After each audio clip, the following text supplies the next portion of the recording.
Alrighty, I would say let's continue with very good Red Mage, our hero. Welcome back everybody to a bit more Final Fantasy V. Last time we managed to go from the beginning relatively easily all the way to just before the Soul Cannon fight in World 1. And it wasn't the fastest, it wasn't the easiest, but it was reasonably easy overall, I dare to say, because we didn't really have much trouble, and we ended up grinding already for our level, which I meant to be 39, but I guess we are 42 now. For the final area, so to speak. Not the final area, we might need a few more levels, actually. Yeah, at least like 1 or 2 more is probably in order in the end, but we'll see. We will see. So let me check this real quick. Green Beret, Stealth, Bard, Zero, Close. What I'm actually going for here is I want to use a Coral Sword. The Coral Sword is interesting because it does lightning damage on attack, and as a sword, a regular sword for that matter, a Red Mage can use it.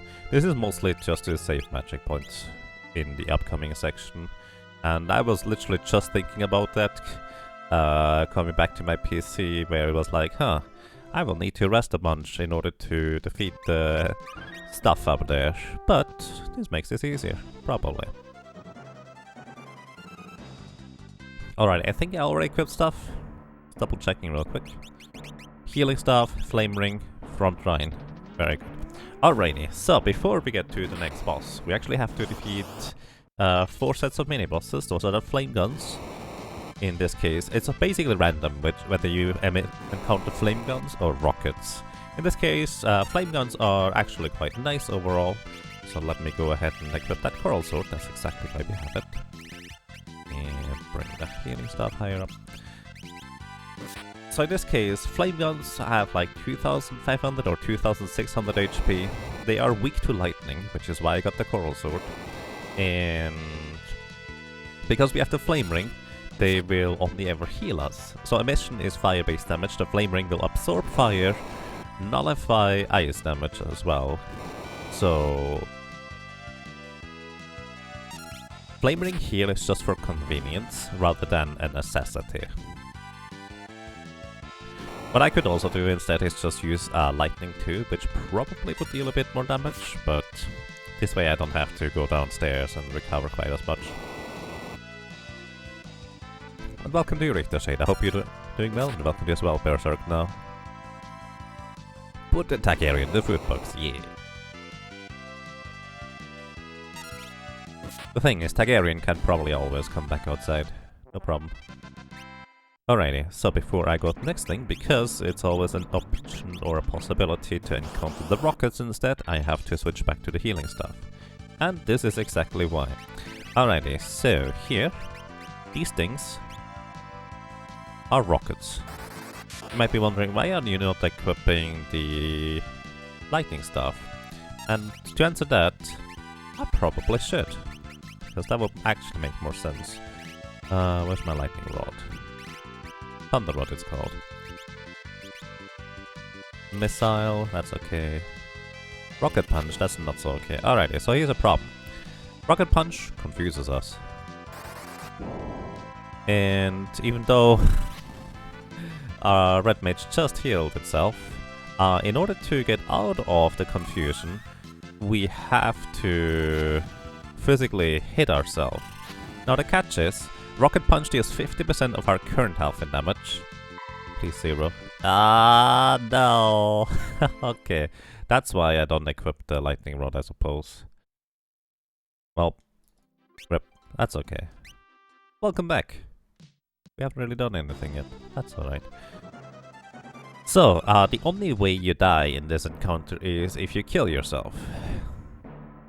And I actually was thinking, I've never seen a Red Mage use like magic attacks on its own party, but we just saw Fire 1, and I'm just like, well, I guess it can use like magic attacks on its own party. So basically my idea was that we would be invincible because the only way I would kill myself is by damaging myself. And if I equip a healing staff, I would actually heal myself when I punch myself. So there's no way to die, right? Well, turns out, if they reduce my HP by enough, with Missile, which is 75% of my current HP, and Rocket Punch, which is 50% of my current HP and confuses me, turns out when that happens, I could just use Ice 1 or Lightning 1 on myself and I will still get knocked out. So I actually will have to basically save in between each encounter because it will be not too unlikely to just get knocked out. I guess kind of the perils of being a mage type class who can hurt itself via those abilities. There's no way to get immunity to confusion at this stage outside of having a berserker. We don't have a berserker. Alrighty, and I'm just going to go and visit you. What is it today? And more flame guns. I did not even equip the coral sword, did I?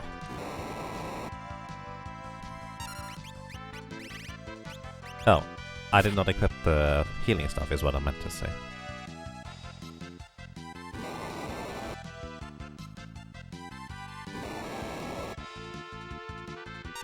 Oh well.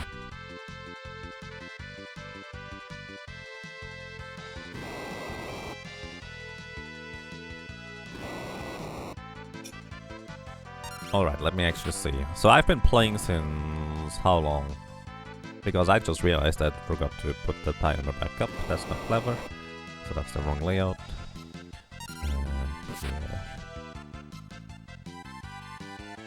So last time we stopped at 5 hours, 41 minutes and some change. Let's say we've played since like 10 minutes. That's 5 hours, 51 minutes. And continue. Sorry about that, I forgot. Derp. Oops, don't change the timer size, please. Well, let me try to get that corrected now. There we go. Alrighty, as you can clearly tell, flame guns are definitely our preferred prey here. Because they will help us not get killed at all, and we also don't even have to expend any magic. Rocket launchers are not usually that dangerous for a lot of solo characters, because you just equip a weapon that cannot hurt yourself, or you just kill them before they do anything particularly bad to you. Alright. Well, we are confused already. This time I can only kill myself via spells. I just hope that Reiko hits... Ow. I just hope that Reiko hits himself with the healing stuff here.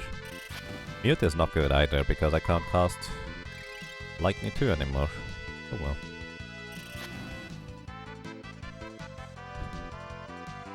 In case you're wondering, Missile does cost MP, so they would eventually run out of MP on that end.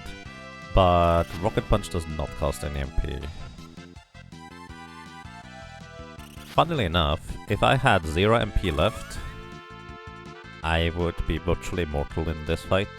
But also I couldn't really deal any damage because I have a healing staff equipped.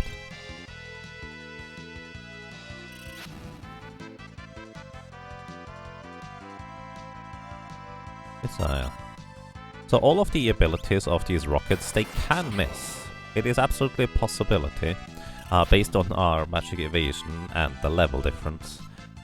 I think we are probably higher level than those rocket enemies, but not entirely sure about that. 3 of these lightning spells will kill one of the rocket launchers.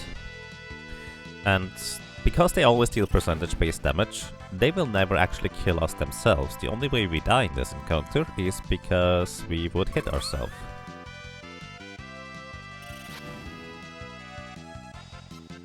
And unless we use a spell to hit ourselves, which is entirely possible, weak against water. Well, that's what you think. But actually, wait, water? Oh yeah, the flame ring makes you weak against water. That's so weird. I guess it's not that weird.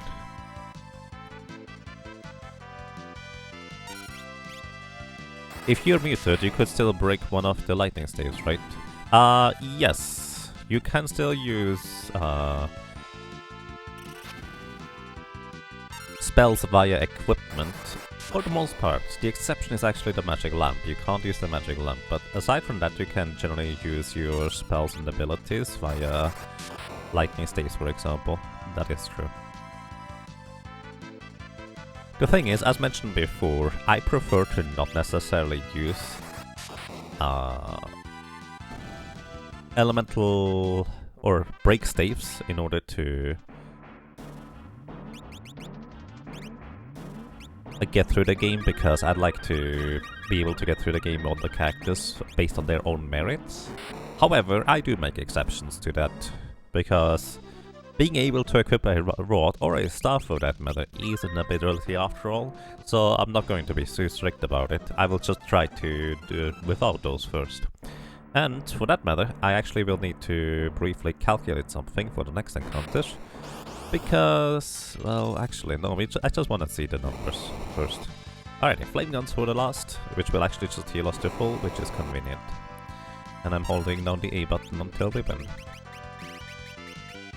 that's gonna be interesting. So, alrighty, this next encounter will be against Soul Cannon. Soul Cannon has 3 enemies in it. 2 launchers, which will hit us with a missile that deals 50% of our current health in damage, and put the aging status on us. And the problem is the aging status, because it will gradually reduce our stats down towards 1. 1 strength, 1 intelligence, 1 agility, etc. The level actually stays the same, but it basically doesn't matter. Our damage output is going to be incredibly pitiful after a very short amount of time, and we have no way of removing that aging status. Even if we did, it would still not restore the stats that we lost during the combat.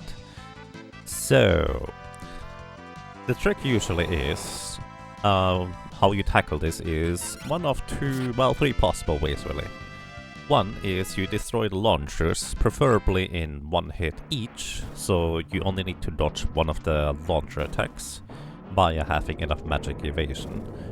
The alternative is you destroy both launchers before they can attack you, so you don't have to dodge any attacks. Then the other alternative is you grind out enough money to buy an angel ring in order to become immune to the aging status. Because defeating launchers is just the first part in order to defeat the entire Soul Cannon. So, alrighty, Thunder Rod. And here's the thing. This is kind of where I'm going, where it's like, I might be just breaking Thunder Rods instead of grinding out an Angel Ring, because this is kind of almost literally the entire reason why I would get an Angel Ring. It would have minor uses in 2 other parts as well of the game, but this boss here, we would just invest 50,000 gold. We've already done a pretty lengthy grind against the Black Flames. I would just need to go back to the wolves and defeat... How much money do we have? That is about 50, 60, 70, 80 packs of wolves approximately, in order to have enough money. Doesn't take too long in all things considered, like we would probably take 20 to 30 minutes, but we can just break a Thunder Rod. I will first try to do this without breaking a Thunder Rod, so let's see how this is going to go. What I will want to do real quick is I want to figure out what is my best magic evasion equipment. And for this I'm actually checking out the stats. So here's the thing, magic evasion is not listed in this stat list here. A bunch of equipment pieces like the Elf Cape have a hidden amount of magic evasion. Usually mage equipment is better for magic evasion than other pieces of equipment. For example, the Stealth Robe has 0% magic evasion. However, on the other hand, we have the Bard's Clothes, which have a whopping 17% magic evasion, which is the best thing I can equip here. I'm actually going to be curious about the Green Beret, because I'm not entirely sure how much it has. Alright, Greenberry has 0% magic evasion. It does give agility and strength, but the Plumed Hat I know for a fact gives us 5% magic evasion. So that's 22% magic evasion just between these two items. And then the only other question I have now is the Flame Ring gives us 5% magic evasion, and I believe the Elf Cape gives us the same amount, if I'm not mistaken. Elf Cape also 5% magic evasion, alrighty. But it also gives us agility and magic power, so we just equip the Elf Cape instead. Alrighty, so this is our basic loadout for trying to defeat the Soul Cannon. With this we have a total amount of 27% magic evasion. So what magic evasion does is it takes the enemy's chance to hit, the total chance to hit after level difference is calculated, whatever that means, and then, well, 20% of the time, if it hits, it's, well, just gonna be resisted anyways. So we have a 7% chance to not get hit by these attacks. The big question I have for me right now is, how much damage can I deal to these cannons? So the thing is, everything here has been weak to lightning, except the launchers on the back of the Soul Cannon. Let's see. So the launchers on the back of the Soul Cannon, they have 800 HP each. Let's just roll with that. And the main Soul Cannon has 12,500 HP, which is weak to lightning. So I have a lightning staff equipped, so these will deal 50% more damage. The question is whether I should just single target one of the launchers instead. Let's just multi-target and see what happens. Alright, so this is 261 damage. I would need 4 attacks in order to kill both launchers like this. So that's less than ideal. And here we go. We got hit by the launcher attack, which means we lose half of our HP, which is annoying, but actually not that bad. So the problem is that we effectively lose most of our, well, battle prowess. Only one of the launchers hit us. There's no indication when they start attacking. You just see when they hit you effectively. So, let's see. We go faster than these launchers do, and in order to reasonably win this battle against the Soul Cannon, we need to avoid getting the aging status effect. It is possible to do it like this, but we need to avoid a bunch of launcher attacks. So, let's see. The very first spell is going to hit both, and then we do single target, and then can kill both enemies. Alrighty. So, just thinking about this. So we need 3 spell casts. For after the first one, we need to dodge 2 launcher attacks. After the second one, we need to dodge 1 more. So that is a total of 3 launcher attacks that the enemy can deal with. Also Surge Beam, we get to that in just a moment. So that is 3 launcher attacks we need to dodge. So, those launcher attacks, by the way, are called Valiant attacks in the Algorithms Guide. They have a base attack chance of hitting us by 75%, which is modified by whatever level the launcher have.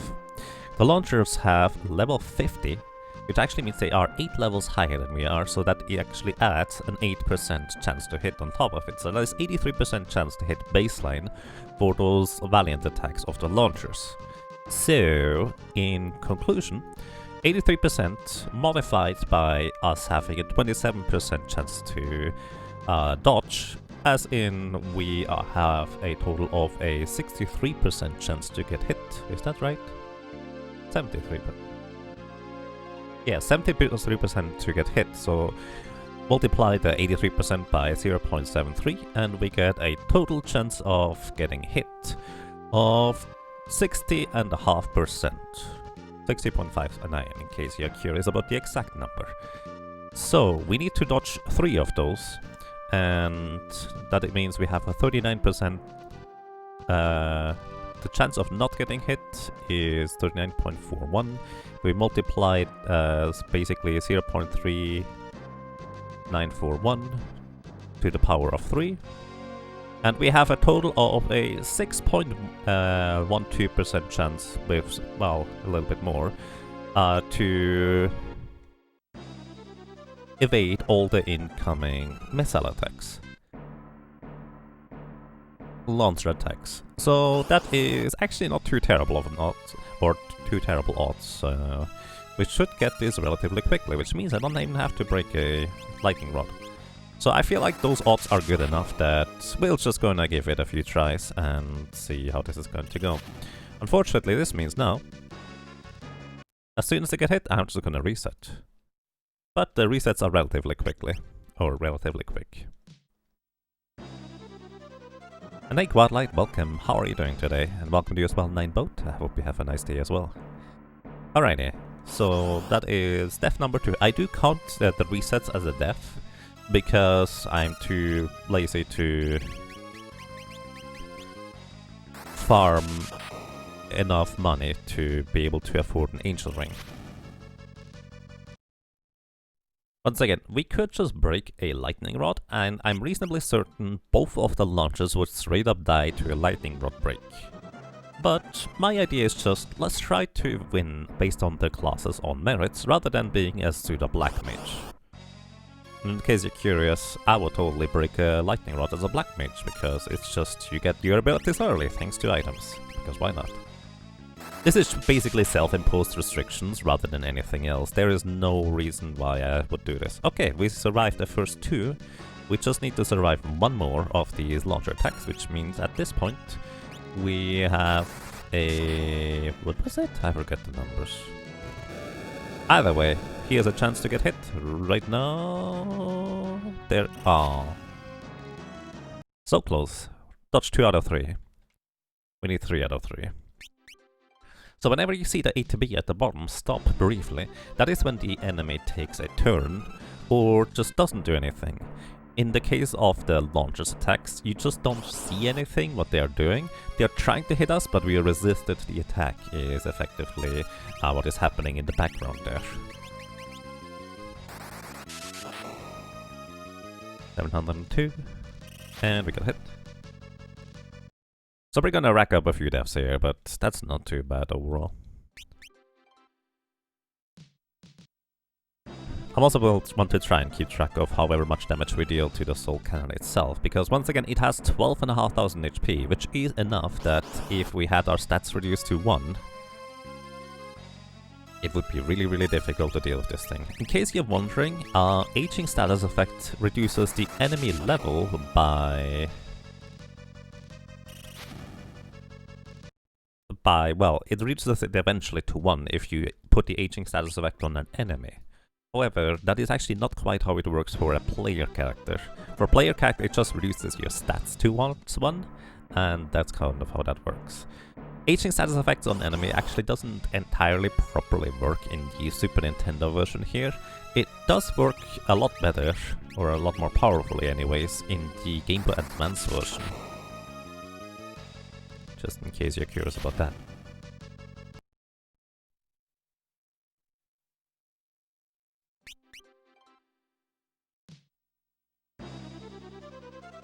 So yeah, let's say if I don't get it by 30 deaths, I'm just gonna break a lightning rod. Because basically I've already proven that we can do it. It's just a matter of time whether it's gonna work now. But basically for the sake of not spending too much time here, I'm just gonna eventually break a lightning rod anyways. What is the dodge chance? So we have a 39 point... Hello?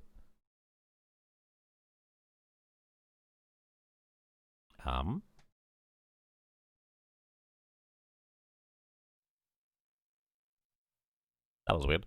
We have a 39.4-ish% chance to dodge each of the launcher attacks.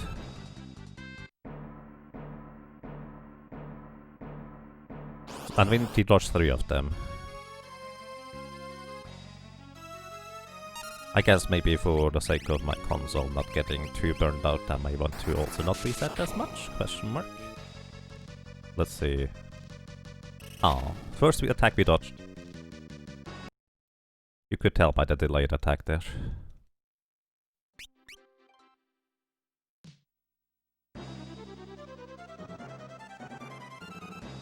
I'm going to actually shift my cursor in the inventory real quick just to change up randomness in case that may work. Because randomness in Final Fantasy V is relatively rigid in terms of if you just reload from the same save file and just do the same movement and go back to the same place, it's actually not too unlikely that you get the exact same results. So just changing it up once in a while could actually help. Also, sitting longer in this intro screen here does make actually a bit of a difference on that end too. Going to briefly go ahead and change up my inventory composition a little bit. Because the game determines the starting randomness based on a number of factors, but including like your inventory space. I don't know enough about it in order to be able to influence it properly, but it will. Alright, let's see. In case you're wondering whether there's any status effects that could work against Soul Cannon, unfortunately they're not. Okay, 8 more tries and then we just break a lightning rod. That's higher than you were expecting, about 6%. Yes, that's kind of what I calculated too. So the odds are actually not as terrible as I initially thought they were. Basically, the base chance to hit of a launcher attack, which is called Valiant attack, is with level difference about 83%. And we have a 27% chance to dodge it if the level difference doesn't hit. So it's basically multiplicative.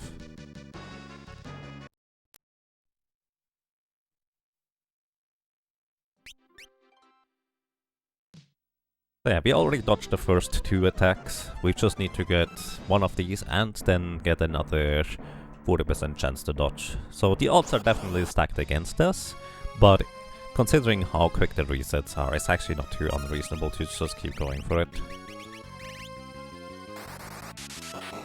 If you really want to do it that way. 756. So one of the things one needs to keep in mind for these types of challenges though, I just crunched the numbers, right? About 6% is about right. If it was perfectly random. Now the catch is, Final Fantasy V is not really perfectly random, so it's not impossible that with the current set of randomness numbers we have here, that it might be impossible to get a good enough starting value to succeed. Without me like doing some other stuff, like maybe fighting another battle or changing up my inventory some more or something like that. You get the idea. Basically, if I just keep trying the same thing over and over again, it might indeed have, technically speaking, a lower chance of succeeding, or even a higher one, if you will. There's not really enough of a sample size for me to be able to do this deterministically unless I'm willing to do like 1,000 attempts, or more for that matter.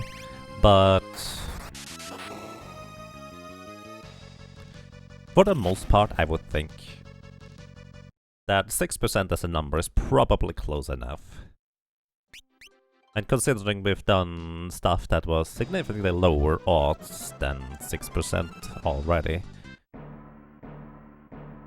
I'm pretty happy with just proving the concept, but then going on without necessarily going entirely through with this time.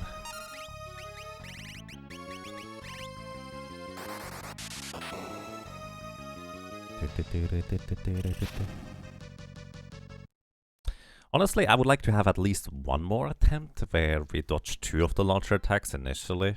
That would be really nice. You know, it's kind of weird. It's a little bit like... it's addictive.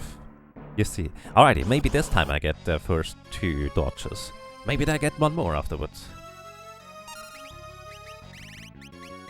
If you think about it that way, we have about a 16% chance to dodge the first 2, which... oh, that just happened. Nice, alrighty. Let's see, we can kill one of the launchers right here by single targeting it. It has 800 HP, so 585 plus about 200-ish. Plus some change. It's actually just enough. And unfortunately we got it. Pretty close. Alright, 2 more tries and then we move on. So any class that can equip staves, or rods actually in this case, not staves, it's a different weapon, has a relatively easy way of dealing with the soul cannon.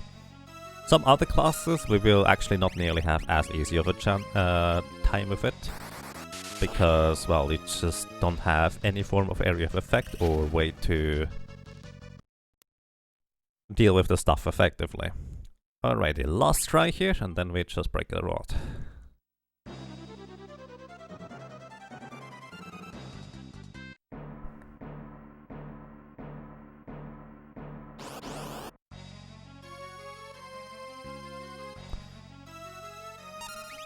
Oops.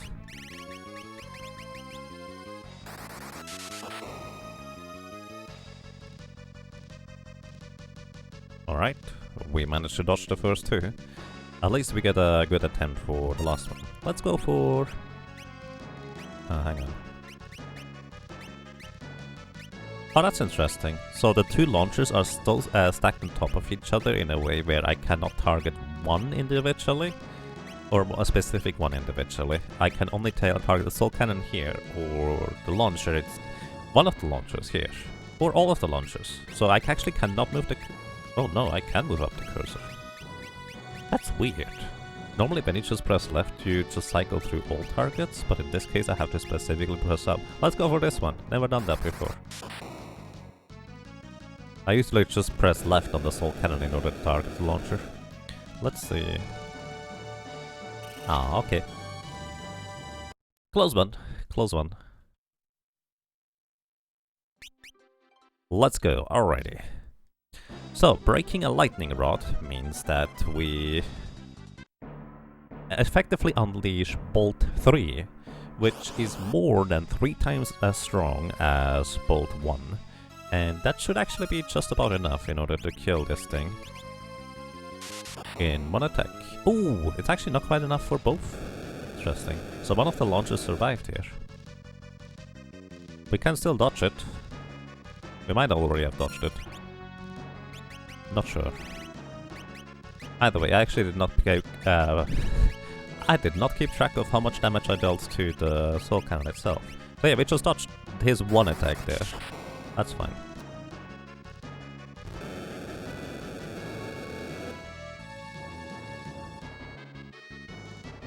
Alrighty, so explosive pressure increased. So this is the soul cannon by itself now.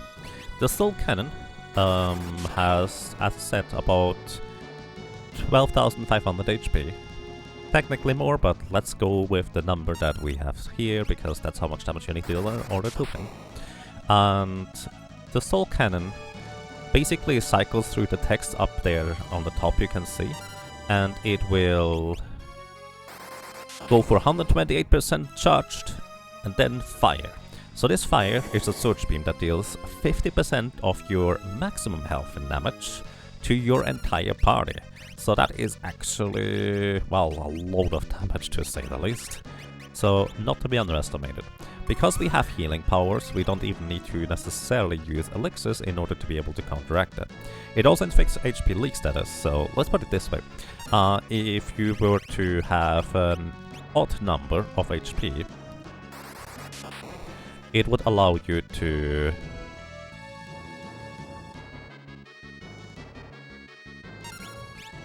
basically just barely survive with 1, 2 or 3 HP. In theory, if the soul cannon did not have the HP leak status on top of it, because of how half your HP works, so to speak. So we have... I actually didn't catch what the damage was for the lightning rod at the beginning, but I think we're close enough that we can just finish it off. There we go. Alrighty, first time we break a lightning rod, we win. That's the power of using lightning rods. Or breaking them anyways. To be fair, it was still useful for me to equip magic evasion equipment in order to dodge that one attack thing. Alrighty, and that was kind of all there was to this. Gonna go downstairs real quick just to save. And what do I equip here? Guardian Dagger for physical evasion, Green Beret for more physical defense, Stealth Rope for more agility and defense, and Back Row because I would like to be not in combat necessarily.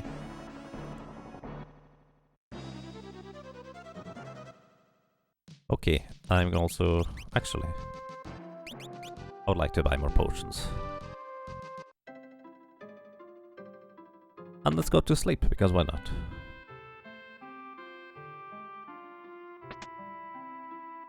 Just recovering all magic points. Rather than having to use 3/10 for it. It's probably even faster. Okay. So, Soul Cannon defeated means we actually now gain access to the fortress that is known as the Lonka Ruins or the Ronka Ruins, depending on how you want to translate the Japanese Ro, which is basically Japanese doesn't really have a distinction between the L and R sounds. So it is kind of open to interpretation, however you want to pronounce it. Neither is wrong, I don't think, unless there is maybe like a specific reference as to how it's supposed to be called.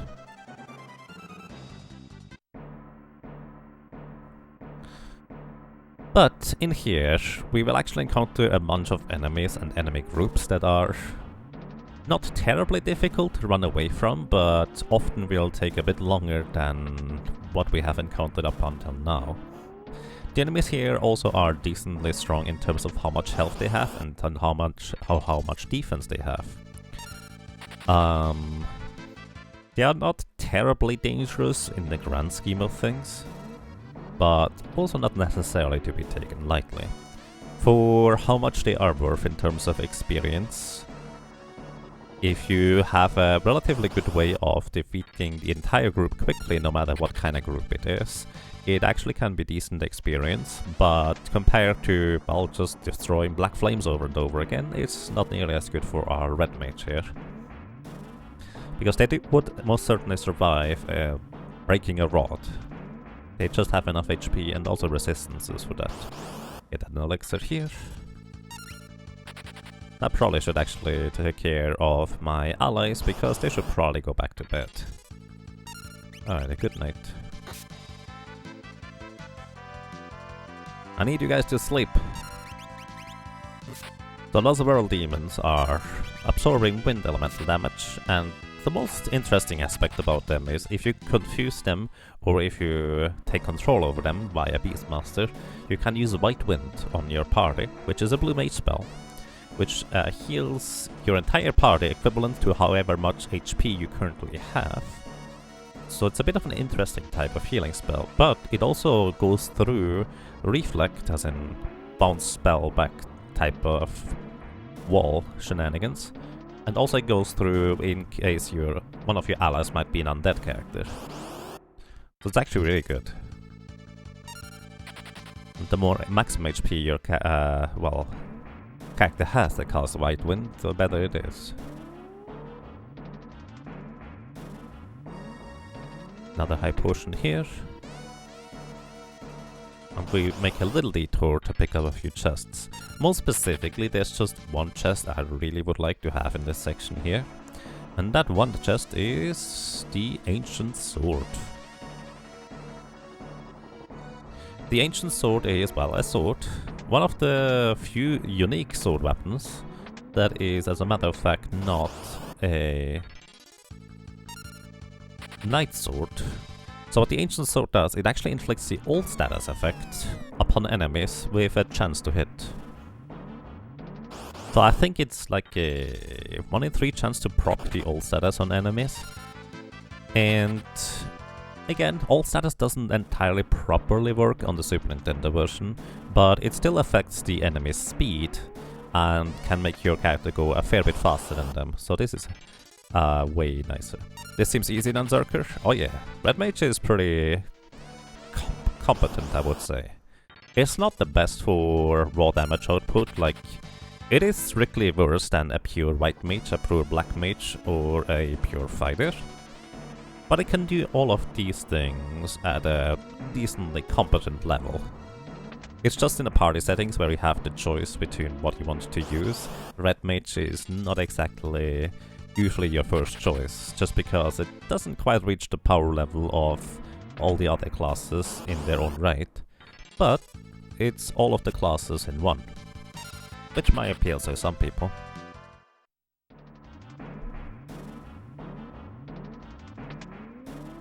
And for the tournament, thank you for the host, I appreciate that.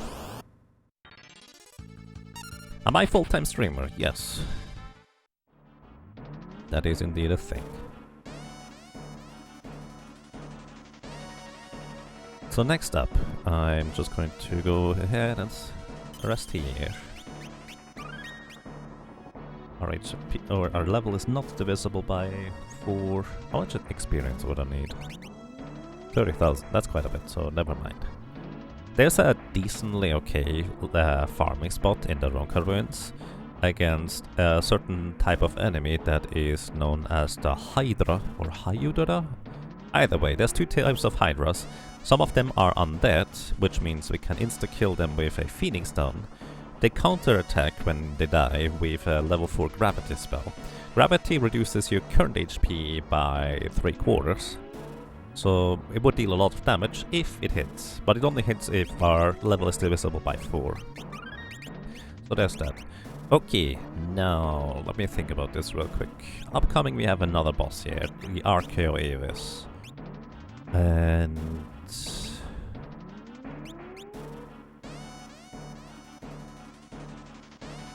I actually want to equip the Barge Rope just for the 17% magic evasion.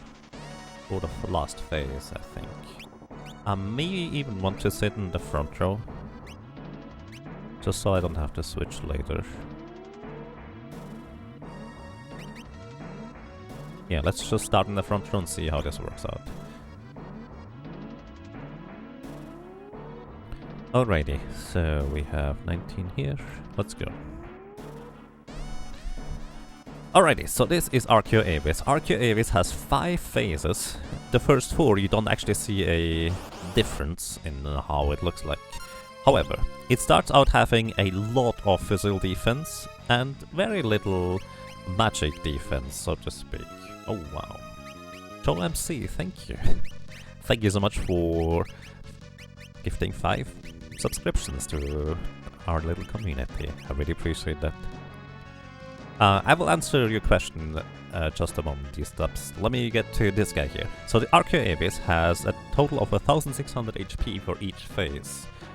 And dealing any more damage than that per phase doesn't carry over at all. So first thing I want to do is use armor, so I only take half damage from physical attacks.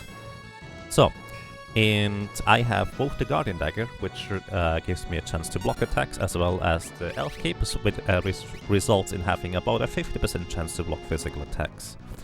Now, Archeo Avis is a bit of an oddball of a boss, because the game doesn't tell you that it switches phases between each 1600 HP.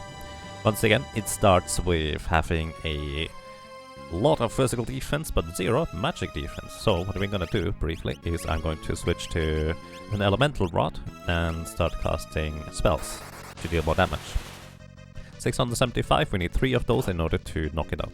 So, Archeo Avis has 3 different abilities it can do in each phase. One is a physical attack, just a regular thing, which is actually what you would like to see because it's the least dangerous. The second one is a physical attack with a status effect applied. In this first phase, it's an HP leak status. In the second phase, it's going to be a poison type status. And we are in the second phase now. You don't see any visual transition, you just may see your character's ATB, as in the bar at the bottom right, pause a little bit longer than usual. So it has now a bit more magic defense and a little bit less physical defense. Blaze is a elemental attack, so each phase also has an elemental attack. Blaze in this case is actually one of the least dangerous ones overall. Let me go ahead and use this opportunity to heal briefly. Blaze deals ice damage, even though it looks very fiery, inflicts HP leak status as well. It is always exactly 240 damage, pretty much no matter what you do.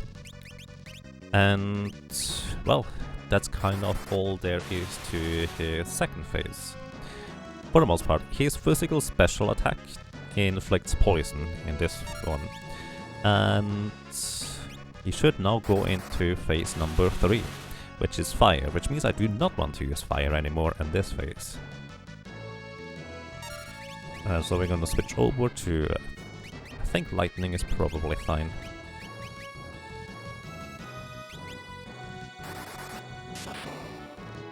$540 times 3 should actually be just barely enough. Alright, we got blinded. That is his special move here in this phase. Okay, one more spell will take care of him. Flame. Alright, Flame deals 25% of my HP and damage to the entire party. So normally that's not that big of a deal because your maximum HP is not that amazingly high or crazy at this stage of the game. However, the higher level you are, the more maximum HP you have, the more devastating a 25% move is. I'm just gonna heal up twice here. And then we move on to the last phase, I think. Actually, what I want to do is I want to remove the... gonna equip the Guardian Dagger for additional physical evasion. And I'm going to use... Eye Drop to remove the blind effect. Blind actually reduces your chance to hit by 75%. It is... actually pretty cruel, and we have to soon use physical attacks, which is why I'm doing this. Alrighty, now, I need a Thunder Rod here, because otherwise I'm not going to deal quite enough damage. Good dodge. Okay, now we are in phase 4. I don't know whether it's more efficient for me to use magic attacks, or whether I should just use physical attacks, because its physical defense is, well, a lot less now. I'm gonna go back to fire now. Let's see. I think magic is still probably stronger, so we need 4 spells in order to take him out. And then we get into the final phase. The final phase is called the Undead phase, but it's actually not even undead. Lightning... Alright, this is okay.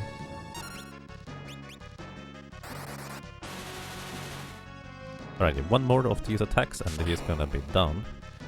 I probably would like to heal, but I also would like to just get into the final phase. I think it makes more sense to heal first. So, we're gonna use one of the elixirs just to get full HP. Because this phase is less dangerous than the last one. Even though his special attack is kind of unpleasant. Let me actually update my notes real quick, because the specialty was Eye Drop or Blind. Okay, so now we're going to go into the final phase here. Such vitality! Alrighty, so this phase has, I think, 2600 HP? No, 2500. It has 0 physical defense, but it resists literally all types of magic, which is why I'm in the front row. Ooh, Maelstrom is unpleasant. Maelstrom reduces your entire party's HP to critical. If it hits. It doesn't have the greatest chance to hit, but thanks to the Bard's Cloth, it has also increased chance to resist it. This is part of the reason why I equipped the Bard's Cloth, but I still need to heal out of it. So this is not the worst thing he can do. Fang, in fact, is one of the worst things. So his status effects in the last phase are actually really unpleasant. 434. Maelstrom missed. Nice. That is 2 attacks. So for... Entangle is a paralyzed move that actually is basically like a spell can be resisted. Once again, Bard's Clothes are great, and the physical dodge chance from the abilities here we have is also really great. Ooh, paralyzation. Very, very unpleasant. He has not been particularly kind with his choice of moves so far, and we're confused now. So Fang is really, really bad for us. for obvious reasons. Thankfully, if he tries this again, it actually unconfuses us because it is a physical attack after all. Okay, this is attack number 5. One more will do the trick in order to kill him. Probably? Let me think about this. So this is just 500 damage. That's attack number 5, that's about 2000. Yeah, this should kill him. So in theory, it actually deals more damage if I were to equip the Ancient Sword, because it has higher attack power, but the Guardian Dagger...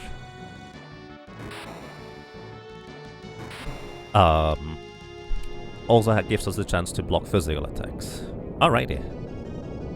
So this fight was actually pretty easy as a red mage, I would say. To be fair, we power leveled, so... well... we kind of had a bit of a better odds here because of it. But this fight can actually be really tough for certain characters, because they either deal basically no damage in the first few phases, or they deal basically no damage in the last phase, because exclusively magic in the first part or exclusively physical in the last part is a bit tricky. Also, I just realized I should not necessarily have used the Ancient Sword. One of the hidden aspects of daggers is actually that if an enemy has evasion, the chance to evade attacks is halved if you use a dagger. So daggers are really, really good already without that, but that just makes them even better.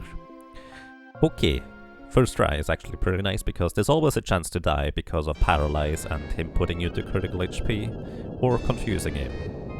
But we've got lucky enough that it didn't matter too much. Where did all the deaths come from? I tried to defeat the Soul Cannon, which we calculated we have about a 6% chance of succeeding without breaking a Lightning Rod. But I decided to just kind of put a cap on how long I'm going to be trying, because we have the proof of concept that it eventually would work with just a little bit more luck. But I also didn't want to spend too much time there. We have spent a lot of time on a lot of characters. Okay, now to finally answer your question that you asked 11 minutes ago, Z-Stups, what did you do for work before you went full-time? I'm actually a programmer, mainly for back-end on the website. I've done largely a lot of PHP. I went to school for Java programming. I taught myself some C#, but I never actually professionally used that. Basically, mostly IT stuff and programming. Never on a particularly high level, let's put it that way. For the most part, the stuff we did was relatively basic, in comparison to what I know anyways. We still used object-oriented stuff towards the end of where I was working. But the short version on how I came to full-time stream is I was always streaming basically while still working, as you might expect, and I kind of enjoyed it. I had a decently sized audience thanks to, well, having made a name for myself thanks to Seeker of Mana and a number of friends in the speedrunning community at that point already.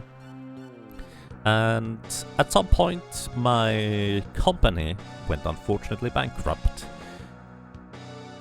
Let's say due to mismanagement. That's kind of the simple way to put it. In short, our marketing people promised things we couldn't quite keep with the manpower we had and the experience we had. And eventually that just kind of went the way of the dodo.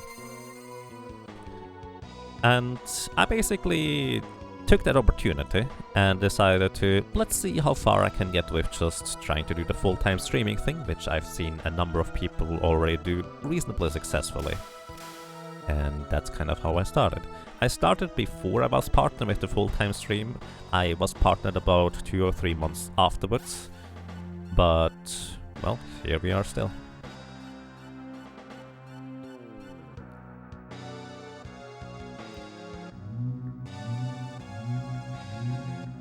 You work as BI developer, report development. Very familiar with SQL scripting query language. Nice.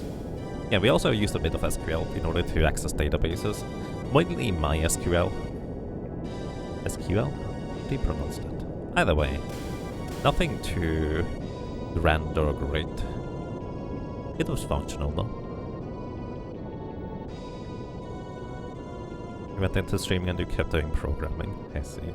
Yeah, but I basically have some basic experience in programming, I'm familiar with stuff, so I can do occasional scripting myself if it's useful. And I have the confidence that, if necessary, I could make stuff, but because I don't have the experience necessarily, I also realize it would probably take me quite a while to get stuff going.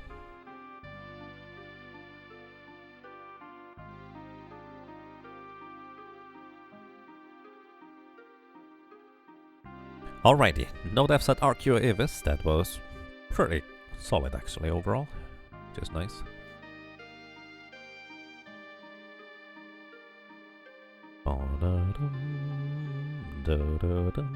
So one of the tricky things I will actually want to try on one of the next bosses is if you ult an enemy in this version here, they actually have a chance of underflowing their magic power stat, meaning instead of having 1 magic power, they suddenly have 255, and instead of doing very pitiful magic damage, they deal an insane amount of it. I'm actually curious whether that is universally true in this version, or just specifically in one of the fights that I know about.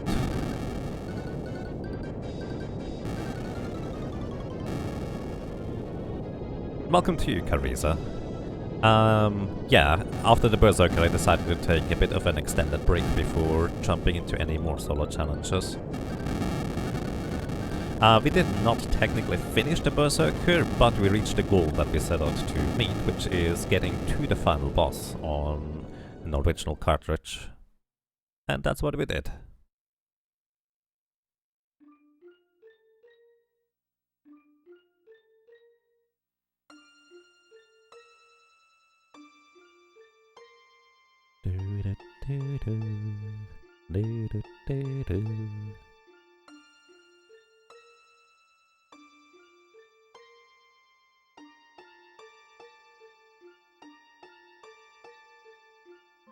That reminds me, I need to set up a new straw poll for the next solo challenge classes.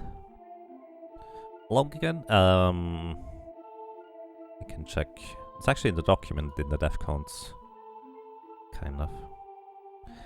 So, in the end, we clocked in about 115 hours of solo Berserker. And that was with a few attempts at Neo XDev, so I would guess it took about 110 hours to get to Neo XDev with a solo Berserker.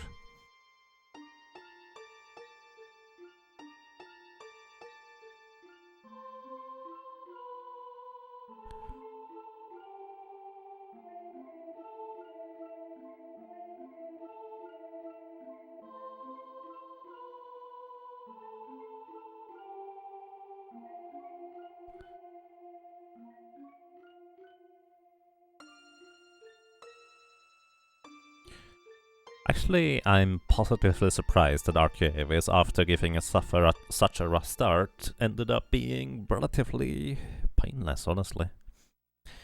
And I feel like Archeo Ivis, or a Red Mage, is the perfect character to take out an Archeo Ivis, just because it makes it relatively easy to deal with all of its abilities for the most part. Since you have both a decent amount of physical attack power as well as magic attack power. So that is actually literally perfect for the Red Mage. But to be fair, the first few phases are a lot less dangerous than the last phase, so getting through the last phase quickly is usually more important. We needed 6 attacks in order to take down that last phase, and somebody who deals a lot more physical damage might struggle a bit getting to the last phase within a reasonable amount of time, but at the same time not a whole lot, I suppose.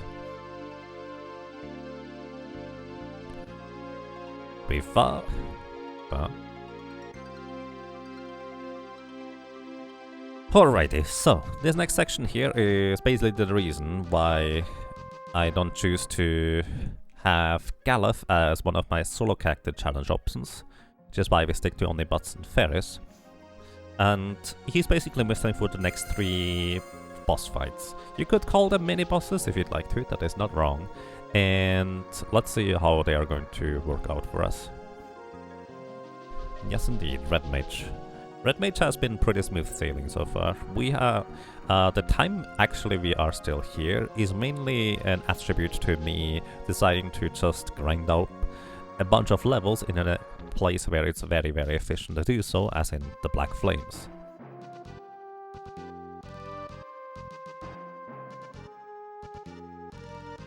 And for a large part, this is kind of all the grinding we need to do. We will probably defeat a few more enemies along the way here and there, but it's not gonna be too tricky, I don't think.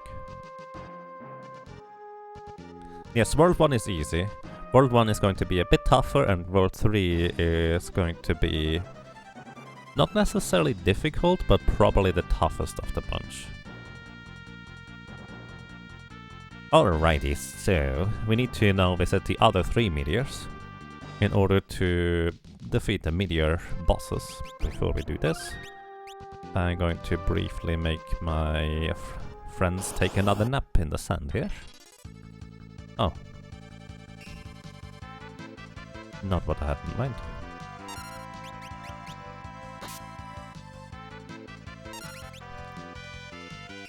Well, Rika keep blocking everything. That's not who I wanted to attack. There we go, thank you. The Chimera decided to fix my mistake. It's actually kind of curious, there's chimeras in this little desert, and I suppose the story is that the monsters from around the meteors get drawn in and made corrupted or more powerful or something like that. Either way, this next mini-boss here is going to be a new type of chimera boss. And that boss here has, I think, about 3000 HP. Let me actually get the proper numbers. Yeah, 3300 HP. It is not heavy, for whatever that's worth. I'm going to be trying to take it out. Do I want magic defense? Yeah, magic defense is fine. There's nothing to be particularly afraid of in this encounter in terms of just raw damage. Or more specifically in terms of abilities, what the Chimera Brain enemy can do. The most thing it does is just it deals damage. And we can cut that down to the physical part anyways with armor. And this is kind of the one I want to try something on real quick.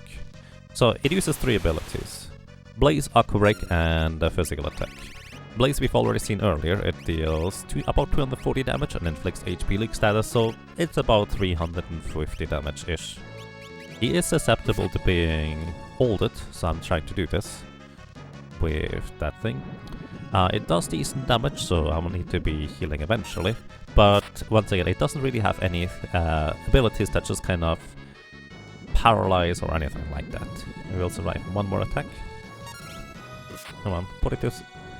I want to really just ult this thing, just to see how this works.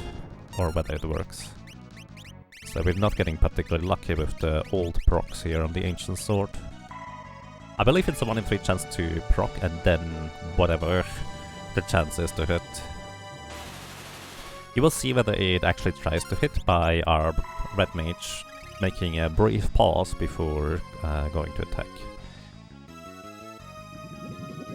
So normally this boss here is actually really tough to take on for a party of 3 because it just uses all of its abilities, well except for the physical one, on your entire party. And that's a lot of damage to all of your characters who probably don't have nearly as much maximum HP. But because we are 1 power level solo character, we actually don't take nearly as much. Or it's not nearly as threatening.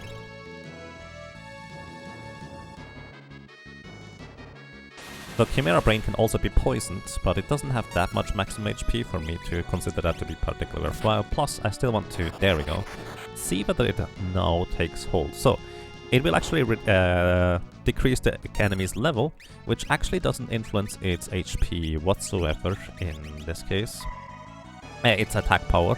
What will potentially influence its attack power is the attack tower decrease and magic power decrease.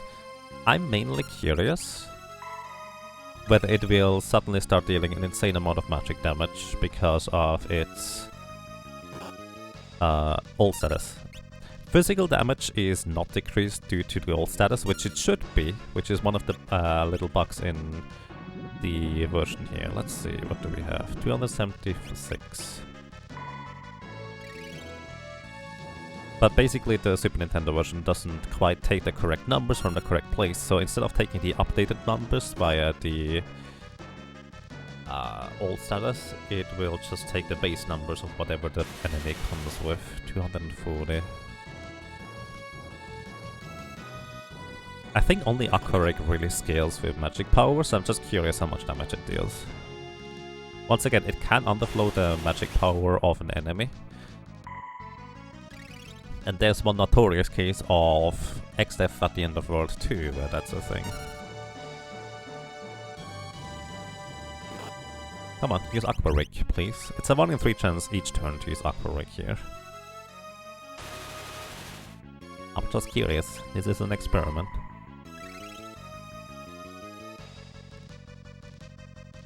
Yeah, I don't know what causes a boss to underflow its magic power stat. I have no idea.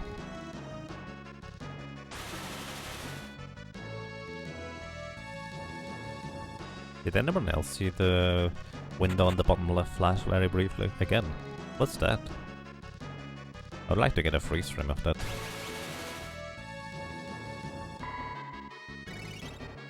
How's Red Mage as a class? Basically a jack of all trades, master of none. In the very early stages, it is actually not much worse than the pure melee classes, the pure mage classes. But it does start falling behind in terms of damage and healing capabilities. As well, just generally, all capabilities, it falls behind after this section here effectively compared to the purer classes. Come on, give me an accolade, please. What's going on here?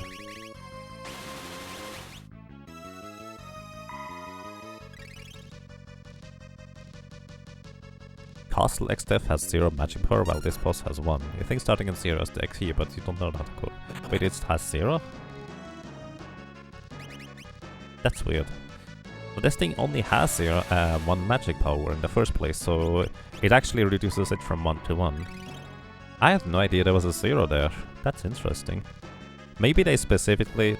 They might have actually done that intentionally in order to discourage using level 2 ult on it. Hello?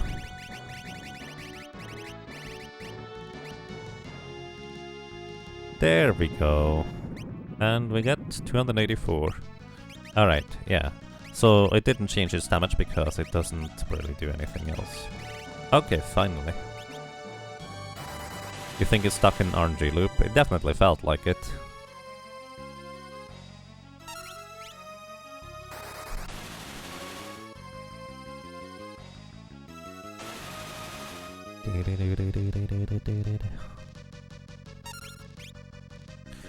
So yeah, that's kind of all I wanted to test really. And there we go. Chimera or... Yeah, Chimera Brain Down. Always drops a Phoenix down. It has a rare steal of... If you steal from it, it can have a rare steal with a Wind Spear, which is not a weapon you can get until a bit later. It's a Dragoon weapon.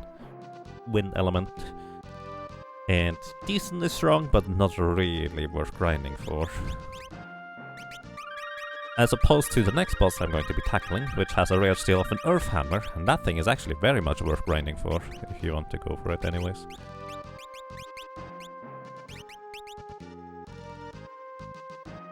So this next boss that we're going to be facing is called Titan. It is also simultaneously a summon, and if you have a summoner, it's gonna be your mainstay power or damage summon for quite a while, because it's very powerful, although with the downside that it's Earth Element, which is, well, if enemies are flying, it doesn't hit them. That's the short version. So, Titan, curious enough, is level 1, or whatever that means for your character, or doesn't. He has 2,500 HP, and he does have a pretty simple AI script. He attacks in the first turn, And in his second turn, he has a 1 in 3 chance to use Earthshaker as an ability. Earthshaker deals damage, deals about 500 damage to your entire party, minus whatever magic defense you have. His physical attacks are going to be half thanks to armor and back roll. So it's not terribly dangerous. And his Earthshaker is actually normally really dangerous, honestly. Unless you are floating, in order to avoid that from hitting you in the first place. Where is my Thunder Rod? Sure.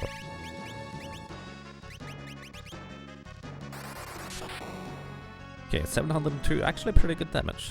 Earthshaker! So this is something you really would like to not see in a regular playthrough, because that's so much damage. It actually will frequently take out a character because they don't have enough levels to have enough maximum HP to survive an Earthshaker. We have easily enough maximum HP, so it's not that big of a deal. But worthwhile thing to note about Earthshaker really is that if Titan gets knocked out, he will use a death counter Earthshaker. Kinda like that.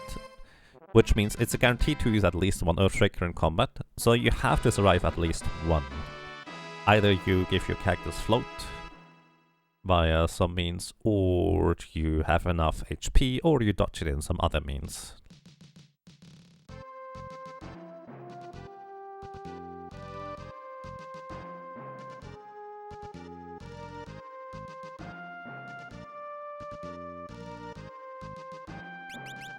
Alrighty, and that is 2 out of the 3 mini-bosses of the Meteor Trio.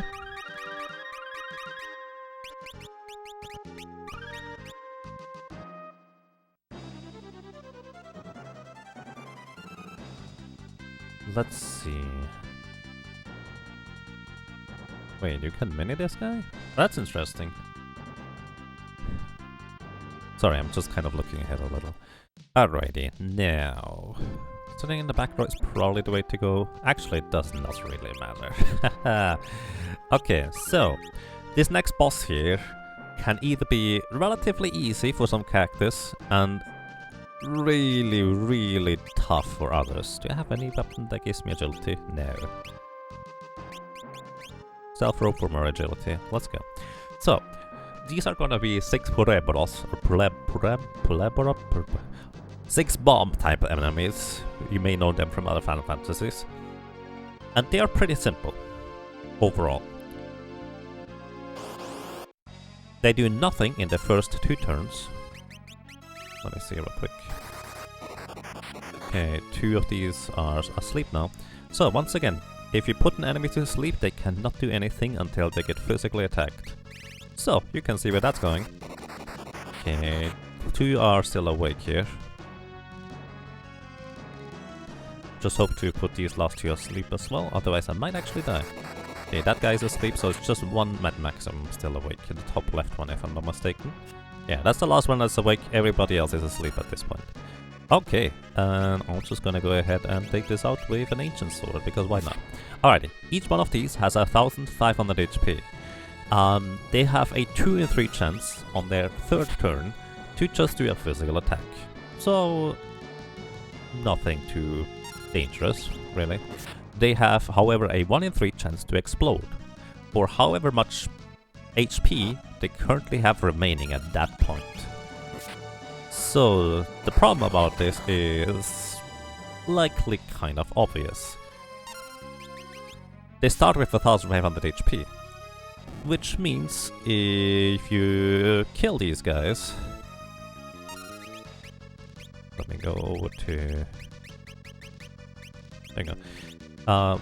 They start with 1500 HP, which means if you don't deal any damage to those, they will explode for 1500 HP to one of your characters. Which is a lot of damage, and even with my overleveled character, I would only barely survive 1 full power explosion. I would not survive a full power explosion and just a physical attack of these guys, in fact. Either way, we can put them to sleep, so we literally neutralize them and they cannot do anything whatsoever. If you kill one of these guys while they are not muted or asleep, they will cast Life 2, which revives an ally to full HP on their entire party. which means they can revive all of their allies back to full HP. So let's say you have only one Puroboros left at that point. He will just revive all of his buddies to 1500 HP. All of them. You cannot normally multi-target life 2. They can. They only have 100 HP, 100 MP, so that means they can cast life 2 twice. Exploding costs 1 MP, which actually is relevant because if they explode once, they can only cast life 2 once. So a lot of characters that don't either have really good area of effect damage in order to neutralize their explosions right away, or put them to sleep or crowd control them in some other ways, or just have to single target them, those guys are really dangerous. Red Mage, no problem, just put them to sleep. Okay, and before we do anything else, I'm gonna empty my inventory and just save, and then we hop into this warp. Did I forget anything? I think we got everything.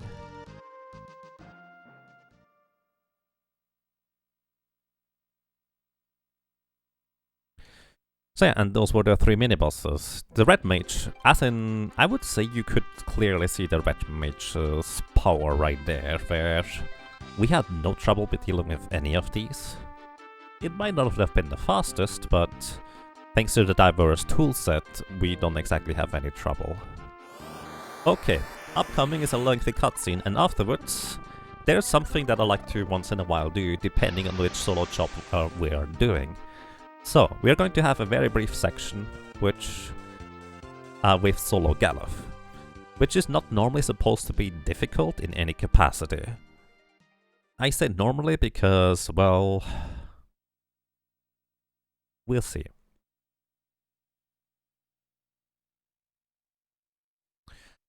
So the thing is, you have only one character, however strong your Galuf might be, and you're supposed to defeat Gilgamesh in front of the prison.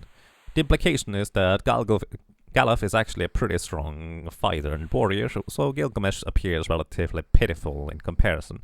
You still need to deal 1500 HP damage to Gilgamesh as soon as... where's my tents? There it is. As soon as you encounter him in order to win that battle. All Gilgamesh ever does is physically attack. That's it. Gilgamesh literally doesn't do anything else whatsoever. And we actually have only a level 1 Galuf, but sometimes I like to try and do a bit of an optional challenge, as in I try to defeat Gilgamesh with a level 1 of whatever solo job we are doing, Galuf.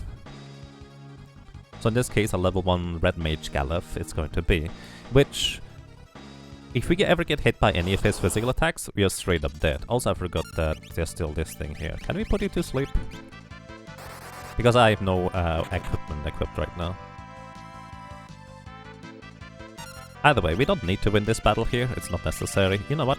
I have one too many Thunder Rods anyways. There we go.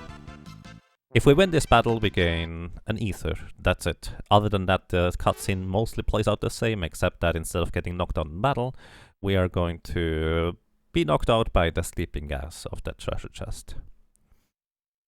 Hi, Elite, welcome. How are you doing?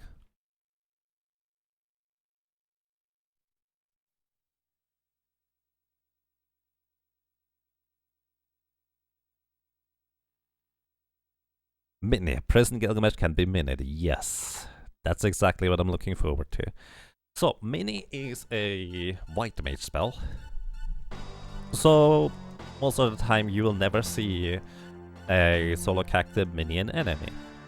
Except the red mage also has white mage spells, and it just coincidentally happens to be able to use Mini, which is literally the highest level white mage spell the red mage can use.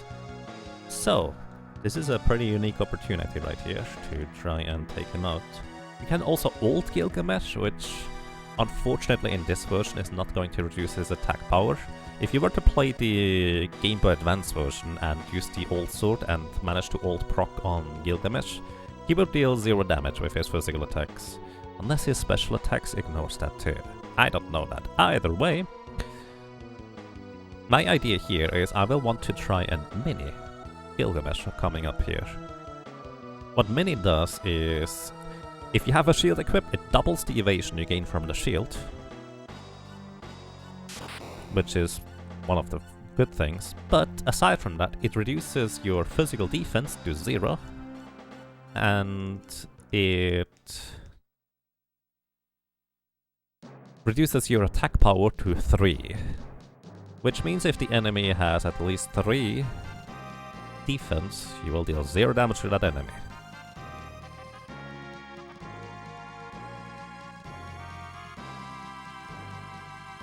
So let's see. Also, Gilgamesh in the basement has a speed of 25. Red Mage has just enough speed that we should outspeed him and be able to try and mini him. Gilgamesh in the basement also has 0 magic evasion, so we should be fine for the most part there too. And in case he gets to attack anyways, we do have a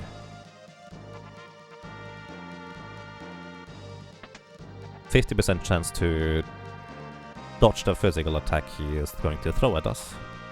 So I don't know whether this is going to entirely nullify the damage we take. So Guardian Dagger and Elf Cape. Green Beret for speed, Stealth Robe for speed, that's it. Wait, I forgot to turn you into Red Mage. I probably should do that first. Where is the Red Mage? Here you are. Gallof Red Mage looks pretty awesome in my opinion. Okay, Guardian Dagger for the dodge chance and the Elf Cape. There we go. So yeah, I consider this to be an optional challenge. Oh, do you have enough MP to cast Mini? Oh no, it costs 5 MP! We don't have enough MP. Ah. I wish I realized that before. I did save. Did I save just now? No, I could go back and give Galaf 1 level. Should we do that?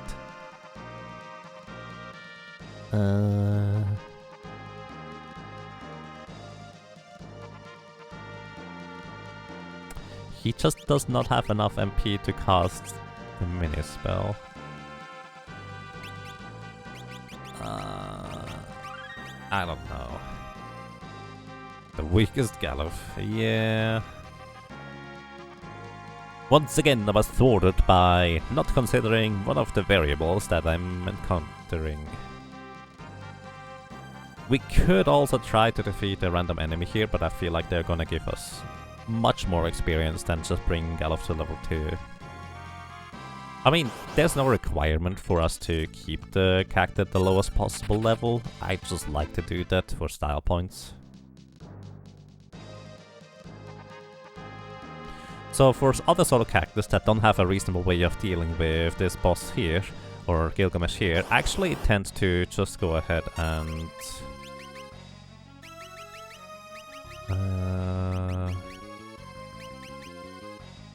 I'm going to wait until he attacks. Yeah. Block. Nice. Ult. Nice. So we are faster than him. Guardian Dagger for a 50% chance to dodge again. Armor.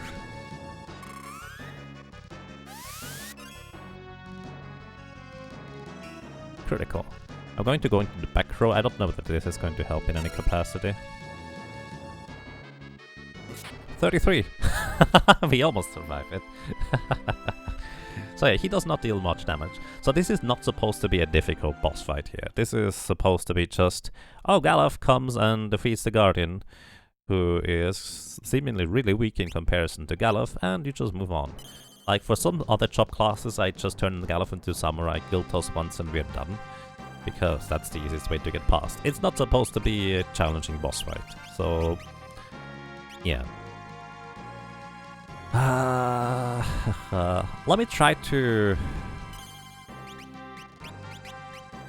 now I wish I had a rod again to just break over the enemy's head.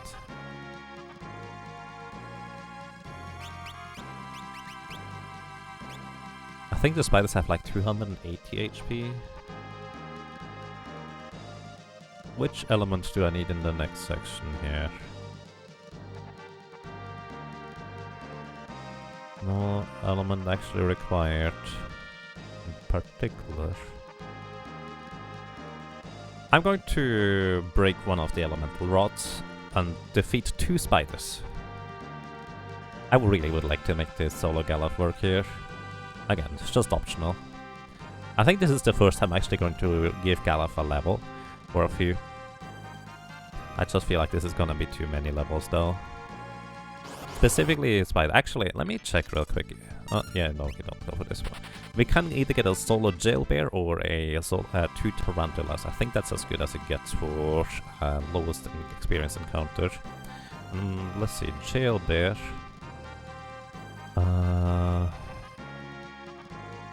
Jailbear gives us 89 experience. It's actually pretty low. Nice. And Tarantula gives us 88 experience. So actually the solo jailbear is a better enemy to deal with. Nice. So he has 380 HP. We actually don't have a good way of dealing with it. Do we? Can we no, actually can't mini, because that's the entire problem. He has status. He cannot be minute. Actually, that's the literal only status immunity it has. I can put it to sleep.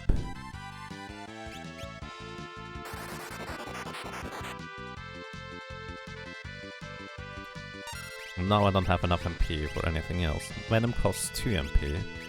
I'm gonna use an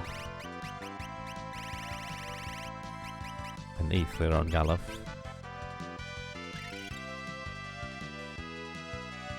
Then I'm gonna poison it. Or try to anyways. I hope it works. Nice. Alright, now we just wait until we win. Okay. Gonna use this opportunity to take a quick bathroom break. Be right back.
Alrighty, I'm back, and just in time. So, we gain 3 levels. I think we are level 4 now.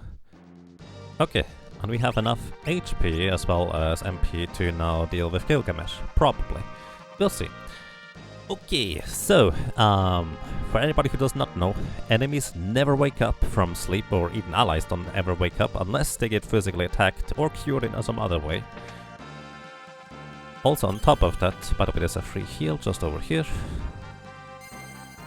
On top of that,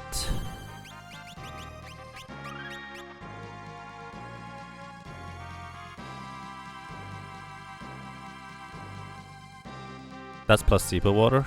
What? Or not. Either way, on top of that, I lost my train of thought. Where was I? I'm easily distracted. Oh well. After it breaks the illusion, it turns into lava. Oh yeah, that's right. Can you still heal with that lava? So if it's an illusion, it means you just drank lava disguised as water. But you get healed anyways. That's a very strong placebo effect right there. Maybe it wasn't an illusion, it was actually a literal transformation. So actually, Galaf transformed the castle. Or actually, Calgard did, I suppose. Okay. Now, this guy here, as we try to put him, or mini him. Mini is almost never useful. You almost never see an enemy being minied. And no, he deals no damage. Haha! So once again, this is kind of an optional challenge that I like to do once in a while, just trying to defeat enemies and bosses with a level 1 Galuf, in this case I guess a level 4 Galuf, which, not too bad. Still kinda solid. You need to deal 1500 damage in order to drive him away, and that's it. He literally doesn't have any abilities. Curious enough, if you actually defeat Gilgamesh here by killing all of his HP, he would gain an item, whereas if he runs away you don't get the item, I think.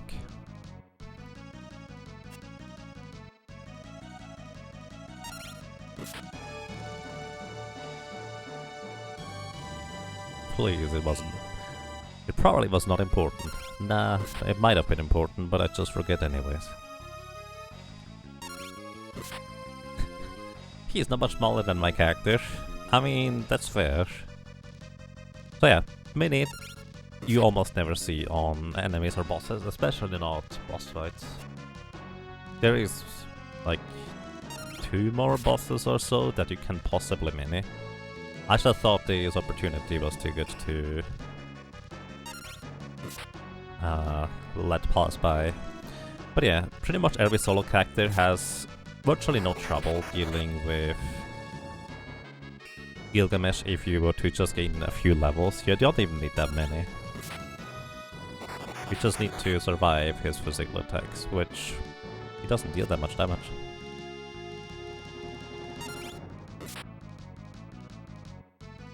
And Gilgamesh the tiny. Crap! Oh wait, I'll let you go! Lucky for you! Bonk. Hey, we don't get the item here because we didn't technically kill him. In case you're curious, he actually has like... I think it was 55,000 HP. But he runs away after just 5,000. Alright, back to Freelancer Galuf. And I'm gonna give him the Coral Sword because he now is level 4, so he needs a bit more damage to knock himself out. That's okay. Alrighty. Guardian Dagger and Elf Cape. Back row. Yep, that's fine. Let's go.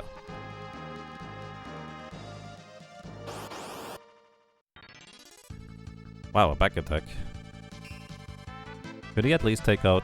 Yeah, exactly. My friends that don't like to sleep. Perfect! How convenient. Exactly what I wanted. The illusion that they break could just be the missing staircase. I'm actually now in favor of the idea of Kelgar just transforming the castle into a hideous... well... creature in a sense. Oh, by the way, Galuf didn't care about sneaking by these enemies here or people. He just walked, he doesn't care. Here, however, you need to be careful. Also, fun fact, this is Butts' like knocked out animation on the overworld. The other characters also have knocked out animations. Lena is very sneaky about it. He just kind of does the Luigi left B move from Smash Bros. Or right B, I suppose. Right B? Whatever. Galuf, well, he is a lot more professional about it. He decides to do the crab walk. Or whatever you call that in English. And Ferris, well, she just has the best Sonic impersonation. Just rolling around, probably. Alright, that's it. Just wanted to show that off.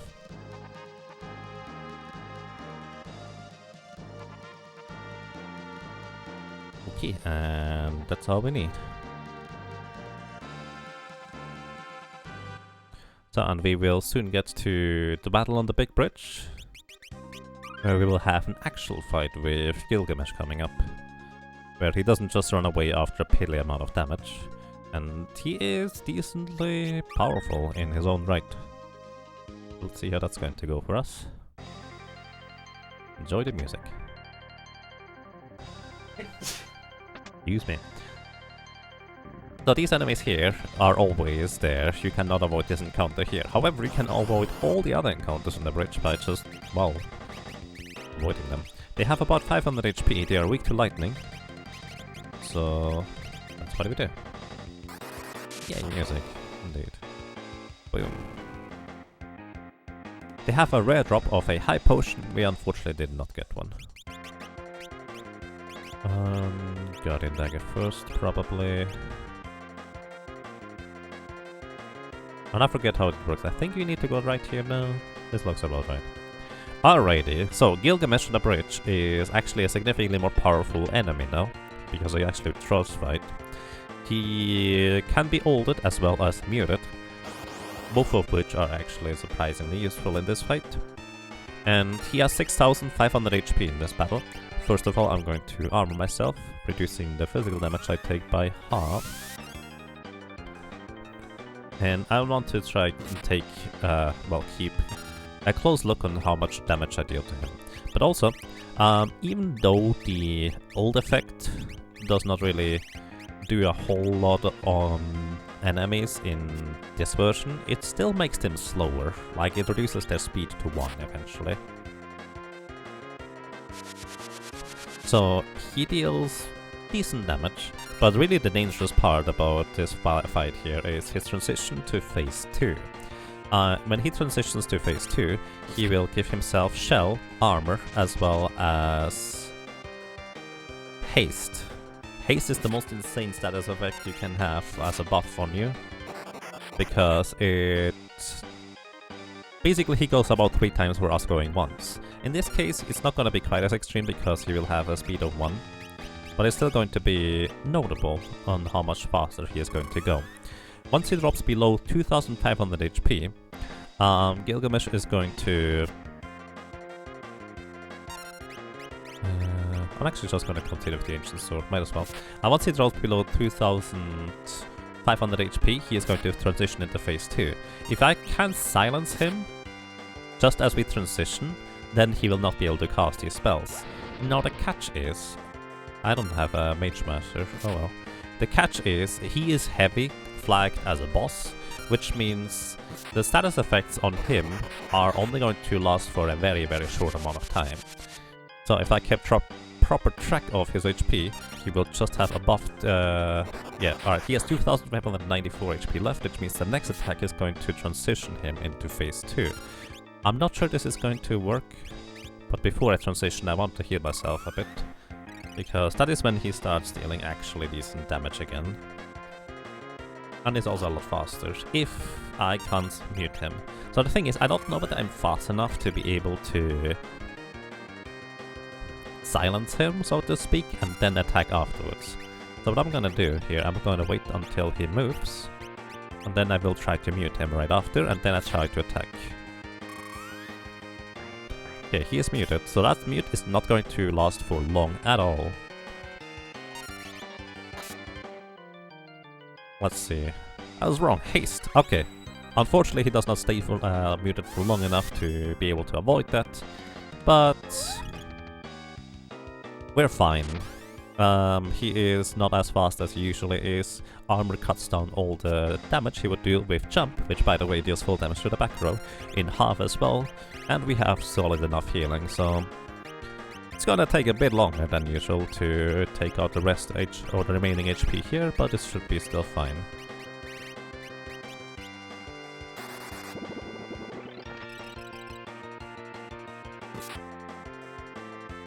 And yes, a Mage Smasher is a weapon that has a chance to proc mute on attack, which I figured I don't need it because we have mute as a spell, which is more reliable-ish. Well, because we need to deal damage and proc mute at the same time, I guess Mage Smasher would have been the only way. You may have seen it in the shop where I went to buy the Coral Sword earlier. But yeah, it's fine.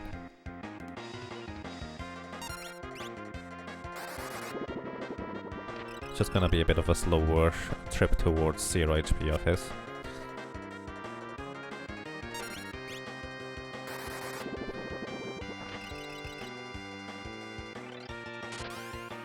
I will probably want to heal once or twice here.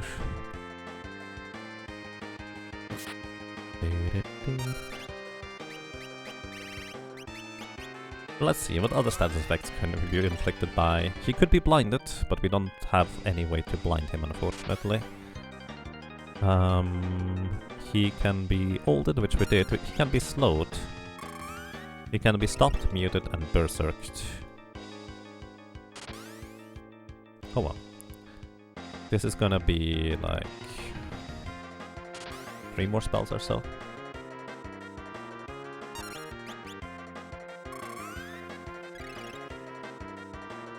Actually about 3 to 4 more spells until he is going to give up here. It's kind of like the previous fight. He technically has a lot more HP than that, but we only need to deal 6,500 damage in order to make him go away.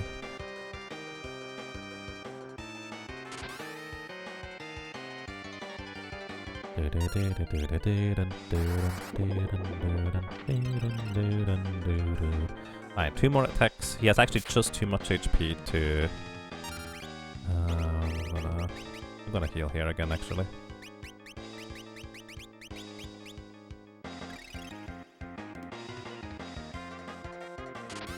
Because if it jumps twice in a row, we would have been dead if I didn't heal.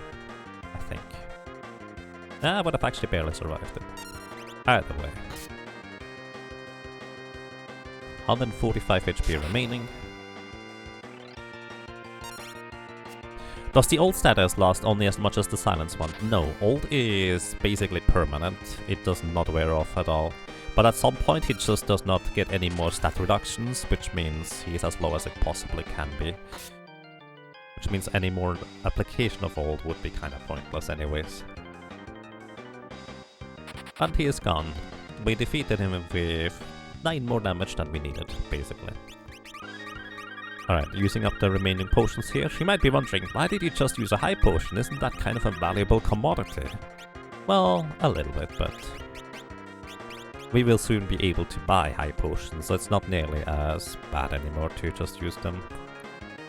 Alright, I think we need to go here, 2 up and 1 left, and that guarantees avoiding the encounters.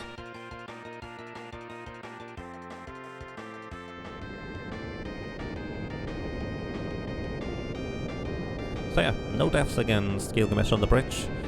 Honestly, just having armor to cut down on the physical damage he deals with his jump is very, very valuable. Like, those jumps, they are really strong. Even on the Game Advanced version, where his regular physical attacks are reduced, his jump is still at full power if you ult him.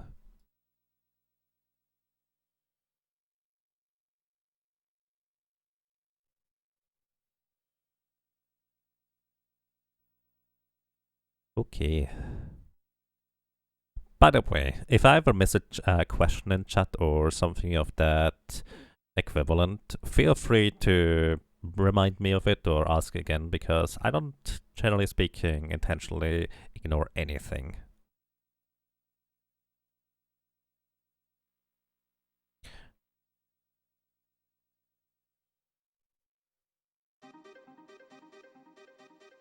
Okay, we are now in World 2. Not quite proper, we don't have full freedom of movement yet, but, well, freedom enough that we can now go to the first village in World 2, where we finally can buy high potions, which isn't as relevant for our red mage, because the healing staff healed for almost as much as the high potions. But for a lot of solo characters, this is a relief to finally be able to heal for 500 per turn, rather than just having to use the elixirs.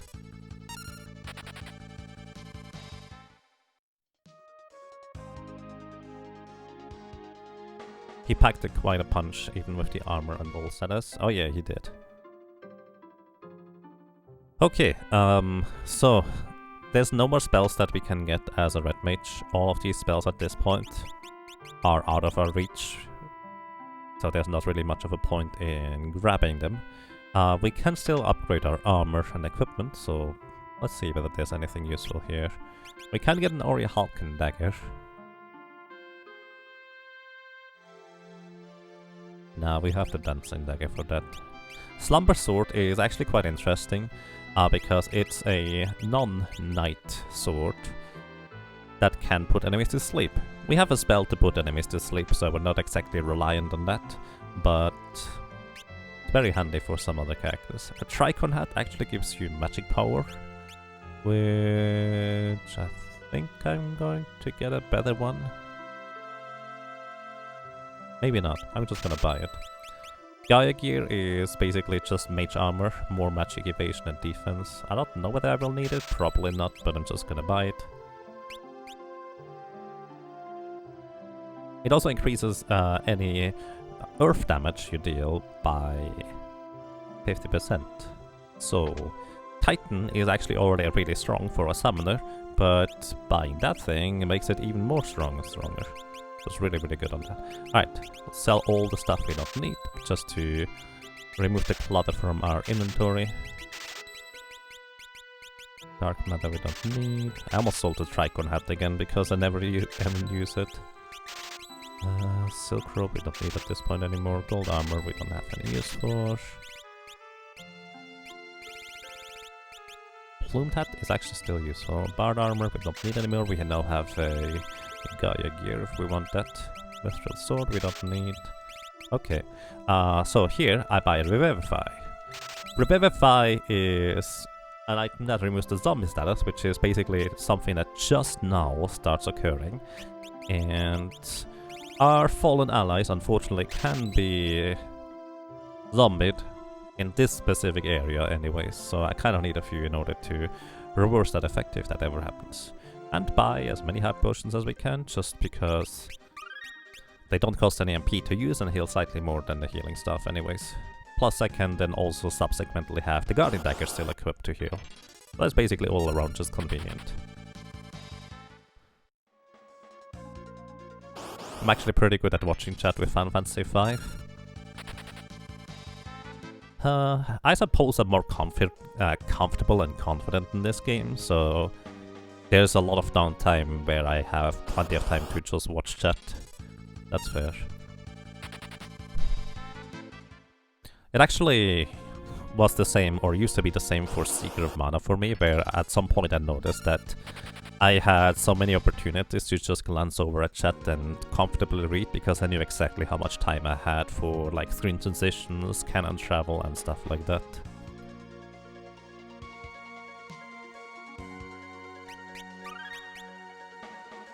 Do I go and fight these things? They are weak to lightning. Let's see how much damage we deal.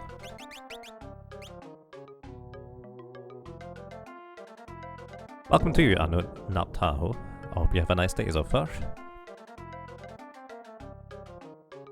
So, in this area here, we're going to be going on a wild water slide ride, and there are scripted encounters here that are always going to be in the same place, so it's not exactly random. What is random, I think, is whether we get a preemptive or a back attack, or just none. With a preemptive. Alright, these enemies are all weak to lightning, I think. They have a bit more HP than that though, so let's see whether the 2 lightning strikes are gonna take them out. So, I don't need a whole lot more experience or ability points along the way here, but a little bit that is easy to acquire is definitely quite nice. Because we will need a few more levels in the end game, but we can just defeat easy enemies along the way for that.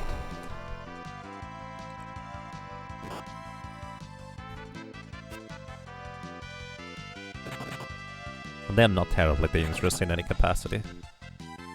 And give a surprising amount of experience, I think.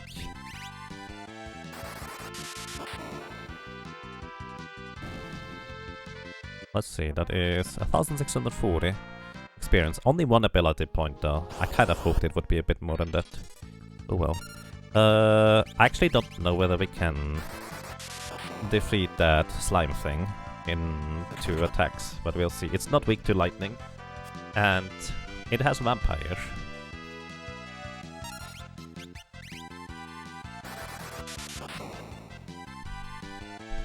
Alright, it does still go down rather easily. Vampire deals damage equivalent to however, or half of however much HP you're missing.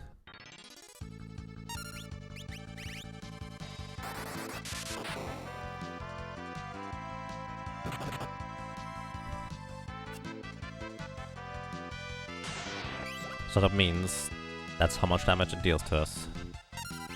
So that means the more damage it took, the more damage it's gonna deal to us, and the more it's gonna get healed for. Ah, that's unpleasant.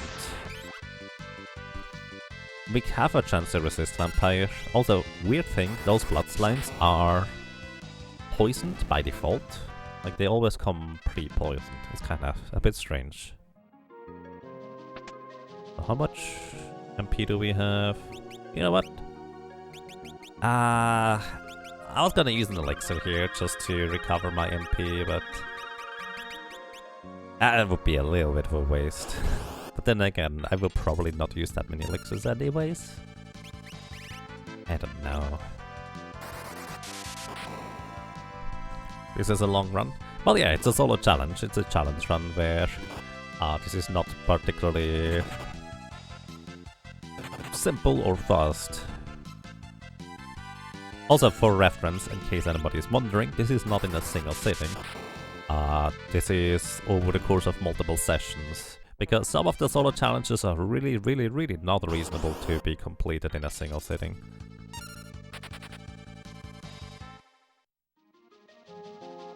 So I'm just going to run away from the remainder of the encounters here. Just because I don't have enough MP. That chest on the left side is just a Phoenix Stone. Not too terribly interesting. Wait, maybe it is. We have 8. No, this is fine.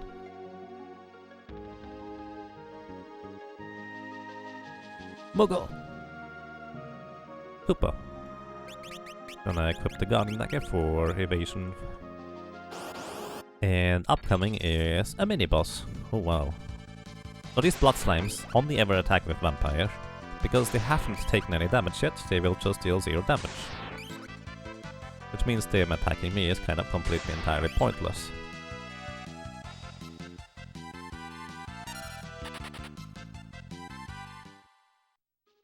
Alrighty. So this is a mini-boss. He has, I think, like 10,000 HP or so. And the problem about defeating this guy straight up is that he likes to counter attacks with a revenge attack that deals damage equivalent to however much HP it's missing. So that means a ridiculous amount of damage dealt to you because it has way more maximum HP than we do. So unless you use a Phoenix Stone to just insta-kill it, since it's not flagged as heavy in the code, so because it's undead it just dies, it actually does deal a lot of damage. It's not a terribly interesting fight to try and take this thing on without a Phoenix Stone, because all it really is do you avoid the revenge attack or do you not? So I just use a Phoenix Stone. Do I do Forge of Fiesta? Yes, I really like Forge of Fiestas. It's how I initially played through the game for my very first time. Basically, I noticed that a bunch of my friends were playing this game called Final Fantasy V, and they were having all that basically played at the same time. So I got curious about it, and saw, hey, they are playing this thing in a Forge of Fiesta idea. What is this game about? How does it work? So I watched them a bunch, and I also watched the opening race to the Forge of Fiesta at the time between Pubexel, Dragondark, Happy Squid, and Almagus, I believe it was.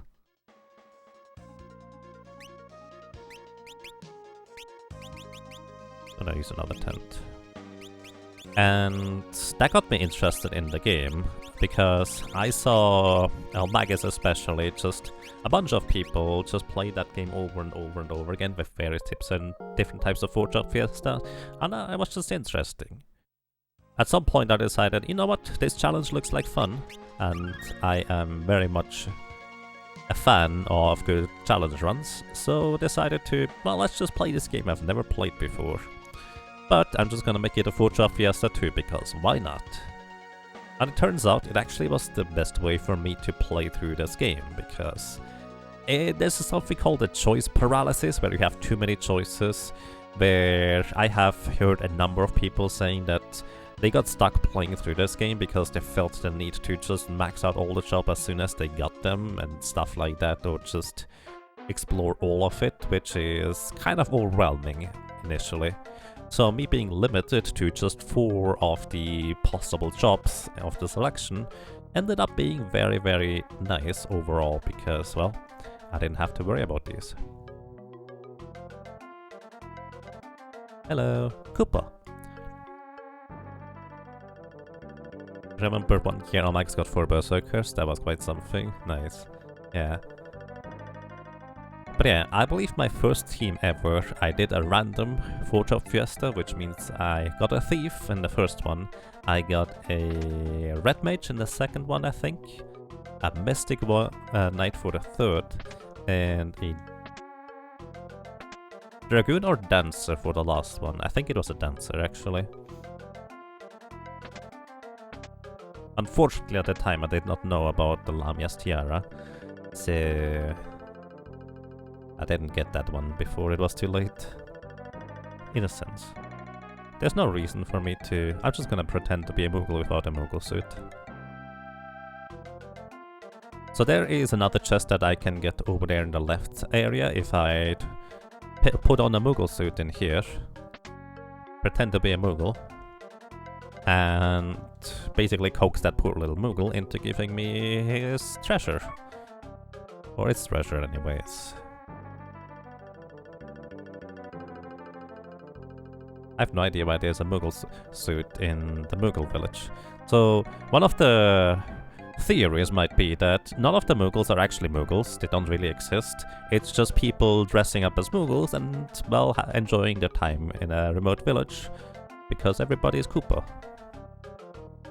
Why not? But yeah, it's just an elf cape over there. It's not really particularly worthwhile for how much money it is worth.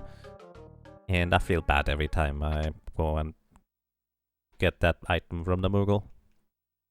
It's Kara's suit. Actually, that's a really good theory, life tactics.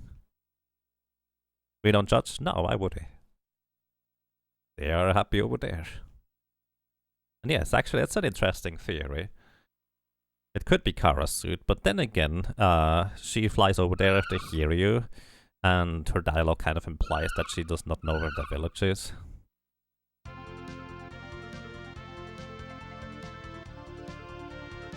Oh.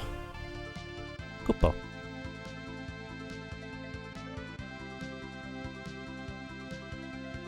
Let's just say it's not a suit. I mean, the game specifically states it's a suit, so I'll just take the game's word for that. It's fine. We don't have to make everything dark.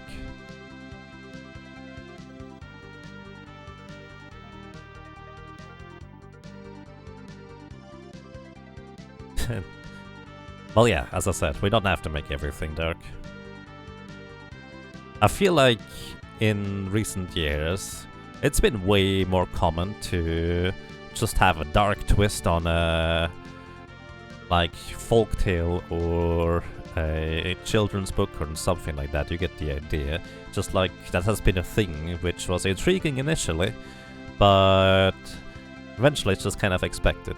Which is also actually why recently playing that other point-and-click game, where we were playing with the princess, basically through one of the children's book stories, that didn't have a dark twist, actually kind of nice and refreshing. You silence Moogles, they can't cast spells. Yeah, I think they can still dance though. Or can they?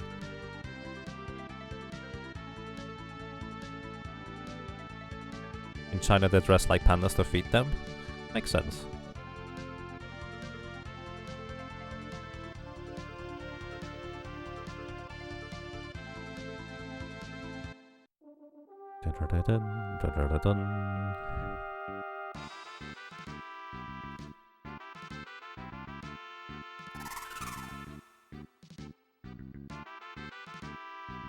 I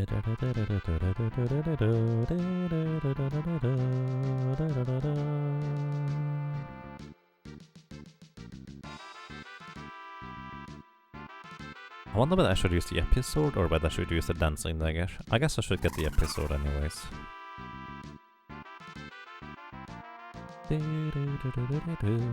By the way, episode is kind of a weird thing to me because if you know the French word for sword, it's épée. If I'm not mistaken. I might be mispronouncing it a bit. And it's kind of like the sword of this game, it feels like. I don't know whether EP sword or something like that might have like a different meaning somewhere. In different translation, it is called like the great sword. So yeah, I'm not entirely sure about that. The big question now is, which is the best, the Rabbite, the Moogle, or the Dragon Quest slime? Well, each one has their own qualities. But let me show you something else. I'm not gonna go on a break, but just show you this one. This one is cute. I really like this one. Does anybody know if I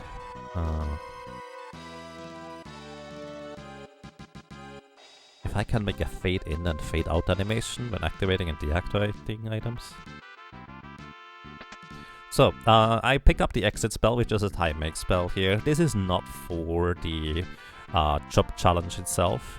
This is literally just for me in case I want to test some things. I want to have a quick exit out of certain dungeons after we complete the challenge. So the exit spell allows you to easily get out of a dungeon by, well, just casting exit. It's really nice actually. But for the purpose of the solo challenge Red Mage, we won't have it, because we don't have time magic. You can make a scene transition, fade in and fade out. That's true. I guess I can just duplicate the scene and then switch from one to the other in theory. But that would be kind of a lot of work for just that one thing.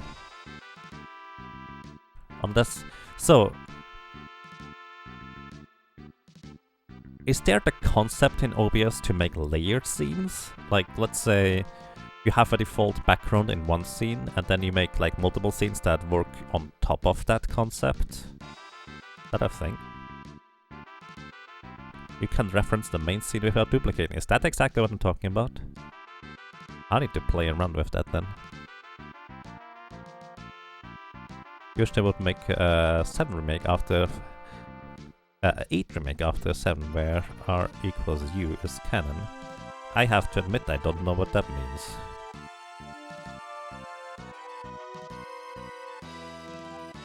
So, I'm going to actually briefly go into the basement. In this basement here there is enemies called statues that are actually pretty strong and scary, all things considered. I don't plan on defeating these guys, I literally just want to go here in order to make sure this is a solo character challenge for the next mini-boss coming up. And then we run. Goodbye. So these statues you can relatively easily take out by throwing soft items at them. Soft is basically the thing that removes petrification in case one of your allies gets petrified. If you use it on an enemy that is effectively a golem or a statue or made out of stone in some capacity, it will instantly kill it. So it's a relatively easy way to farm ability points, because those enemies there in particular give you a bunch of ability points. Going to go out of my way a little bit here in order to pick up a sword. That sword doesn't have actually any particular ability associated with it. It's just pretty strong. That's it. I will probably not need it, but just in case I feel the need to use it. Also, by the way, I would like to point out this thing over there. You see that? It has 2 eyes. It kind of like has a bear snout. And it looks kind of sad. With the green things under its eyes, kind of like tears or so. Sad towers. Just wanted to point that out because I literally just saw that. But then again, you can see faces in almost everything. But hey, sad towers. There's an episode. You're being intentionally vague as to what that means. Alright, that's fair. I just don't really know anything about it.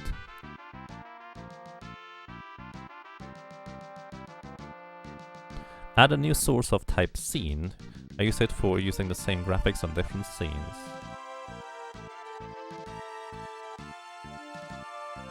Oh! Wow! That's awesome! There's no way to group scenes like you can group items. Thank you, Kamaru. That is actually really neat. Okay, so upcoming we have a little mini boss, and that mini boss I actually don't have in my little thing. Huh.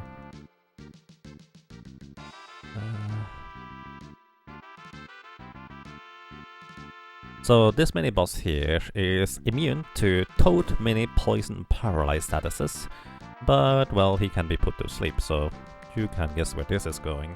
He has 2,500 HP, and he's actually not without danger. So it has an ability called Hurricane, which puts a single character into critical HP, which is why I saved before coming here. And it has the ability called Vampire in its second turn, which we've already discussed and how that works. So, trying to put it to sleep. He's apparently just about a little bit faster than we are, and we are fine. No problem. And that's kind of all there is to it, isn't it? We could also charm it, in theory.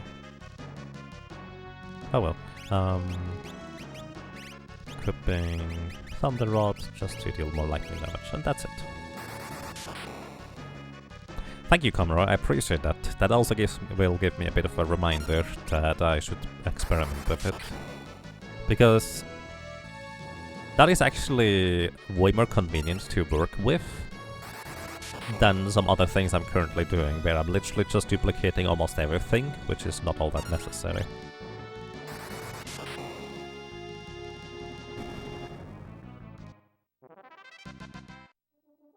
Time to murderize a huge bull?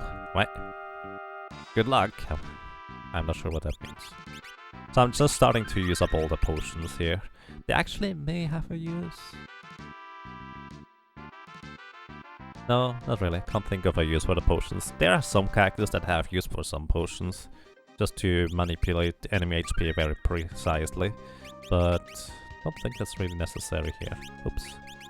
Guardian Dagger is just my default weapon to equip just because it avoids damage from enemies. And here we have Dance of the Dead.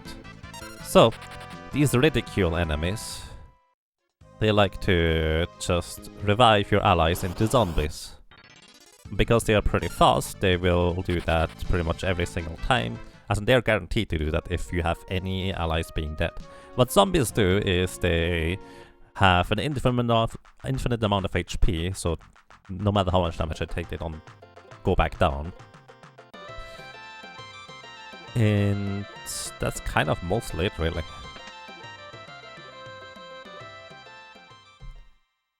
All the zombies do is kind of like a confused character to an extent, just physically attack their own party. Unlike confused characters, they never cast spells, so it's literally just they attack yourself. Zombies are curiously potentially useful in weird cases, because they do operate as targets for enemies. So, as a matter of fact, I want to get rid of the zombies in my party just because they could potentially help me unintentionally. Welcome to you, Zaku. I hope you have a nice day so far. Also, yes, maybe while we are just walking through the cutscene here, 7th of March, we're gonna be playing Secret of Mana for a really long time, trying to get all the rare drops from all enemies. I got kind of inspired to maybe try that when I recently watched the Earthbound Let's Play by Jugger Conroy, and he was talking about some crazy people that try to get all the rare drops in Earthbound, which seems a bit crazier to me than Secret of Mana, because it's a 1 in 128. In Secret of Mana we have a significantly better chance for rare drops, but it's still going to take a long time to go through the entire game. Will probably not be able to do this in a single sitting, but I will be prepared to go up to 24 hours. It is also simultaneously a little bit of a fundraising event. Not really fundraising as much as I like to try and invest into the future of this channel, trying to, well, maybe convince people to subscribe here, which would be nice. So that's that. But that's gonna be there. It should hopefully be fun for everybody, and as usual, I don't like talking about money in this channel, so I usually reserve it to a single day of the month, which happens to be the 7th. And anybody who does not want to, or just doesn't have the means to, you're still absolutely welcome to stick around and have fun regardless. I try to never, or almost, well, as little as possible to be exclusive to these people. I cannot say never, because that's... like, we have emotes, you can't use those without being subscribed, I suppose. But, yeah. Actually, I guess you can nowadays. That's not true. I have the unlock pretty cheap overall for channel points. At least I think so. Red Mage solo seems to be going well so far. Yeah, Red Mage...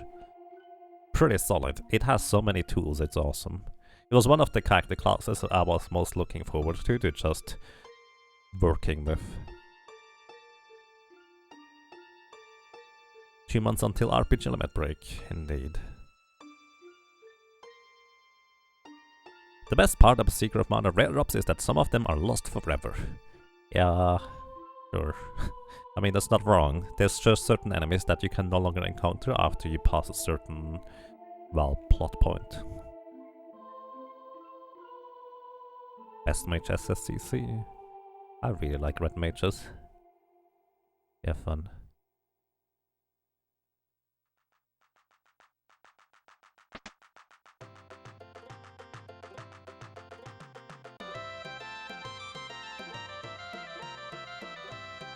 Okay, after we convince the wolves to show themselves and actually talk to us, we go ahead and briefly enter this room. So this is where we can buy a new set of equipment. Also venom rods.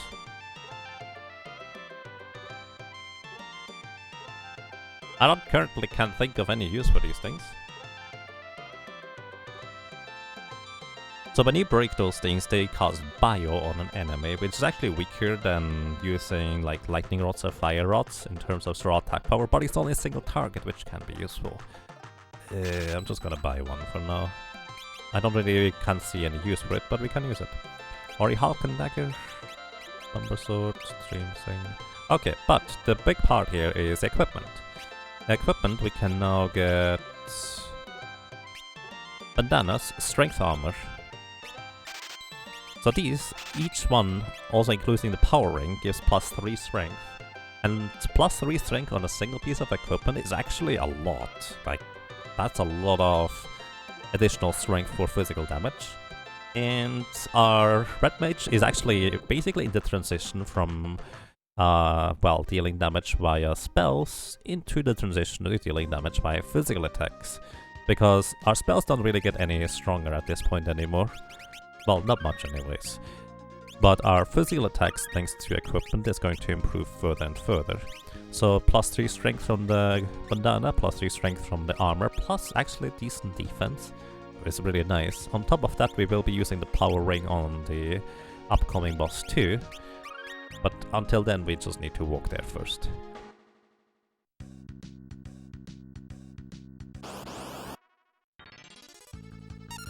Alright. One kitty cat, and we run away. Ouch. Don't bite me. Apparently you're supposed to hiss at cats in order to tell them that they did something bad. So to not encourage them to do that again. Or something like that. Red mages have good fashion sense. Sure, we can go with that. Alrighty, we are now on Carrier Mountain. There's a number of chests here that basically contain a ton of money. There's nothing really particularly amazing here that I absolutely want, but money is always useful to buy more high potions, to have basically an easy way of healing. Plus I will probably want to buy a few ethers just to have a little bit of MP recovery if I don't need a full MP recovery set.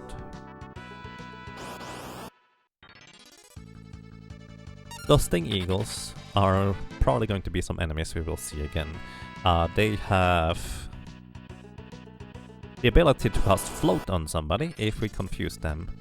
But they actually don't have enough MP to cast Float, so we need to confuse them and then give them an Ether.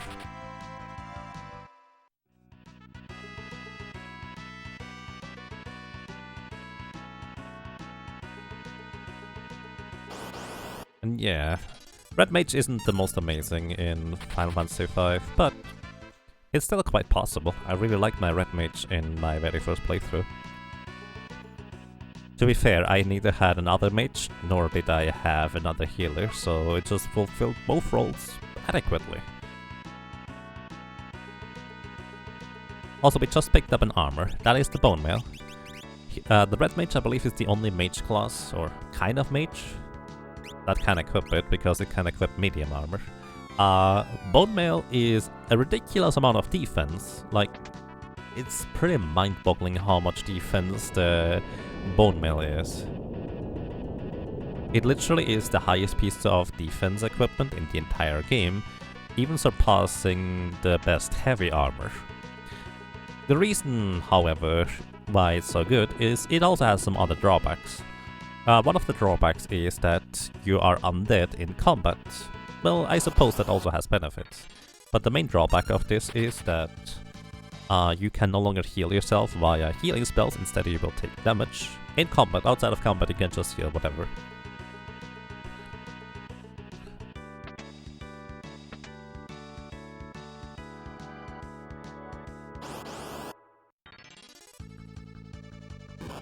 But because we now have so much for defense, well, we can use that to our advantage. Trying to cast life on this guy. The zombie dragons are not heavy, despite how heavy they look, which means they can be instantly killed via Phoenix Downs or life spells. Phoenix Down is a bit more reliable than life spell here. If I accidentally use a Phoenix Down on myself while wearing a Bone Mail, I will instantly die. So let's not do that. So those zombie dragons always give a Dragon Fang, which is worth 2,500 gold for sale. Also, they are pretty good in terms of experience. And yes, items hurt you as well as undead. So a lot of cactus have no way of healing themselves if they have Bone Mail equipped. So you just rely on being able to defeat the enemies before they can kill you. But the Bone Mail is still an amazingly useful item, and that will actually be demonstrated in the battle coming up. Just in a moment here. And what I mean with this is that... Let's just go. The Bone Mail gives you immunity to a lot of status effects. We are, with the Bone Mail, immune to the aging status effect, immune to poison, darkness, instant death, and confusion. 4 out of these 5 status effects we will actually encounter in the next boss fight, in the form of the little flowers. And yes, actually, if you equip the Bone Mail and you cast Doom on yourself, you will fully heal. Also, any enemy that uses a drain spell effect, either MP or HP drain, will reverse the effect and you will gain the HP instead. Also, it works vice versa if you try to do that on an undead enemy. So it's really, really, really good. Okay. Next. I'm gonna use the Dancing Dagger just for the speed. I'm gonna use the Power Ring for additional physical damage. And let's go. So this is the Hiryu plant. Its entire thing is that it will summon little flowers, and those little flowers attack you. That's it. However, that attack can never be blocked. It is a special attack that will always hit. It is still dealing less damage if we are in the back row. They will deal baseline 100 damage exactly.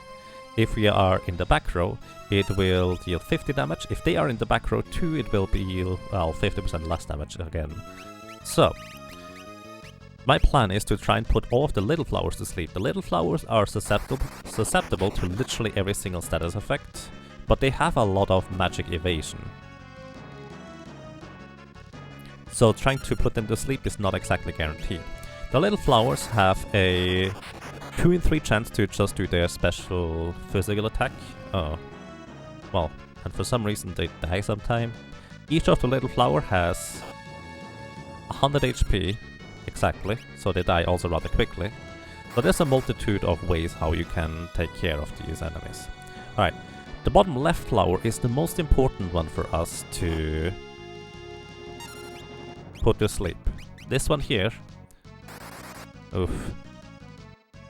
is the one that paralyzes. So we don't take a whole lot of damage, but all the damage will pile up. So the darkness flowers will blind you. Grain pollen is the aging status effect, curse pollen is paralyze, charm pollen is confusion, and poison pollen is, well, poison. So once again, we are immune to 4 of the status effects thanks to the bone meal, but we also cannot heal.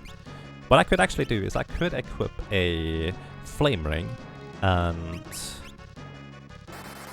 Oof, didn't hit anything. We could equip a flame ring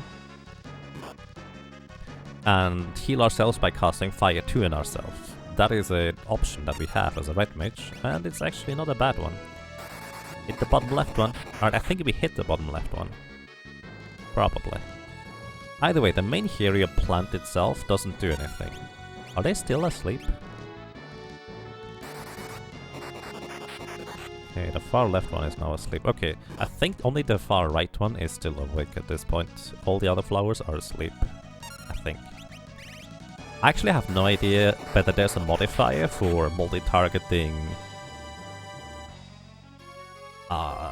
status effect abilities. So that's that. So, all the big hero plant does is it resummons the little flowers when they are dead. That's it. It has, I think, 11,000 HP or so. And we basically win here, because nothing is going to attack us anymore. So there are some multiple ways of taking care of this fight. One of those ways is if you have an area of effect attack, to just always kill the little flowers again and again and again, you will eventually win. Alternatively, you can just crowd control the little flowers by putting them to sleep, which can be a bit tricky. And, well, that's all we do here. Worth noting that the little flowers do have a lot of magic defense, so you actually need to have a fair bit of attack power or magic attack power to hit all of them for enough damage to kill them, even though they only have 100 HP. So you might see Sword Dance, 3000 damage with a physical attack, what's this? So we currently have the Dancing Dagger equipped. The Dancing Dagger executes, whenever you physically attack with it, half the time, 50%, it will execute a dance move instead of a regular physical attack. A dance move is one of 4 possible outcomes. One is Sword Dance, which deals 4 times physical damage, and it's really, really good.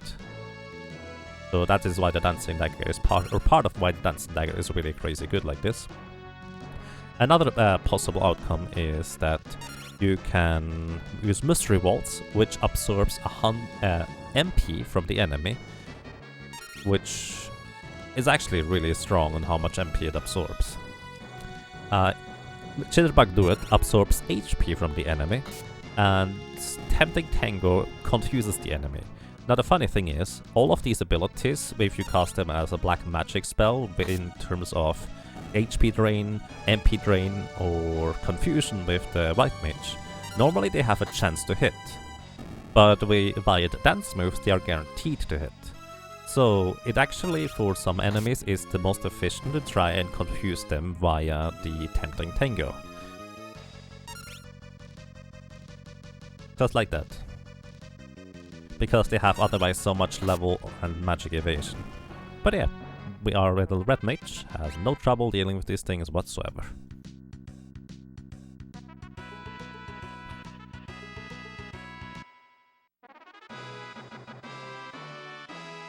Technically, Sword Dance deals more than 4 times damage due to how damage is calculated. That's fair. I just didn't feel like going into the technical details. Kinda like how in Secret of Mana, if an enemy is normally using multi-target attacks but only targets a single target, is technically more than 3 times damage than what you normally see. But yeah, it's true. Elf Cape, wait, we keep the Bone Mail. The Bone Mail is actually our go-to piece of equipment because it's just really, really good. Also, I'm gonna equip the Guardian Dagger again. Why is that? Based on how damage is calculated. So in Secret of Mana, for example, if you do a solo character challenge, the Fire Gigas normally hits your entire party with spells like Exploder, Lava Wave, and Fireball. But each character at that point has like 20 to 30 magic defense, so it reduces it per character by 20 and 30.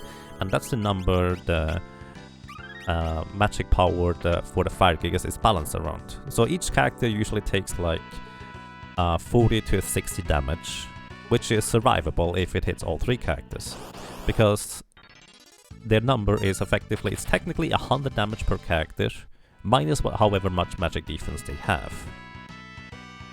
However, basically all the characters' magic defense is additively, well, it's subtracted on their own part of the damage they receive. So in a sense, you have a split magic attack in Seeker of Mana is influenced by all the target's magic defense. So in a sense, because it's just plus and minus, like additively and subtractively a calculation, it will easily deal a lot more than 3 times damage than you would expect. For example, because you take like 50 damage normally on 3 characters from the Fire Gigas, you would think, oh, it just deals 3 times damage. So it would be 150, which is survivable if you have a decent enough level at that point for a solo character. But effectively it will actually deal like 250 damage instead. Just because you are missing out on the amount of magic defense the other characters would normally provide as well. I hope I explained that well enough.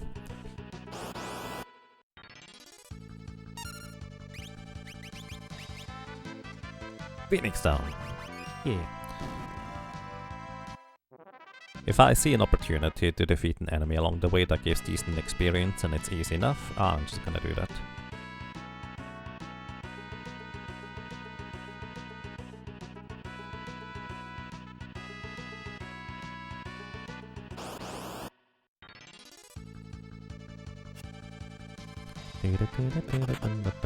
So the reason I'm actually trying to confuse the bird is because the bird has an ability to break an enemy. Actually, it doesn't have any MP for that. Wait, beak. It's not break. I don't know why it's not break. Either way, the short version is the bird will either defeat itself or it will kill some of its allies. Either way is fine. We get a bunch of experience at the end. Yeah, beak does break, but it doesn't cost MP. Oh, okay. I mean, that's okay. Turn to stone. Basically, putting an enemy to stone is just insta-kill. Also, Magic Hammer is unpleasant. Fun fact, if you confuse a drippy enemy, it will cast Return. And let me just equip a decent weapon here. Return is literally returning the game or the battle state to how it was at the beginning of the battle. Sting Eagle sounds like a Mega Man X boss. It does. I mean, I think that's literally the name of the Mega Man X boss, isn't it? Return is time magic. Good evening, Flare Star. Welcome. How are you doing? By the way, those bird enemies never use the petrification move on you in regular combat. They only ever use it when they're confused.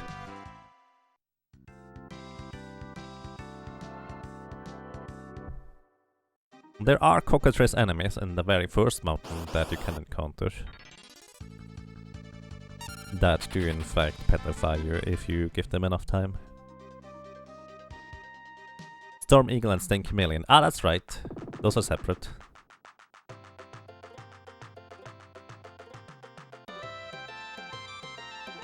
Hey Badlockar, welcome. How are you doing today? Okay, going to buy a few more high potions here.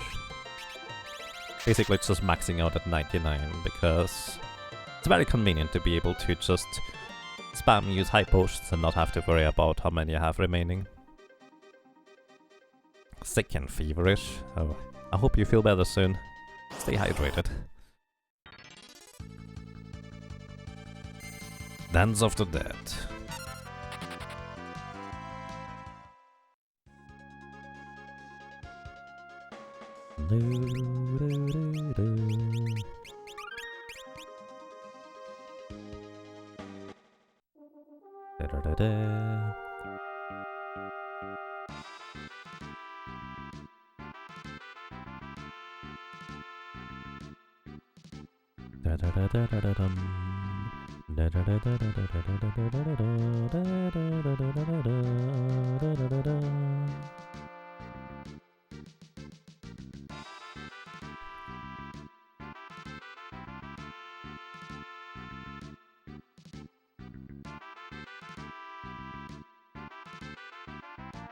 Always already playing the Zero collection. Wondering if that's PS3 access from this shop or if it's released earlier in the UK.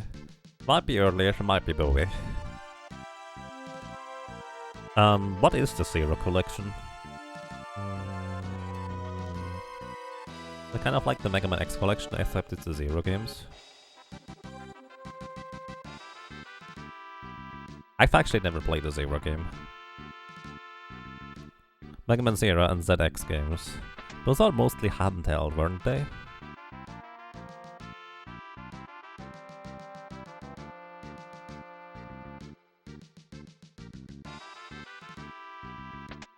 The only time I've ever played as Zero was in Mega Man X3? I think.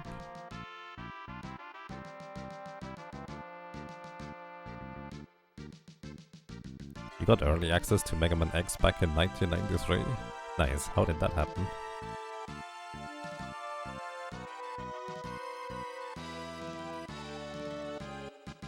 Combination of difficult and design decisions really put me off on the first game or two. Oh.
You're found on Switch Store, you first heard of it. Sounds like it's PC as well, so you would guess Steam.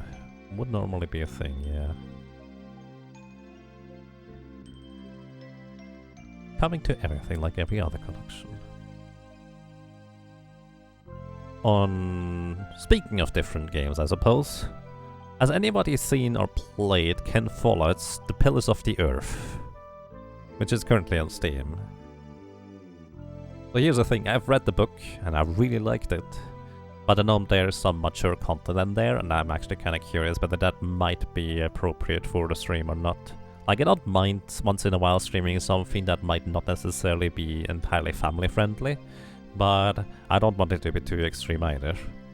So if somebody has any information about that, I would be curious.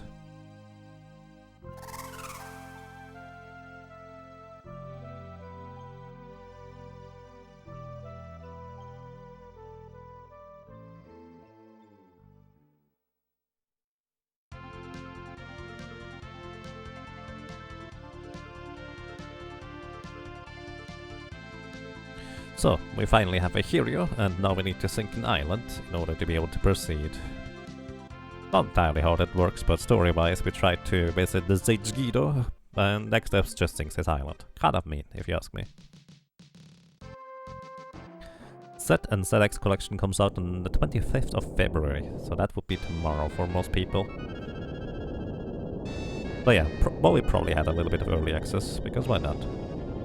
It does work with a lot of the people in the games industry, so makes sense to me. Mega Man Zero's ZX Legacy Collection.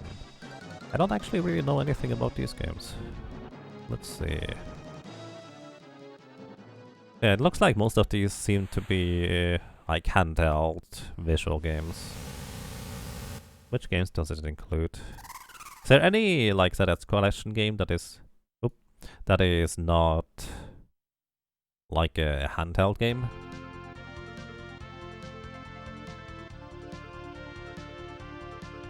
So let's see real quick.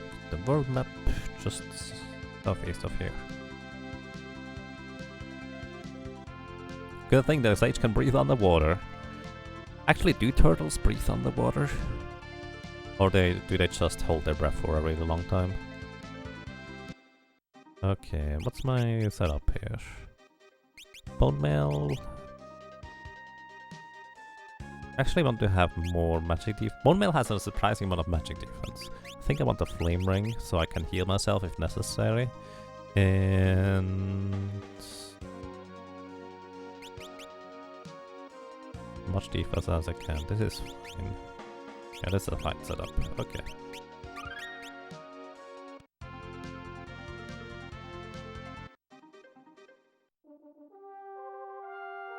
All the games are handhelds? I see.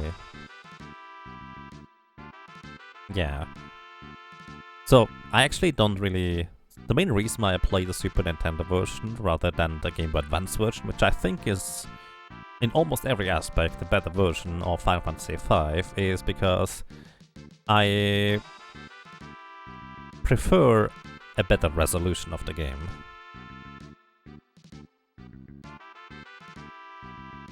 Which is also why it's like, alrighty, enjoy the Mega Man Zero collection. Hope it's gonna be a good one. But for me, it's like, unless I'm specifically interested in a game, in a handheld game, I will probably not necessarily play it. Speaking of handheld games, I would like to play Golden Sun sometime, as well as actually Sword of Mana. But I still need that playdisc for the GameCube. Actually, I don't even know whether my little add-on works at the bottom now that I think about it. Maybe it would be better to just get the bundle.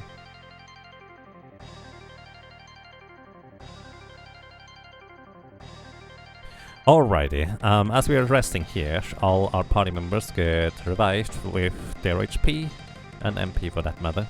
And worth noting here is that you don't have to fight all the goblins that are on the deck, but they do give a surprising amount of experience and are pretty quick to defeat, so I will do this anyways, just because I can.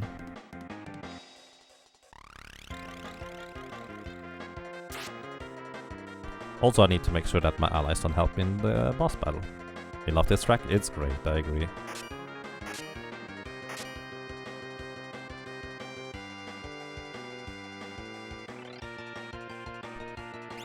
Also, I'm gonna just equip the episode, move to the front row, let's go.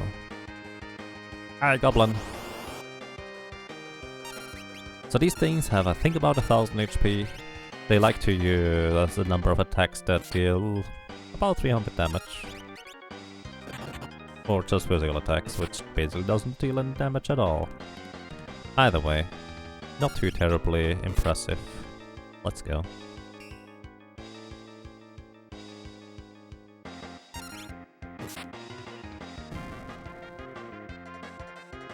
It has small similarities with Final Fantasy V. Interesting. Never thought about it that way. So here's the thing about Golden Sun. I really liked playing that game as a kid, but I was so disappointed that it was basically only half a game when I got to the end of it. And I never ended up playing the second half, so I have no idea what happens there. But aside from that, I really liked it.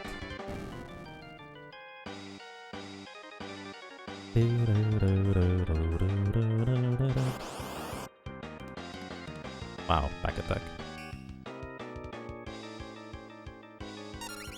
Yeah, I played Golden Sun, but I've never actually played the second part, so to speak.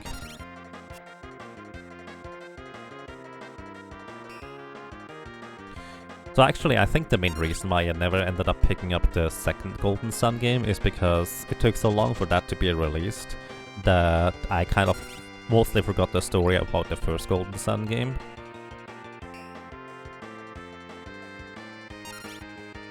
So it was pretty awkward. I strongly recommend you picking up Final Fantasy Dimensions and either play it on BlueStacks or other emulators. Final Fantasy Dimensions, let me write that down real quick.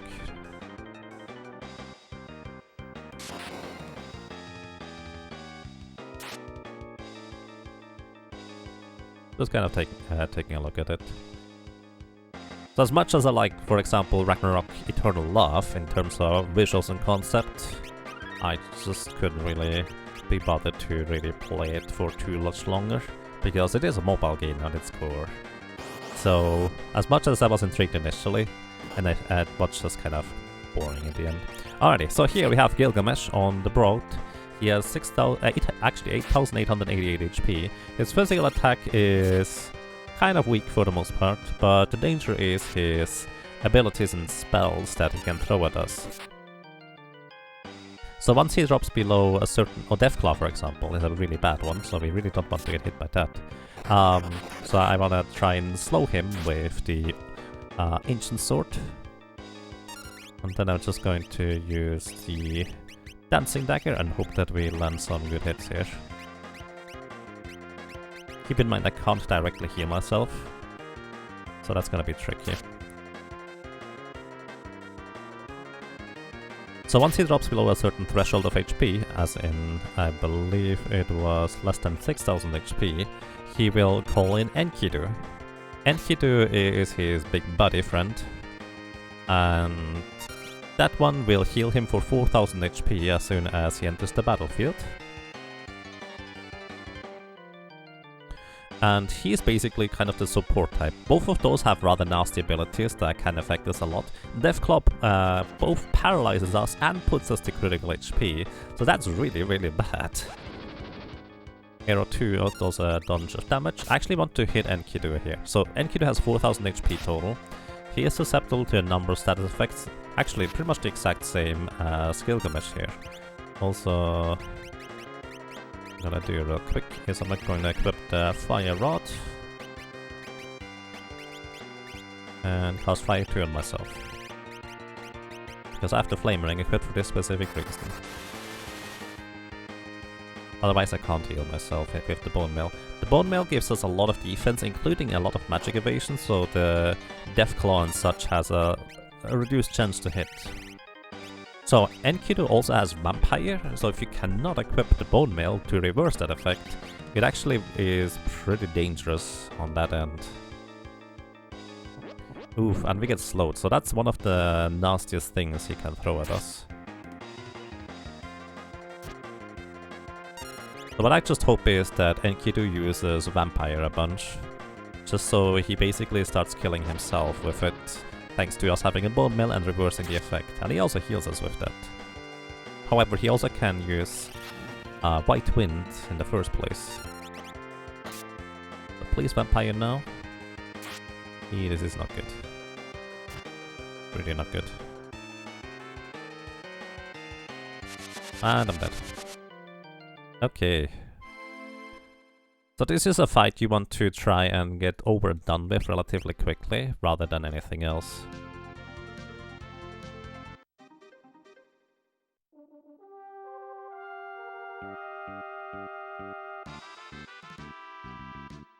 Lost Stage has a bigger puzzle, which is my favorite aspect of Golden Sun.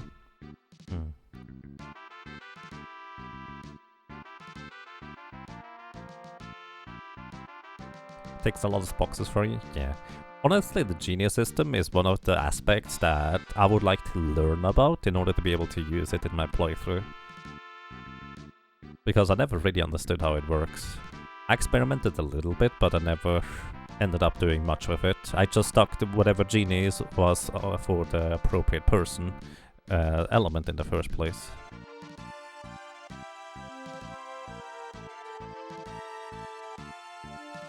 So it was just kind of a simple playthrough.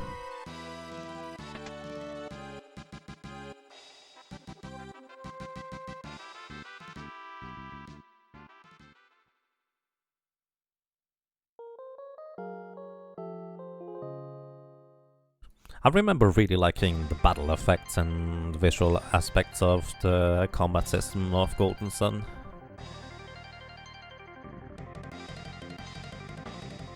Rump. Hey Hobo, welcome. How are you doing today? You know what? Because I have a decent chance to straight up die against Gilgamesh, I'm just going to go ahead and not kill the goblins again.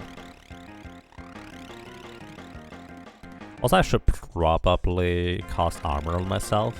My idea was I did not want to invest a turn casting armor, because I wanted to defeat Gilgamesh sooner rather than later. But at the same time, it's probably better in the long run.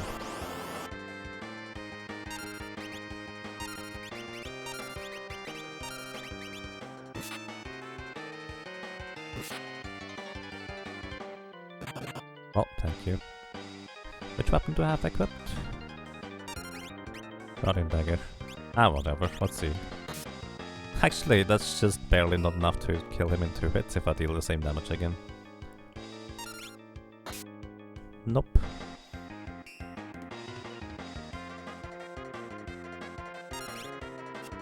Auto lighting the Venus Flame? Yeah, that's as much as I know about the game multi-site though. But again, it was like a year or year and a half between the first and the second game where it was released. So I just kind of lost interest. That's actually mostly true for me if I play an RPG and put it down for an extended period of time. I just have no motivation to play it again because I feel like I would need to replay the early stages in order to know what is actually happening story-wise. But at the same time, it's going to be mostly feeling tedious, so that doesn't help. Alright, we're gonna go and move into the front row. Yeah, that's equipment, so it's fine. Let's go.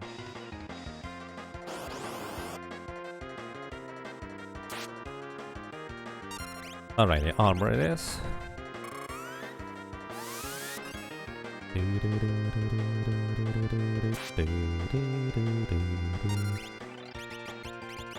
I'll probably try to use the Ancient Sword on Enkidu again as well. Again. Well, not again, but actually at all. So in the Game Advance version, if you ult Gilgamesh... Oh, we are probably dead here. If you ult Gilgamesh, he will...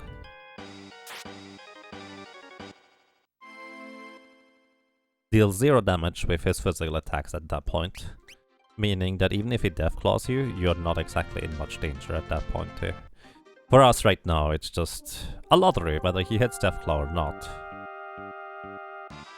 I guess actually, hitting him with the ult status effect reduces his level to 1 eventually, which means that his chance to hit Deathclaw is significantly reduced thanks to the ult status effect.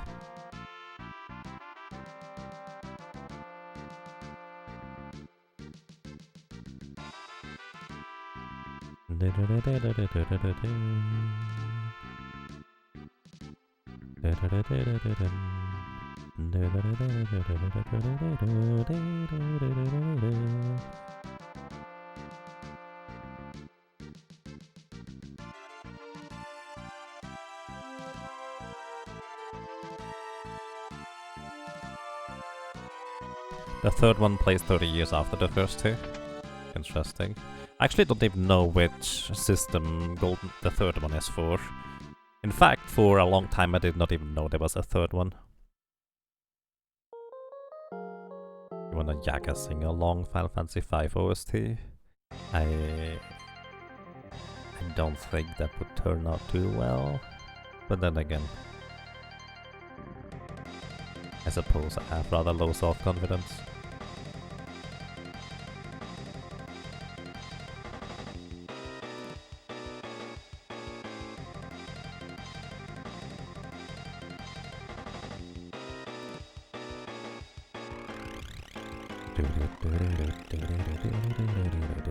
Dark Dawn was for the yes, he was middling compared to the first two.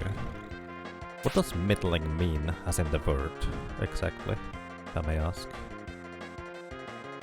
Like, I have an idea on what it means, but I'm curious whether it actually deviates from what I expect it to be.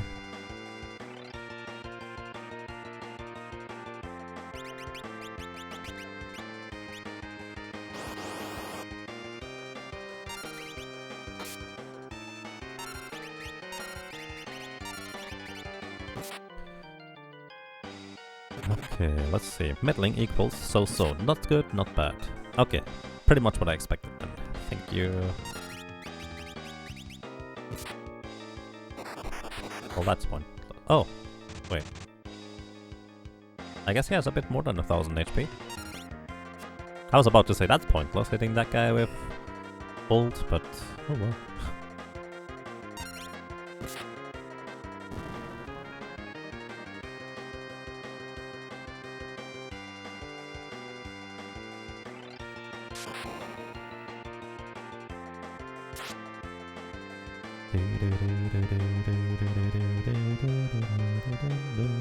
I need a good solution to play PlayStation 2 games with 480i resolution like Dawn of Mana at some point. Because while I can play it and... well, actually it's not about playing, it's about having a good way to capture it and stream it. I would like to play Dawn of Mana sometime, but I'm not entirely sure how to approach that. It's kind of thinking about middling games and stuff. Let's go. Alrighty. Trying to ult this guy again. I think I need to ult him before I try to armor up. I think that makes more sense, just because him having a reduced chance to hit Deathclaw is probably very much worthwhile. And this time it worked first try, so that's good. Alright, so we are switching over to the Dancing Dagger, trying to get a bit lucky here. Nice! Sword Dance, right off the bat. That's really lucky. Isn't Elgato a decent way for you? Regular Elgato, which do you mean? The catch is, so can an Elgato capture directly from the PS2? I have no idea about an Elgato, honestly. Nice! Hit him first try as well. Perfect. Going to try and get rid of Gilgamesh first or Enkidu first? Probably Enkidu because he heals for however much HP he has remaining. It can. Actually that would be good, I suppose. Wow, okay. If he ever uses Vampire... oh, he missed Vampire. Actually another good miss for us. Oh well. Wow, holy moly, 3 sword dances in a row. That's ridiculously good luck. Okay. So just the 8888 HP remaining of Gilgamesh here. Hey Dingsbooms, welcome, how are you doing? Yeah. Either way, I would also need the cable splitters for the PlayStation 2 at that point, I suppose. And just to play Dawn of Mana, I feel like that might be a bit of a questionable investment considering my financial situation. Oh well. But it's a good idea. Or a good thing. So the thing is, I can technically capture it via the OSSC, but it just does not look good at all. Like, it looks horrible. Now it's time to fight like men, and ladies, and men who dress like ladies. Wait, what? For Yojimbo, it's Gilgameshing time. Right? Wait, that didn't go the way I expected it to. Hey XDev, welcome. How are you doing today? Red Mage, best mage. I really like Red Mage.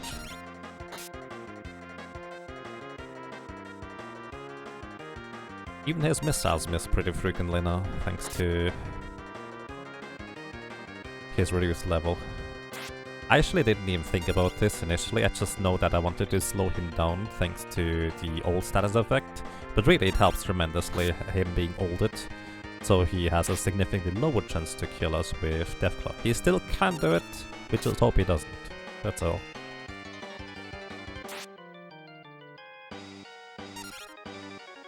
Red Mage gets a lot of stylish outfit points for me, that's fair.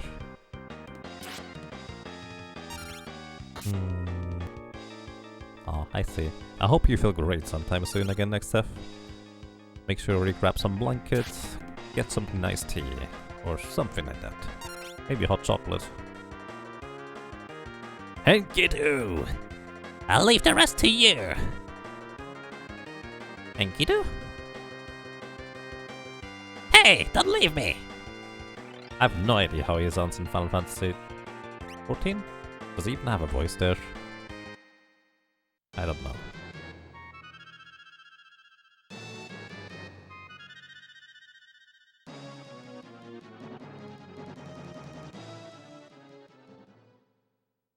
He gets 1 in 14. Interesting. Nice threats are their specialization.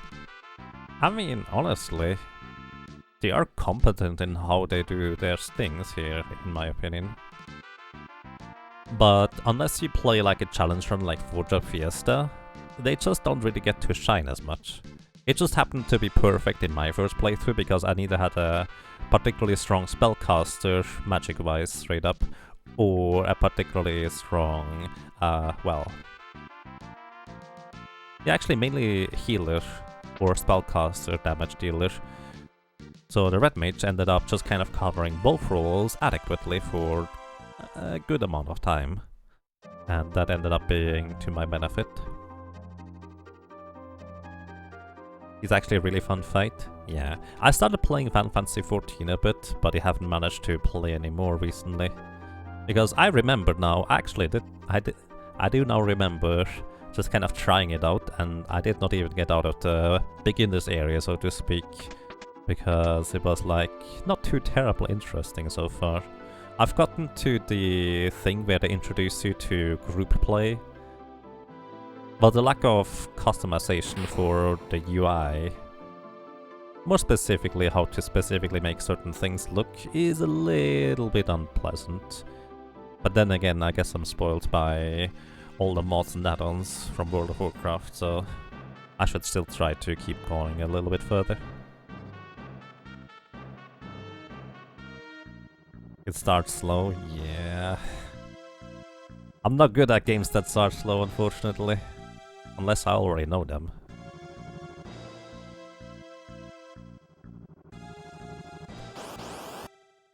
Okay. Bye. I could take out the red dragon if I wanted to. There's no reason to, really.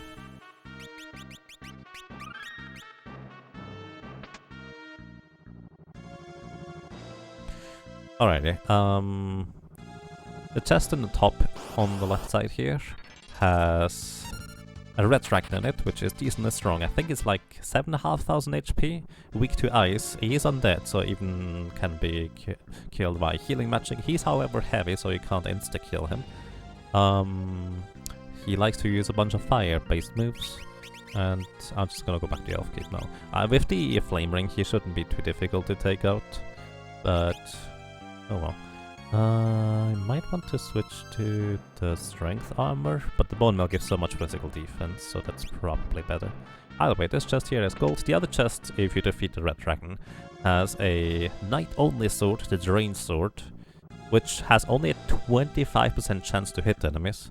It's based on magic power, also gives you 5 magic power, so that's, I guess, not too terrible. And what else? Hey, that's exactly what I was looking for. Also scales with magic power. Because it's only a knight sword that scales with magic power and has a super low accuracy, it's actually very questionable how to even use a Drain Sword properly. It's actually not too terrible if you have least amount of magic attack power and can use X-Fight of it in order to guarantee it hitting, because it's not getting its damage cut down. Either way, we're actually going to be sitting here for a while until we get the rare drop from these Wall Knights. In this room in particular, we have the highest chance of meeting one individual Wall Knight enemy, and they have about 1,600 HP, and they have a 1 in 16 chance to drop us a Wall Ring, which is an accessory that permanently gives you the wall status, meaning it reflects spells. Not all of them, but most of them. So that will be very crucial to have at the later stages of the game, so I need to get one here. And only the Wall Knights specifically drop them, so it's not really worth fighting groups that include Wall Knights. Speaking of Wall Knights, they do have, actually, as you might expect, wall permanently on them.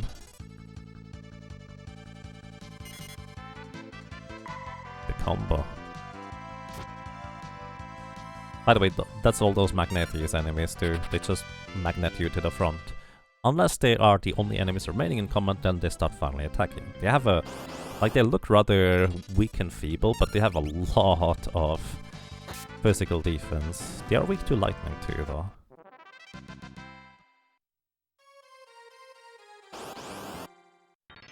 You would say around level 15 to 17 starts to pick up, though. You still say Heaven's Sword is your favorite part yet. You still haven't finished Shadowbringers yet.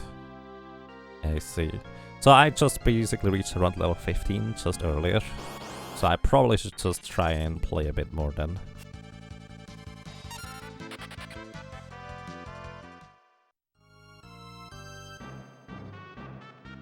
In before first try drop? Unfortunately not. Honestly, I've actually had a number of really quick wall ring drops on a bunch of characters. And I would say it was especially on the cactus that really needed a quick drop, because they were super weak and slow to defeat these wall knights within any reasonable amount of time. So I was pretty happy on how those worked out. For example, when we did the White Mage solo challenge, I got it first try. I was just kind of testing the waters, because I think at the time I was just towards the end of my session time. And I just wanted to see how long it would take to take out one wall knight, and it took like 3 or 4 minutes. And I was just testing it, and luckily that is the one wall knight that ended up dropping me a wall ring. So that was really lucky. 14 gets quite a bit more fun when you have dungeons to run. Nice. Still need to get used to the concept of how it really works and how my magic or MP pool ends up working out. But yeah, it could be interesting.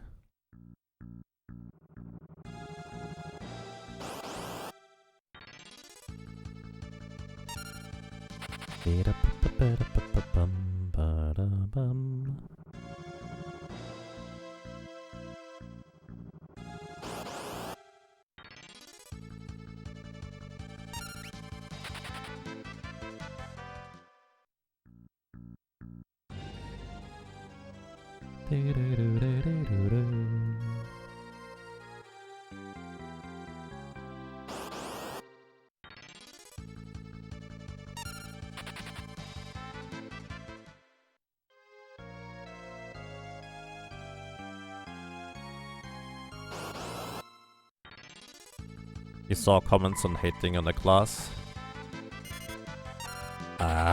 Honestly, that would only motivate me to just kind of play that class even further. Just because maybe the class isn't the greatest or good at anything, but that doesn't mean it's completely unusable. And that's actually one of the things I liked doing in World of Warcraft, just trying to do obscure things that are not optimal, but just kind of for the sake of trying to make them viable. I found them to be rather intriguing to try like that.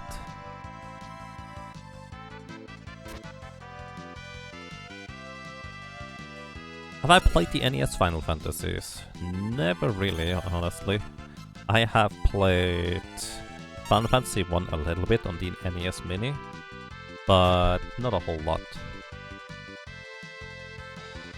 I'm most curious about Final Fantasy 3 for the NES to play sometime.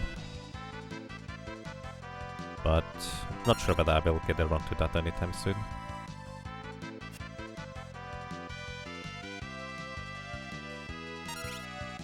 The dev team makes great pains to ensure that every class in every makeup can clear every piece of content.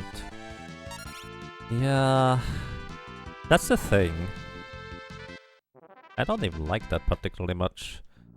I would like that every class can clear every piece of content, but maybe not in every single makeup. But then again, I don't actually know really how Final Fantasy 14 works, so maybe it makes more sense for that game. But I like it when players have to adapt a bit. But that's just me. I don't think it's necessarily a bad thing, it's just how I generally would prefer it, probably? Question mark.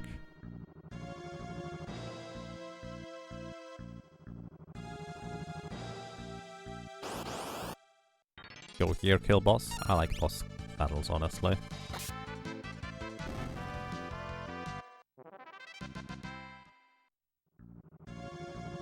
people were making fun of bards then.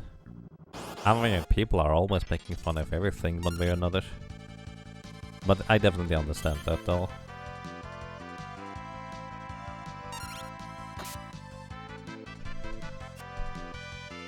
I played a lot of weird Ragnarok online builds just for the sake of playing weird builds. Just because I wanted to test the limits on whether something might be interestingly viable. I made an alchemist at the time when there was not really any War of Imperium alchemists around at all, because they were super expensive and nobody had even leveled one particularly high. Like, I was the third highest alchemist at the time with level 86 or so. Which, considering how competitive people were about leveling everything else... Oh, there we go. Nice, we got the wall ring. Considering how competitive people were about leveling everything else, being the third highest with only level 86 is kind of crazy. But yeah, wall ring, we need that accessory. Well, yeah, no, we kind of need it, really, for defeating Xdef at the end of World 2 more reasonably quickly. The Red Mage would have the tool set to deal with the boss there appropriately, but it would require a bit more grinding on another part to do it at a in a reasonable fashion, so makes sense. Plus, wall ring is actually useful in a number of other cases. But are bards spoony or not? Some of them might be.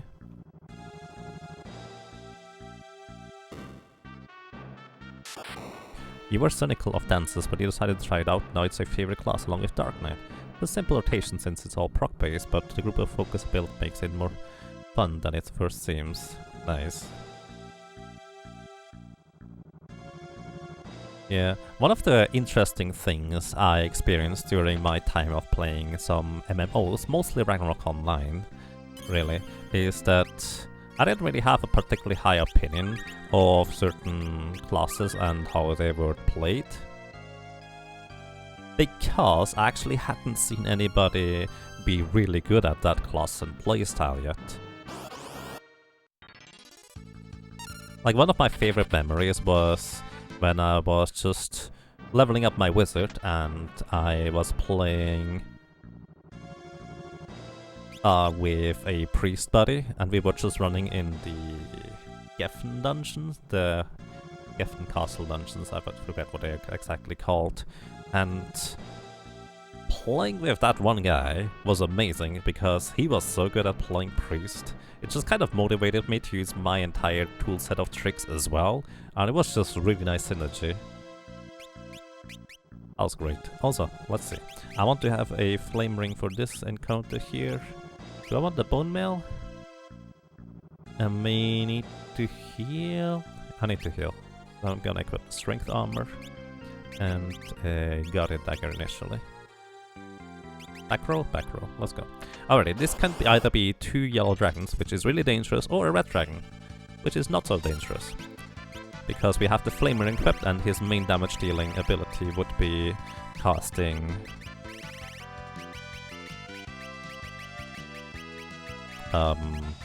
fire on us.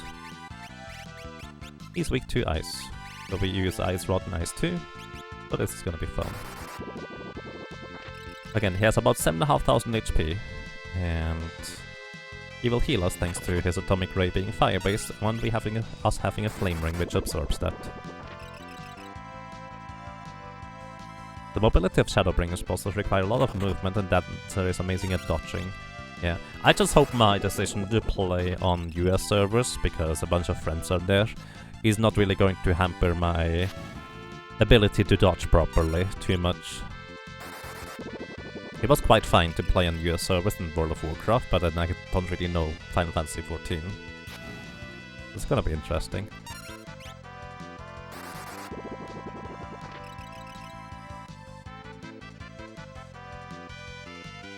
Okay, we gave you all these cool new ways to let you move. Now use them! But yeah, I love mobility and stuff. Oh!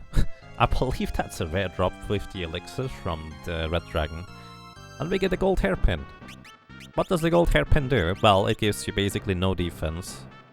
But what it does give you is it gives you... Wait, wrong button. It gives you half cost on all your spells. And considering that our MP pool on the poor little red mage isn't that grand and great, that's actually a lot of magic saved up, which is great, honestly. Okay, do we have MP full? No, not quite. Gonna just use a tent here real quick, which means I will have to make sure my allies are gonna be asleep again before we move on, but it'll be fine.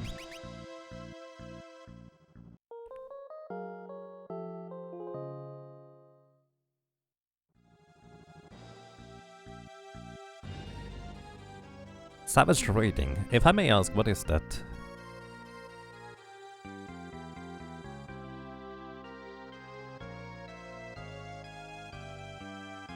You find the Black Mage is probably the most difficult to play at endgame.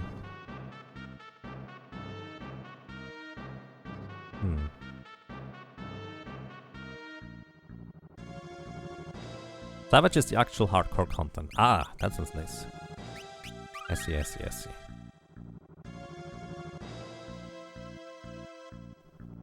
So stuff that I would be curious about trying out. But then again, I would need to try it out with people that have a similar mindset that I do. Okay.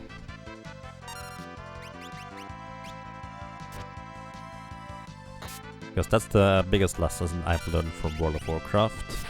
I like playing my buddies that I had at the time, but they didn't have quite the same kind of mindset that I did, which at times was unfortunately rather frustrating, despite them, well, being really good buddies, really. Okay, now I'm going to equip a... wait. I guess Gaia gear, in case I do end up surviving some medias. Or have to anyways. Elf cape for the magic power. And the dancing dagger for magic power and agility. No reason to be in the back row or the front row, let's go. Alright, so this is Atmos. Atmos has about 20,000 HP, and he has one weakness that you can take advantage of if you have the ability to put enemies to sleep. Well, we in fact have two ways to put enemies to sleep, via the sleep sword or just the sleep spell. So that mage is pretty much covered on that basis. However, this boss is actually a pretty huge roadblock for a lot of solo characters, because he has 20,000 HP. And if there is no ally anymore on the field that is knocked out or unconscious one way or another, he will start pelting you with comets. He can cast up to 6 comets for one of your turns, because he has a ridiculous amount of speed. And as soon as he drags the allies close enough, they will get removed from combat, and now, as soon as he gets his next turn, he will have the chance 2 or 3 times per turn, and he gets a double turn every time, to cast Comet on you. He skipped one of his turns, right here, and Comet can deal a load of damage. Okay, finally he's asleep. That was pretty unlucky. Okay, now we equip, I don't know, what's the quickest animation is probably Lightning Rods. Now we go ahead and just do this, because once again, enemies that are asleep can't really do anything until you hit them with a physical attack. And I'm not gonna hit him with a physical attack because that would be silly. Either way, you saw how much damage the individual little comets did. And he can do this twice per individual turn he has. For each turn he gets to act, he has a 1 in 3 chance to do nothing, and we got lucky that on 2 out of the 4 turns he did nothing, otherwise I would have been probably straight up dead. Comets deal anywhere from, I think, 200 to 1600 damage. It is reduced by magic defense, but it's still a load of damage that it can deal in a single turn. And trying to take this thing out straight up without having access to putting it to sleep or a ridiculous amount of damage to deplete the 20,000 HP before your allies get absorbed is kind of, well, virtually impossible for a lot of solo characters.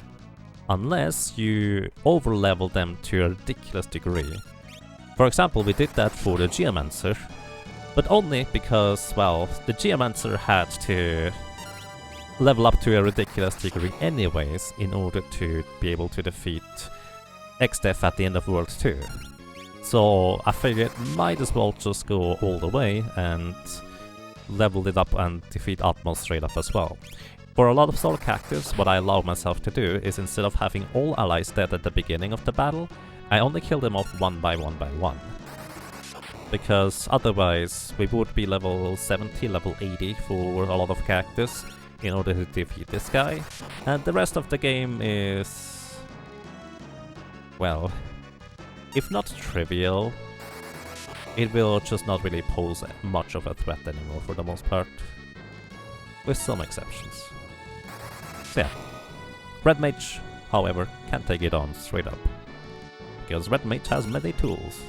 Red Mage is really neat. Not strong, as you can see. We need to cast 40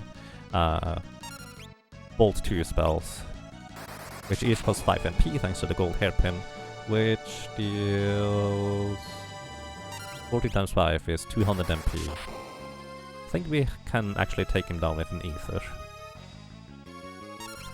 Is Bolt 2 the strongest of the second tier? No, all of the Fire 2, Bolt 2 and Ice 2 are the same attack power. They are all equivalent. The reason I'm using Bolt 2 is because it's the quickest animation.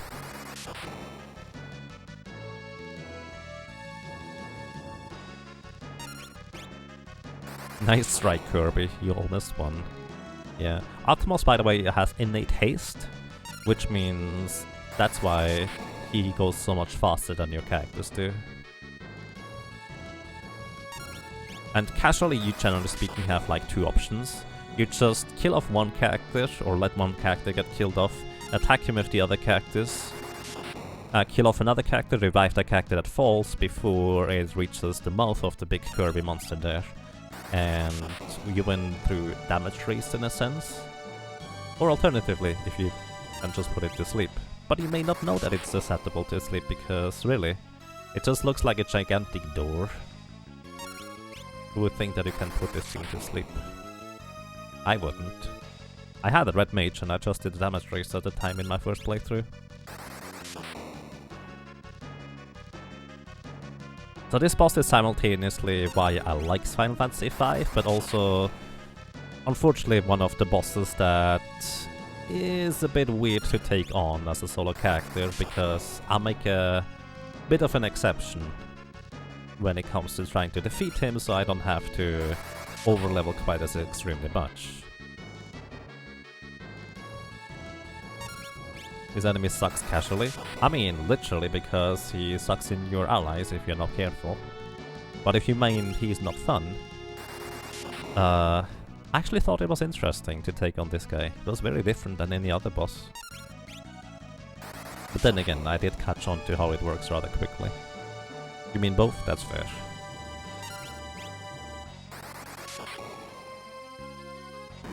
And there we go. Goodbye, Atmos.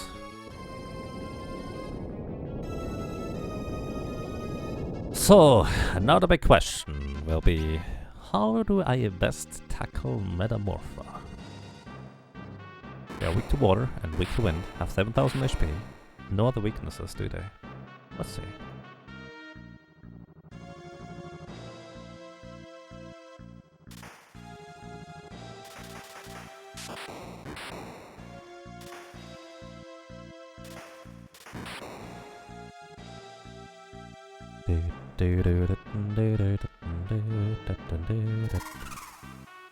Dead Stone, Toad, Poison, Aging, Mute, Immunity. What are the elements we can use? Huh, we can mini it, but it probably doesn't work on something that is metamorphing. What happens if you mini a Metamorpha?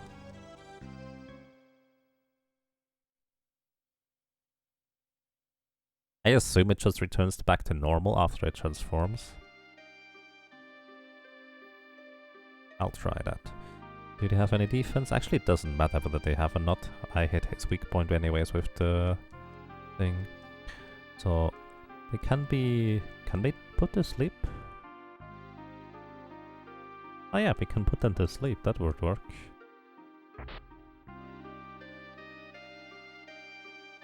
They can also be confused.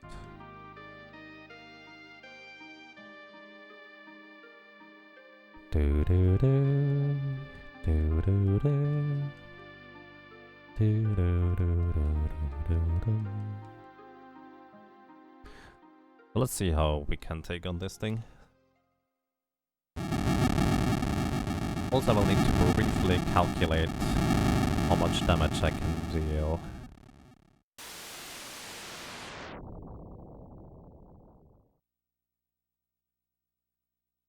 With my red mage here. So our baseline spell power is 33. I will have +0. Actually, a maximum of +1, if that makes a difference. Because I can equip the coronet if that is desirable. Yeah, maximum of +1, so 33 or 34. We're level 42. Unless we reach level 47, that's not gonna make a difference. Currently we deal about 4,300-ish damage. With breaking a rod, which means we need to get 4 rod. Well, actually, 4 staves. So, previously I mentioned that I don't like breaking rods because, well, it kind of feels cheap because you can just break them and it's insanely strong. I'm not so stingy about something that I have to farm. So, and actually, I haven't quite explained that yet, but basically you can buy lightning rods, ice rod and fire rods and just break them, and it just does a ton of damage to a lot of enemies, which, well, I like to avoid. Unless it's like, well, kind of like in Soul Cannon. However, I do not mind... Wait, I'm in the wrong place. I do not mind just farming stays if I can't just buy them, but I actually have to make some effort to get some of them. I think it actually is a lot more interesting and basically an investment to try and get those in order to break them for a specific spell. And those things I will want to get are light staves. If I break a light staff, it casts Holy, which is the most powerful holy elemental spell that you can cast, with 241 attack power baseline. And the final boss at the end of the World 1 is weak to this. And, well, punching that guy more quickly than not is very, very, very valuable. So that's kind of what I will want to try and do. So, can get a Magus Hut for more magic power. Oh yeah, that's better than the Coronet anyways, so never mind. It's actually +2. Let's see whether 35 makes a difference. 35 spell power. We would only need to be level 44 for a bit more, which may or may not make the difference. Lumina Robe. Actually, I would want to use Lumina Robe anyways. Thinking Phase. Diamond Pelt can reduce lightning damage by half. I don't really can think of a reason as to why I would want to use that yet, but maybe I will have some use for it later. Either way, a Magus Hat gives +2 magic power, and the Lumina Robe also gives +2, so that's actually going to be up to 37 spell power if I want to do it this way. Which means actually at level 42 we exactly meet the threshold. Perfect! We don't need to level. Very nice. Alright. Good. That's kind of all I wanted to see.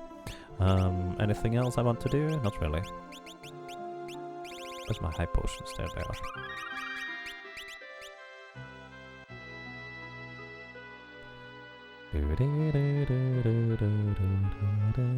So the spells here, both black magic and white magic, are very, very, very powerful.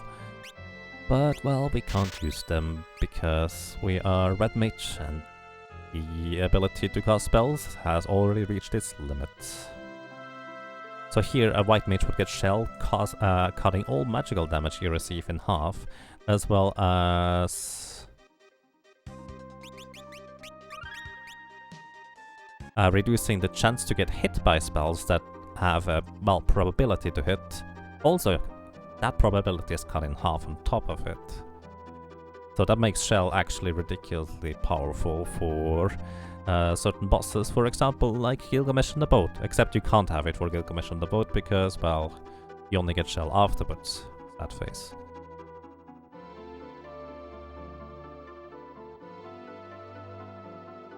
Actually, you might get shell earlier than this. Maybe I'm thinking of a different spell. It's Berserk that you get. That's right, you get Berserk. Either way, walking through these tunnels here, there's actually no treasure here whatsoever, which is a bit unfortunate. So it's kind of a boring cave on that end, but there is a certain type of enemy in here that is known as the Metamorpha. Metamorpha are, well, as the name implies, they metamorph into other creatures, attack you once and then transform back. They are heavy as an enemy, which means percentile attacks, etc. do not really work. They are weak to both water as well as wind element, if you have access to those one way or another. And they have a total of 7000 HP, these guys here. They can also be put to sleep. I don't know how reliable that is. But I also have no idea. Oh, thunder? Sure, why not? What else I can do to those realistically? So, that is 9 spellcasts, I think, in order to take out a Metamorpha. So the thing is, these guys have a 1 in 16 chance to drop a light staff, kind of like the wall ring earlier. And I want to have 4 of those in order to take out Gilgamesh or X-Death at the end of World 2. So I will probably be farming here for a while, because they have so much HP. So we did just buy a Wind Dagger, which deals wind elemental damage. It's also decently strong for that matter. So that's that. Flare Star, good night, thank you for dropping by and rest well. So yeah, I'm not entirely sure whether I can do much else. So let's see real quick. They can be minute. They cannot be poisoned, unfortunately, otherwise that would be actually very, very handy. What else? They cannot be aged. No instant death works. No poison. They can be confused.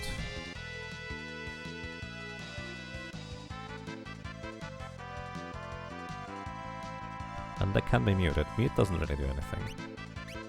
Just kind of thinking of whether there might be a better strategy to take them out. I'm gonna try confusing the next one.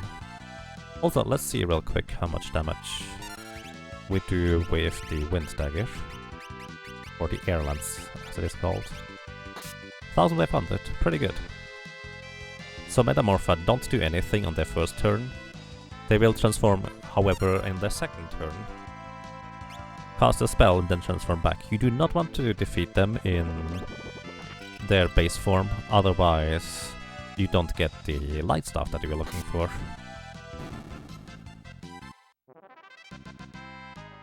So yeah, that's kind of all there is to it. Also, I just realized I don't have a whole lot of MP remaining. I'm gonna use an elixir to recover my magic. Sure, why not?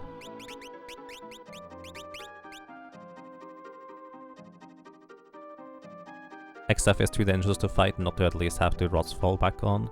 Yeah, X-Staff is really dangerous, and again, being able to equip certain weapons is an ability after all. I just mainly don't like doing it I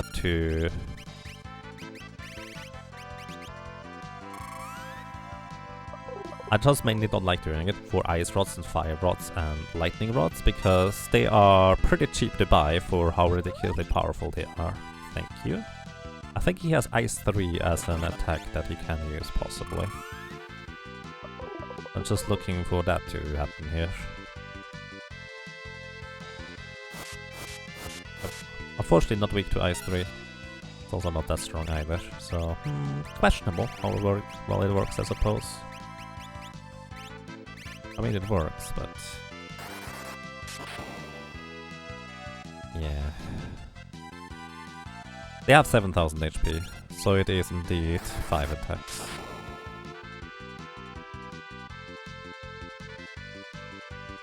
It's kind of like just a nice timing to kill. Yeah, that's probably going to be the fastest overall. The 1500 damage per air knife attack is nothing to sneeze at, plus we don't even invest any MP. Also, what I can do is I can equip the power ring and all the strength equipment, trying to improve that even further.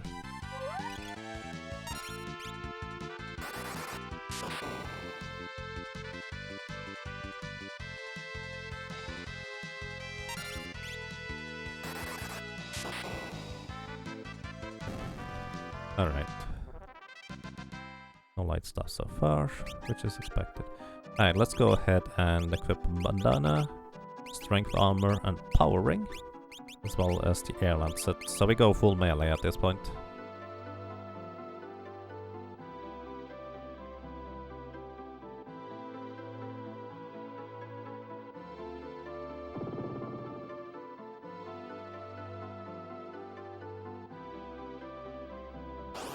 Let's see how this is going to work. Also, by the Morph are the most common encounters here. Almost 2000, not bad. So it's actually only 4 attacks now. But yeah, those World Demons will cast Aero 3. Which is pretty strong. And actually the first source of Aero 3 that you can get for your Blue Mage. Okay, also unfortunately Metamorphos seem to go slightly before I do. But I will get to change again. Each Metamorpha, by the way, has a set of 3 different types of enemies it can transform into.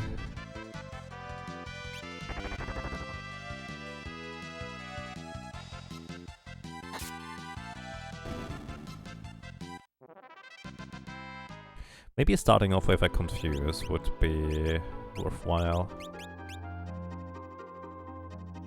Maybe not.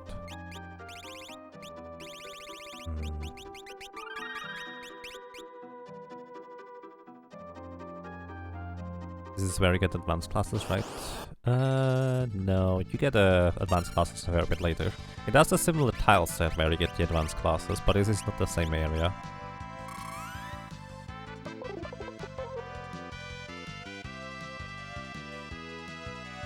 Thank you. Gonna wait until he hits himself with something. I still have a physical attack. And I think, so let's see, these guys have 33 speed. Once again, if we were Ferris instead of Butts, we would be just fast enough to go twice before, or 3 times before the Metamorphos transform. Instead of we go twice only. Huh. Butts is just too slow, huh? Those little bits of speed apparently making a difference. They also, by the way, fighting Metamorphos for experience, not worth it.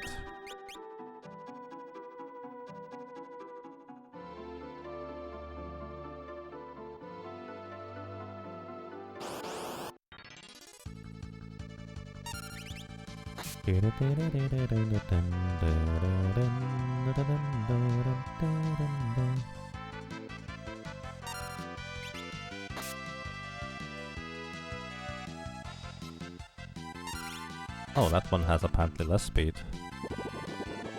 Interesting. 4000... 6000...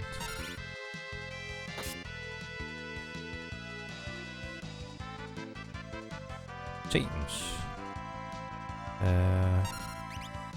Don't know what this guy casts. Probably should heal.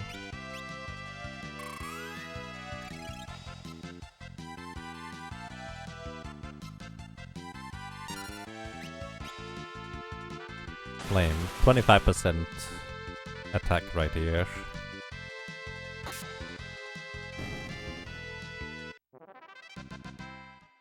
Alright, it's actually probably a reasonable idea to equip the flame ring here, because I don't think the little bit more attack power or damage ends up making much of a difference. Speed would make a difference. Let's see. We currently have 30 agility. I can equip the green beret for 1. Stealth gear for 2. Elf cape for 3. Dancing dagger for 4. Which is still just a potential tie instead. Let's try it. Let's try it. Green beret, stealth gear, elf cape.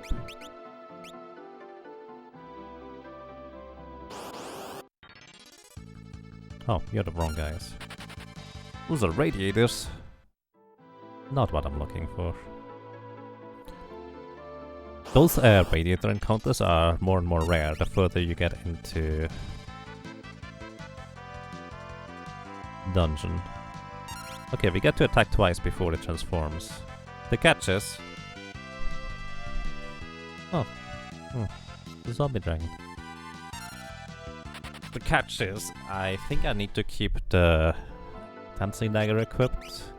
Actually, no, it should be a 50-50 whether I go before the metamorpha goes. Because either they get +1 speed or -1 speed. Would be so nice to have fairies here, they would guarantee going first. It's so silly. It's the second time. It's actually very unusual in my opinion to find like spots where those +2 or +3 agility would really matter in the end. But apparently we have 2 already in the Red Mage solo challenge. Done any more SMZ3 multis lately? No. The next one coming up is probably going to be on Saturday that we might be playing.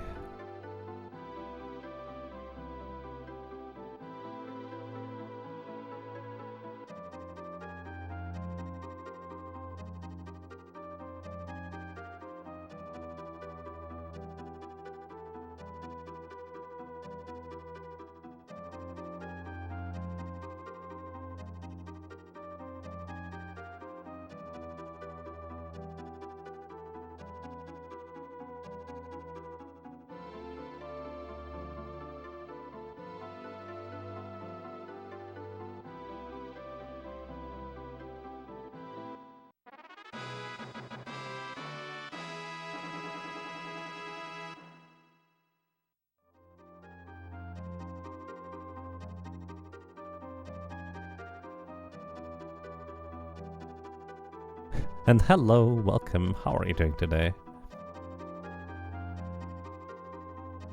We have to walk through here anyways, in order to get to places. I'm just gonna walk back, briefly save on land to save the progress, and then we go back and, well...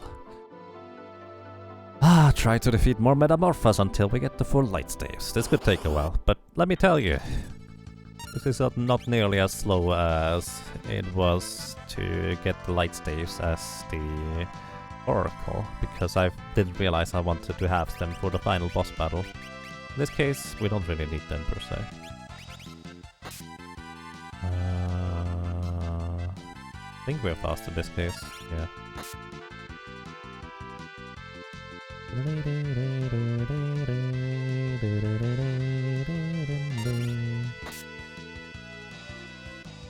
It's gonna be 2 more attacks.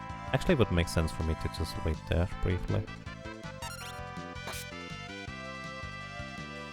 I would get in a total of 3 attacks. Ah, no, it's fine. Yeah, it's fine. Okay. So just holding down the A button at this point seems to work. Preemptive strike is interesting, because we get an entire turn in before they do. But here's the catch. That enemy setback actually also happens to the individual other enemies here too. So this crew dust enemy here will also have the same amount of turns remaining until it can finally attack. Which is weird, because basically instead of metamorphing, what actually happens under the hood is more like the enemies switch position. And in a preemptive strike, all the enemies have a delayed initiative. Also, Crudas might be the most annoying one because I can't just attack afterwards. Well, I mean I can, but I'm gonna miss most of the time.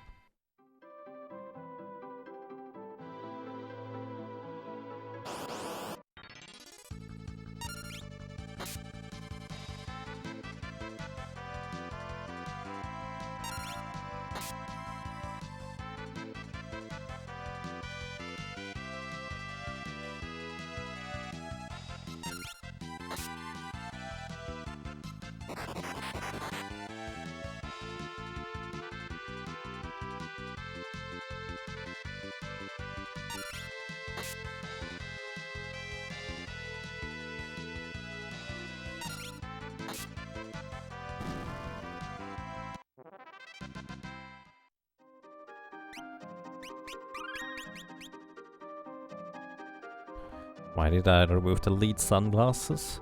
Because they reduce my chance to hit by 3/4. Blind actually works in this game, unlike Final Fantasy 1 and Final Fantasy 6 where it doesn't do anything. So it's actively detrimental, to say the least.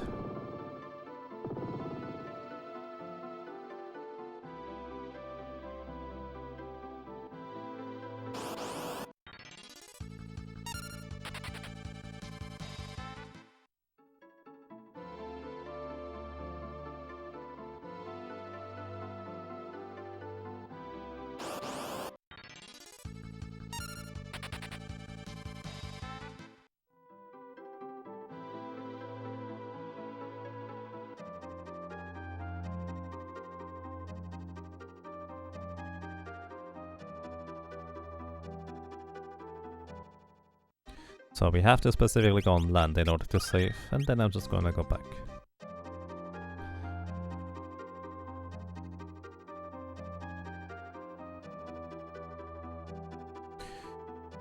Okay.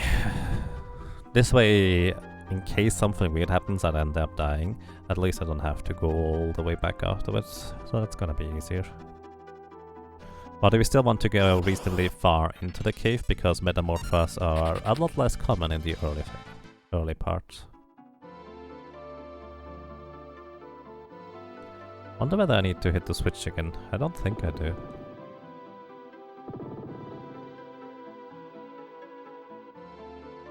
Nope, we're fine. Wonder what the encounter rate for metamorphs is here. I usually go one step further. Right, I think 2 radiator still means it's the same probability as the previous room. Maybe. Let's just run here. This should probably be fine. Maybe. Maybe not. Maybe I should go one room further.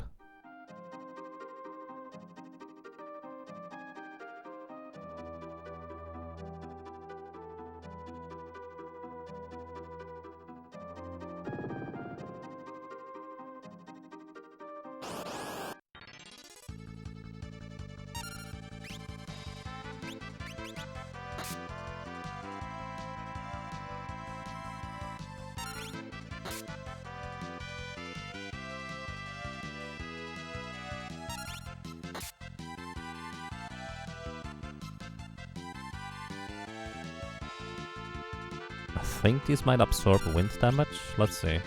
Nope, they don't.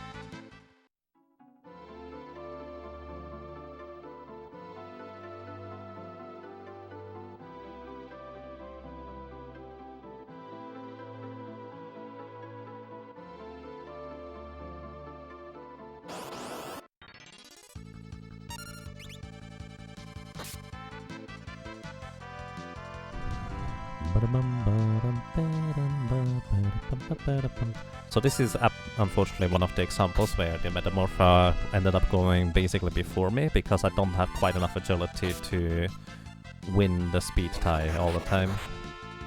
I wonder whether holding down the A button still will work here. We'll see in just a moment. Metamorpha goes. I think I get my turn before it transforms. Right, doesn't work. So I either run away if that happens, or I'm just gonna wait. Waiting might be fine.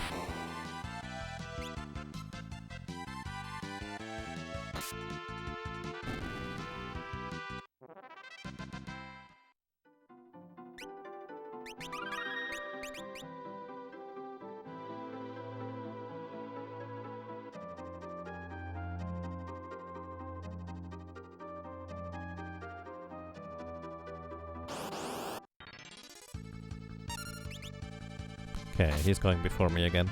You can see it by the slight hesitation of the red mage before it attacks.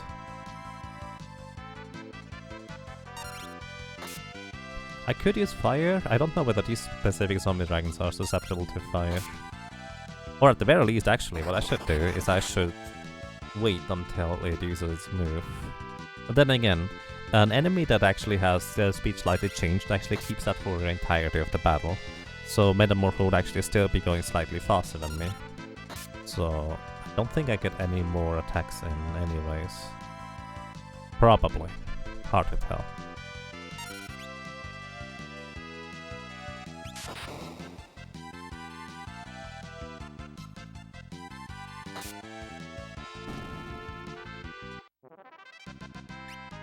Hooray! One light stuff. Great to go.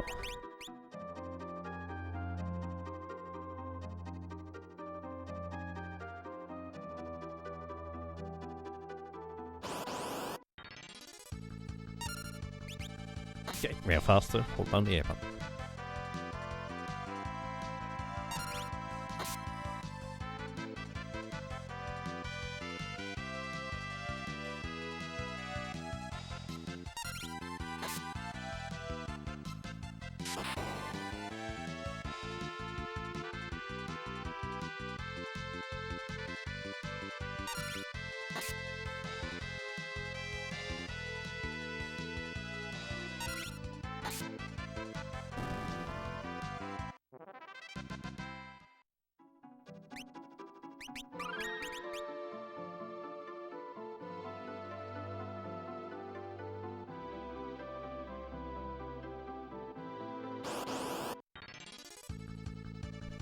Back attack, I'm just gonna run away.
Let's see whether that works.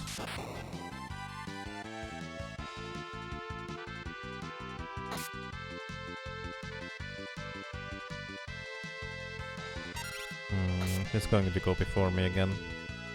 But it doesn't matter whether I just wait. I can still just hold down the button. Except for the final part, I suppose. You like the idea of a Metamorphose just standing up straight to become Rabiru. Yep, and a slight color change in the ropes. It's true.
Wait, what?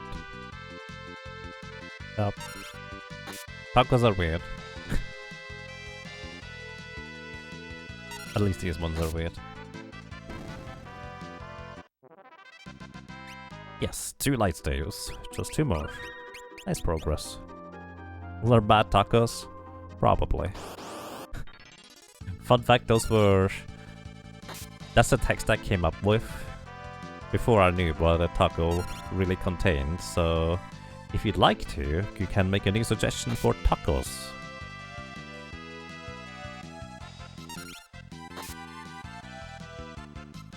I think the catch is more of about paper airplanes and radios that you put in the tacos.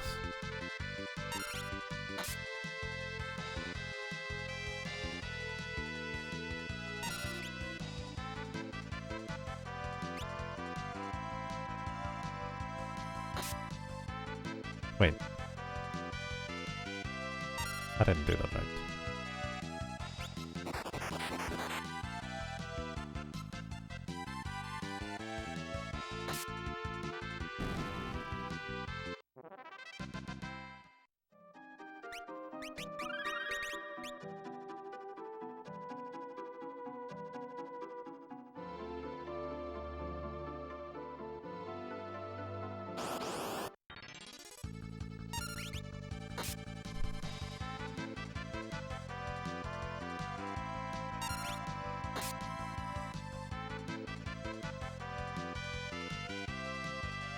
No frogs or apples. Don't blame you. We can't resist the flash from these crew dust enemies, but I think they are pretty high level, so chances of it hitting is decent.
That was pretty low HP.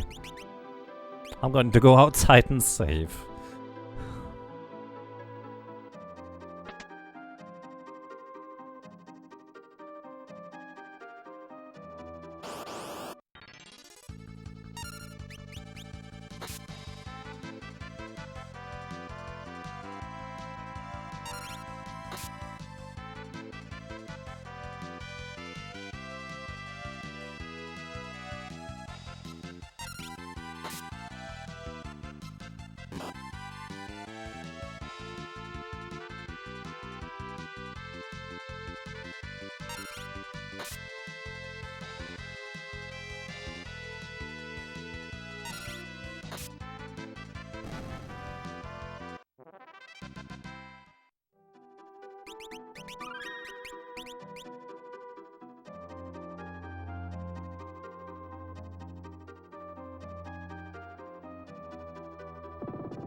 Metamorpha?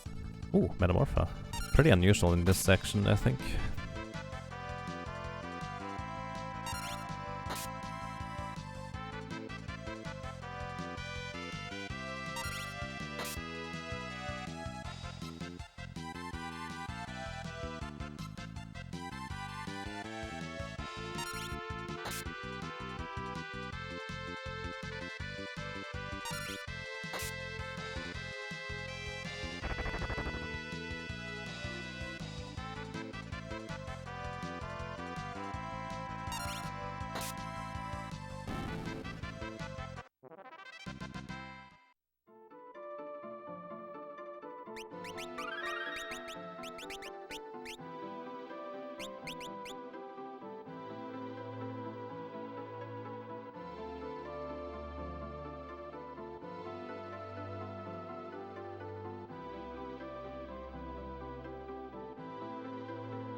The World Demon won't teach you Aero 3 in the GBA version? Really?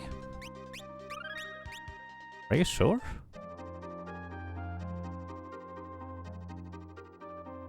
I did not know about that difference.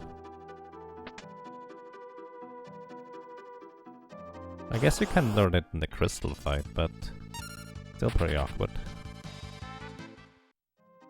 It never used that spell. Yeah, the metamorphed enemies only ever do one move.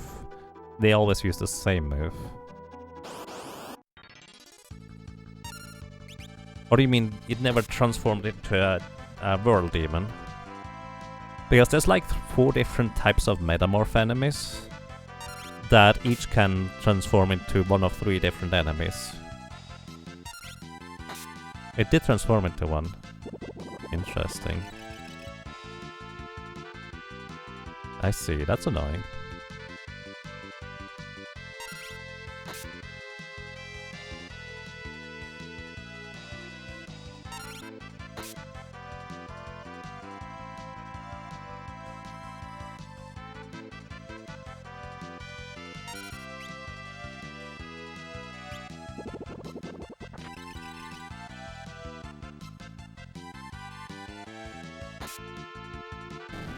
Yeah, I don't normally play the GBA version, but I'm really surprised that would be a difference.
Wait, I didn't press the button yet. Drop.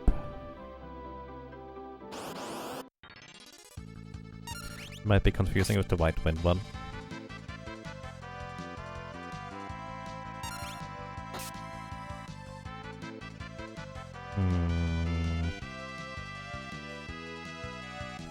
You can get White Wind from confusing the Red Rapid enemies in XF Castle. In fact, for a solo Blue Mage, that's the earliest you can get one. Unless you have a way to confuse or control an enemy in the Lonka Ruins, those World Demons, you cannot get White Wind that early though.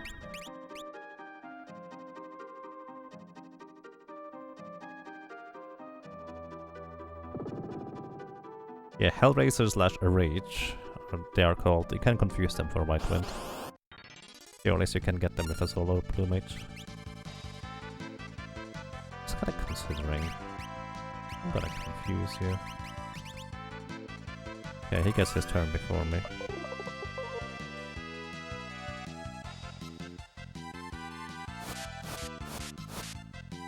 What a wasted opportunity. What?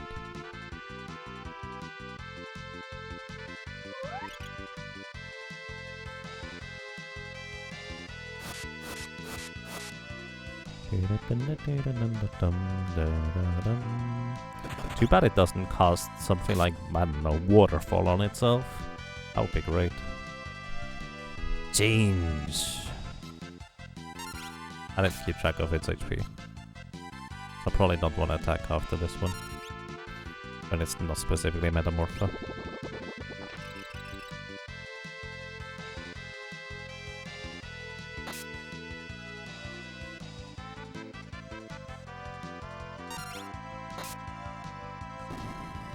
You never knew. Dragon Dark made a really nice list for what you can get from different types of enemies. At least I think it was Dragon Dark who created it. That is a Google document sheet somewhere floating around. I actually believe I have a copy of that in my Google sheet, so you can actually check it out too.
That's a sentence, it is.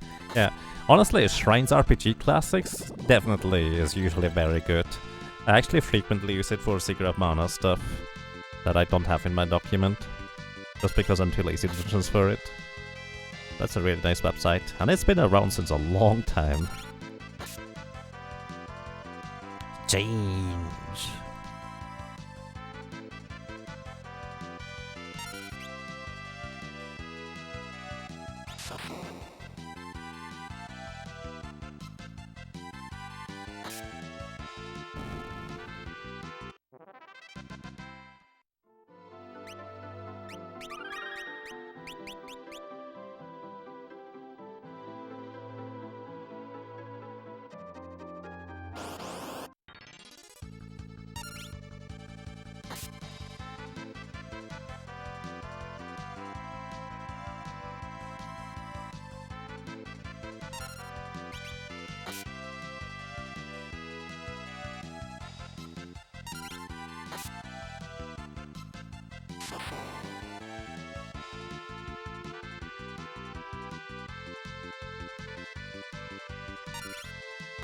Ironic Bunch Shining Force. Yeah, it has a lot of really nice information.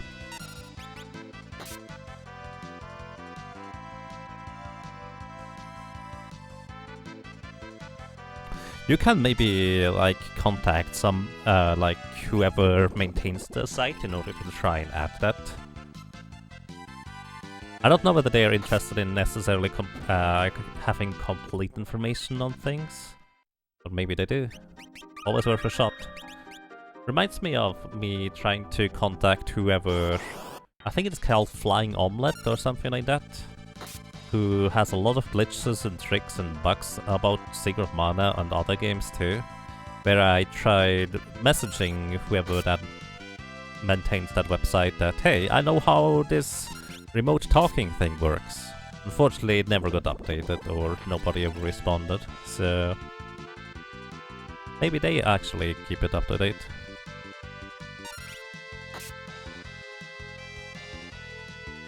Has a general blue magic guide, but not a comprehensive one.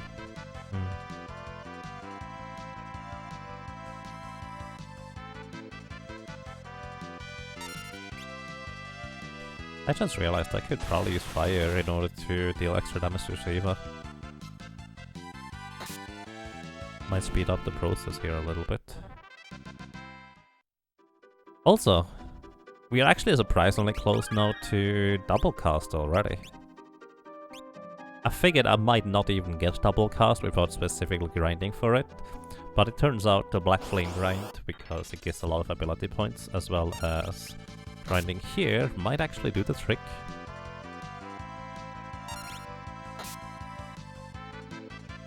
And yeah, honestly, I think it's perfectly fine to have like a general black magic guide. Nothing wrong with that, I don't think.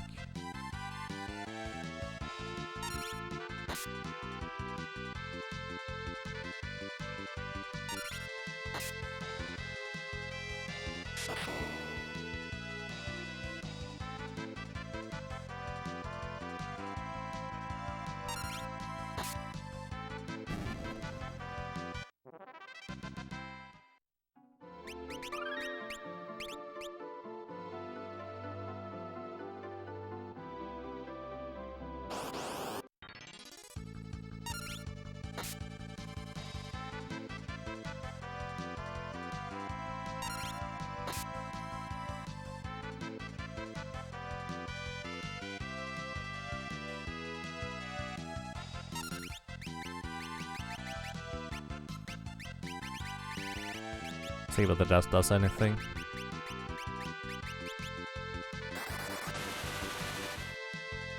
Nope.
Oh, Face and Alex, thank you for the raid, I appreciate that. Good morning, good evening, good afternoon. Welcome everybody. We are currently playing Final Fantasy V Solo Character Challenge Run with the Red Mage, where I'm currently trying to get light staves, 4 of them. We already have 2, so we just need 2 more. Which is a 1 in 16 rare drop from these Metamorpha enemies. Hello, how are you doing today?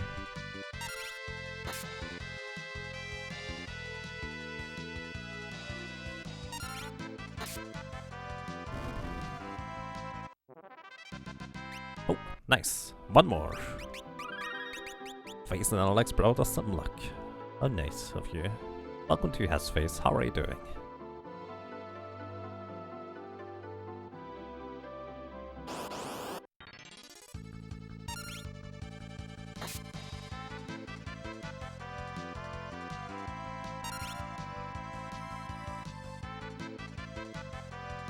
It's called light staff because only armor has weight in this game.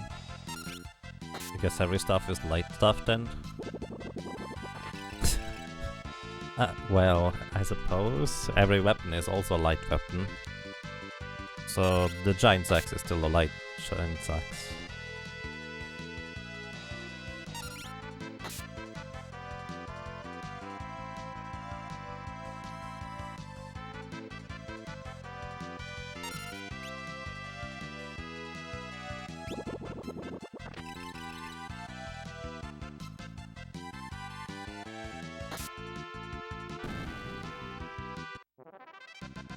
Oh, nice! We have all of them. Base 9 Alex definitely bring the luck here. Sweet. If we get an extra one on the way, that's gonna be quite fascinating, because I'm not sure what I would do with it. But I will still try.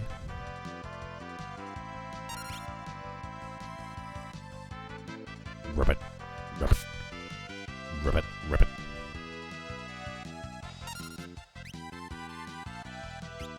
Frog song. I'd like to be not a frog.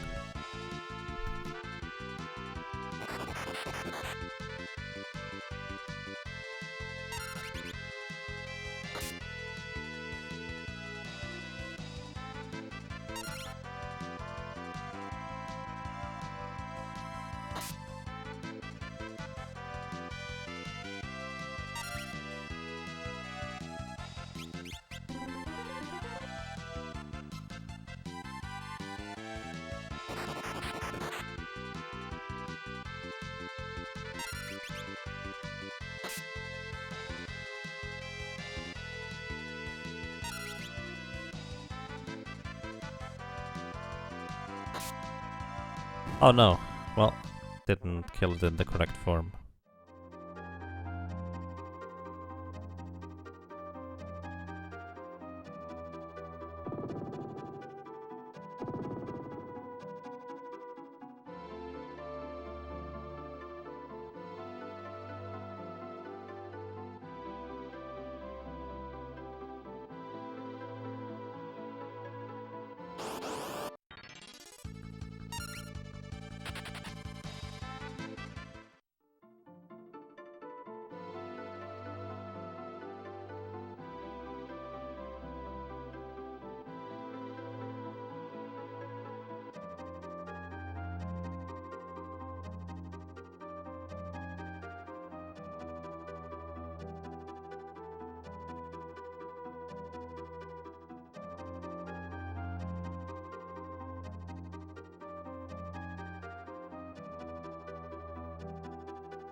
High potions! High potions. You have anything to sell that we don't need right now? Technically.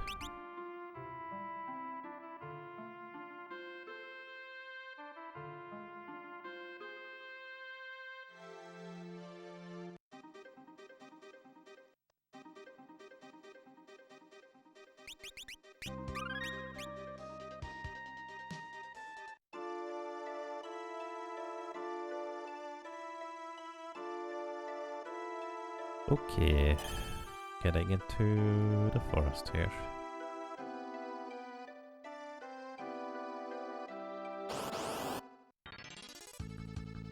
Bye. So those mammon trees are weak to fire. The catch is they have about twice as much HP as everything else. So not really worthwhile fighting them for the most part. We are pretty close to double cast, however.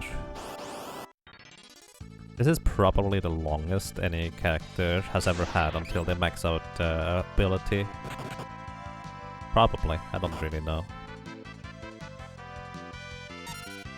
Starting to get really hungry over here. Some of the chests here contain a bunch of money, but for the most part I don't really worry about that. We still have plenty of elixirs. And I can still grab more along the way. There's not really any particularly interesting items here. Maybe the Warning Star we could pick up, because it is a staff type weapon with solid attack power and it quarters the enemy's defense, so it's not bad. The catch is of course that, well, it does have a chance to miss, although it's not nearly as bad as a flail.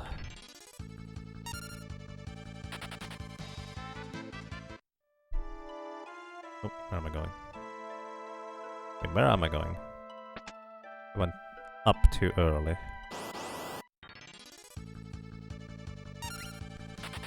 Bye.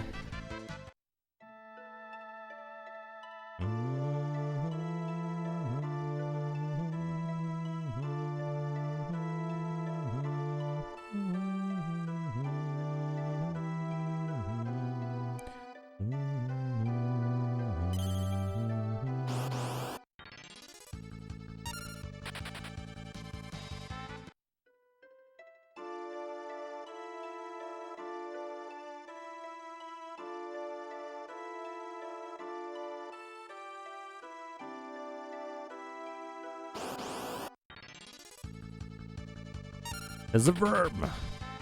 Bye, worm.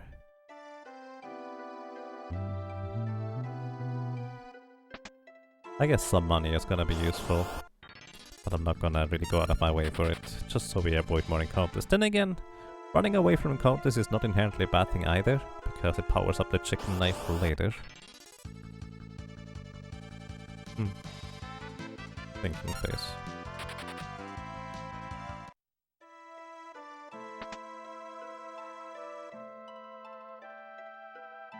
Alright, here we have the choice whether we want to get an Aegis shield or a flame shield. Just purely for money, I would pick up the flame shield. The Aegis shield is the better all-around shield, but it's worth a lot less money in comparison. Flame shield has 7% more physical evasion, which is actually going to be a bit more relevant in order to do the power with low-level characters. So I'm just going to still pick out the flame shield and probably keep it for quite a while.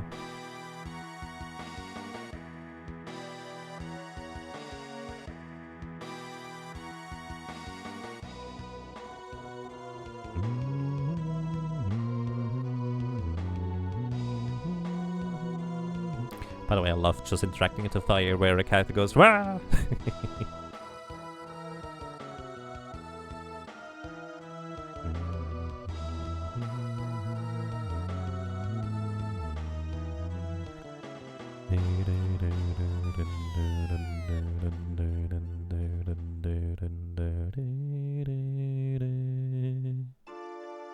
Hoppa.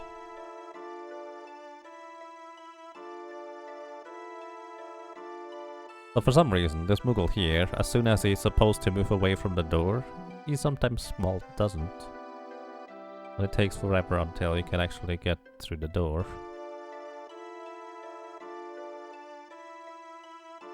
Like he's just moving up. There we go, thank you. Sometimes it takes much longer than what I just took here.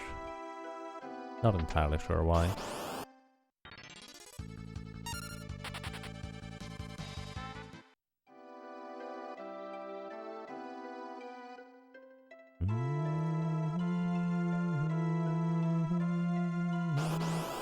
The chest up there contains soot, which is something you can throw as a ninja.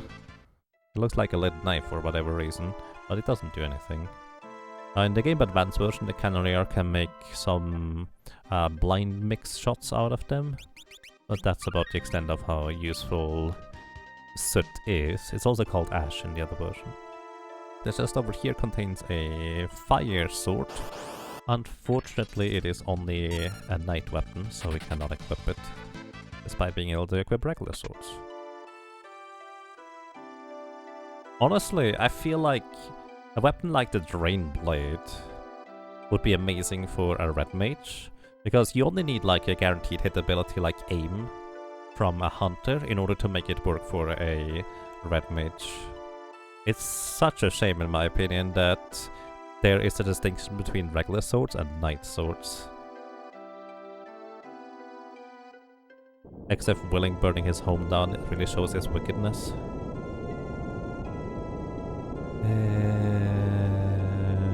Sure.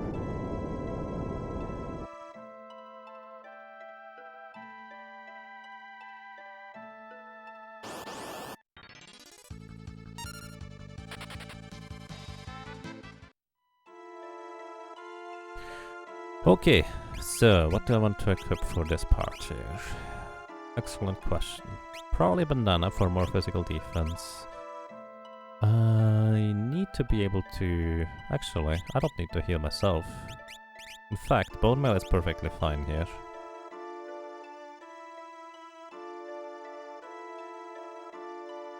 Yep. In case you're wondering, I'm not forgetting Gallop part. I will just take a quick break during this. For once I'm not forgetting it, but I would like to have a quick break. So I will do this instead that way. And let's use the Guardian Dagger instead. Just for the block chance. Also, back row. Maybe front row? Front row is fine actually. Okay, upcoming we have the Steel Guardians, the 4 crystals. Each crystal is attributed to a different element. The top crystal is fire, the right crystal is water, the bottom crystal is earth, the left crystal is wind. They absorb their respective elements that they are attributed to. They are immune to earth and I think lightning? Either way, they only ever physically attack initially. So, what happens here is that all these crystals do is do physical attacks. That's it, nothing else. And because we have armor and bone mail with a ridiculous amount of physical defense, nothing really is going to happen to us. Some of them even deal 0 damage, which is actually mildly surprising. Either way, what I want to do here is I want to use the Dancing Dagger in order to try and knock this thing down. So each one of the crystals has 7,777 HP. Once they drop below 3,000 HP total, they start using their mighty spells on your entire party. Each spell is tuned to deal between like 500 to... actually more like 400 to 700 damage to your entire party, averaging about like 550 damage on each party member. So basically the top crystal uses Fire 3, the right crystal uses Aqua Rake, which even though it's supposed to be water, it's not actually water-based damage, in case you're curious about that. The bottom crystal uses Earthshaker, the left crystal uses the Wind attack. But the Fire crystal is by far the strongest one in terms of how much damage it deals with its spells, with Fire 3 being the most powerful baseline spell.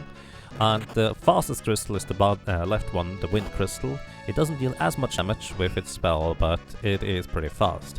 So the catch is that Aqua Rake as well as Earthshaker always hit all targets, so it doesn't have a modifier for how much damage it's supposed to deal.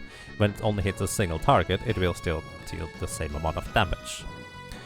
That is not true for Fire 3 as well as Aero 3, which both of these spells deal single target damage as well, which means that they effectively, to a single target or a sole surviving character, will deal effectively double damage to us.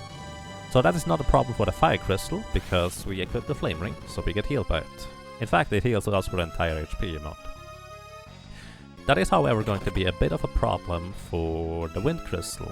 Because the Wind Crystal is also the fastest one, it can potentially attack us twice before the Fire Crystal goes and heals us to full. So that is something worth keeping in mind. Aside from that, both the Water as well as Earth Crystal don't deal nearly enough damage in order to like really threaten us in any way. So we just plink them down to 0 hit points as soon as we can. So I'm just holding down the A button until then. Casually, the way I ended up playing this when I first played through this game in my 4-job Fiesta, my strategy ended up being having only the Mystic Knight alive in the end, with the Flame Shield that I picked up earlier because I did not know there was an Mage Shield to pick up beforehand, and surviving thanks to the Flame Crystal. So I pretty much did this kind of strategy, to an extent anyways. Just with a Flame Shield, because I didn't have a Flame Ring at the time. Which is a pretty valid strategy. Like, one of the bigger reasons to pick up the Flame Shield at all, rather than the Aegis Shield, is because of the Crystal fight. If you don't really have any other way of dealing with them effectively.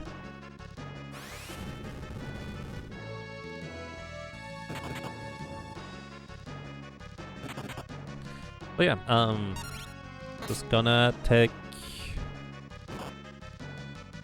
about 11 to 12 attacks for each of the crystals to bring it down with the Wind Dagger. Except for the Wind Crystal, I have to use the Dancing Dagger for that one, or the Episword. That one works too.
But yeah, the Fire Crystal is the slowest one, as you can see.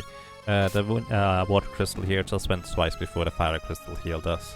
But because they don't deal as much damage, it's not that big of a deal. I'll just have to be careful about the Wind Crystal. Which also means I will have to heal myself while using Fire too, because I can't heal myself directly. I just need to remember that.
nom, nom, nom, nom, nom, nom.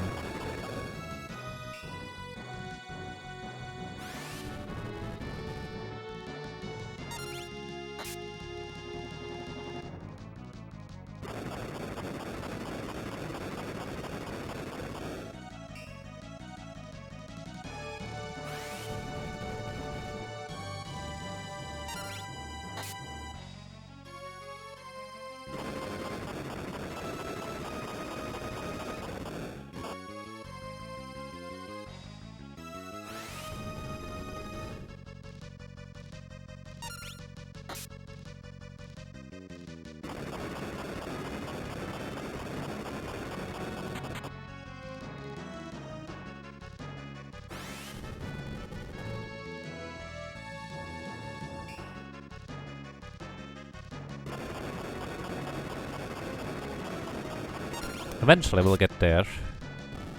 Red Mage is not the fastest after all. I wonder whether actually using a elemental attack is better here.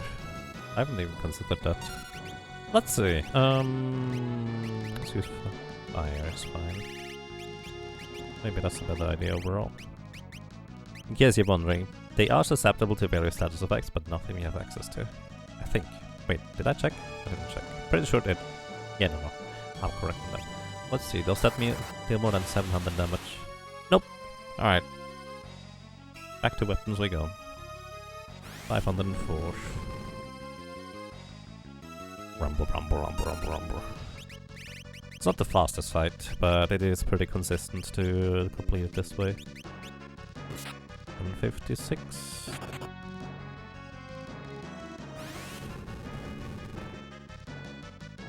I just need to be careful not to target the red crystal. But then again, I guess it does still have a good amount of HP remaining. Sounds like Tommy is hungry for carrot slices. Oh. Maybe I should play that game again sometime. But then again, whenever I complete a game or beat it, I don't really feel usually the urge to return to it. Actually, that's true whenever I put a game down in the first place for whatever reason. So that is 5 attacks so far.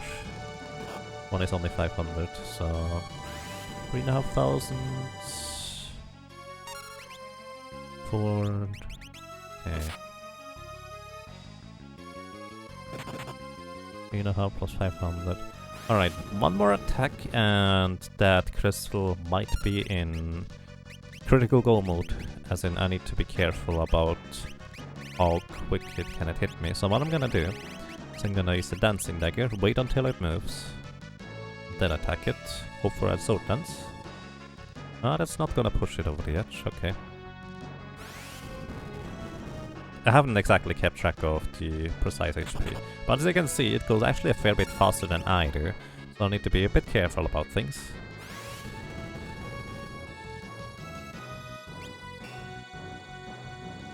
Okay, this will push it over the edge now. So, I get...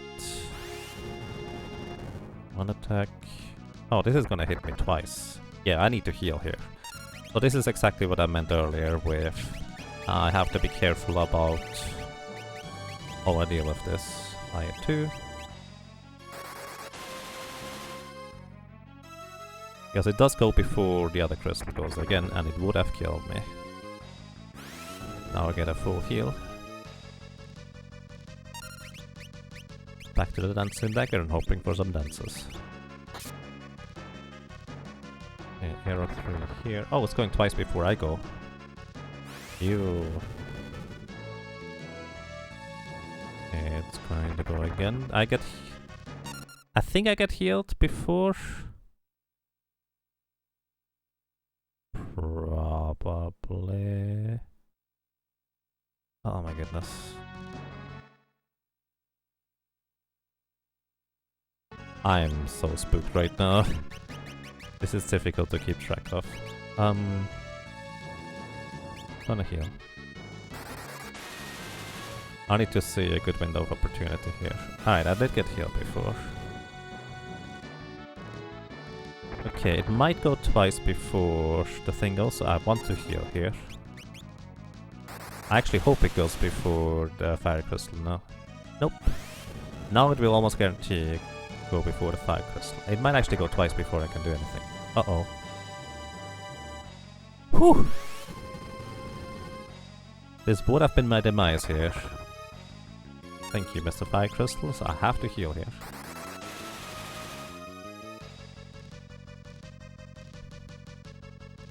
This is real spooky.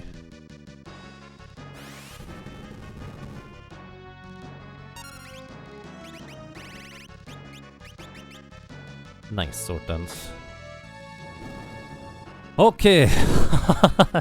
We got it. That was really, really spooky in my opinion. Holy moly. That was so close to a disaster. Victory!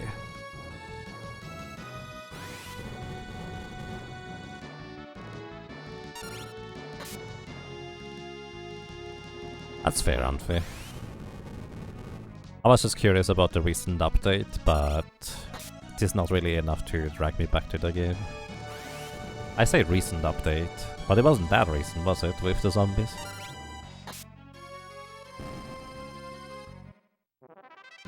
Okay. Phew. Wow. Alrighty. Upcoming, we will have a cutscene fight with Galuf against XDeath. Galuf literally cannot die. A quick way to complete the battle anyways, even at low level, would be equipping Galuf with a bone mail, as well as just using a Phoenix down on Galuf. I decided to keep the bone mail on the red mage, so I would be able to take a lot less damage from the crystals. And that worked out pretty well, I would say.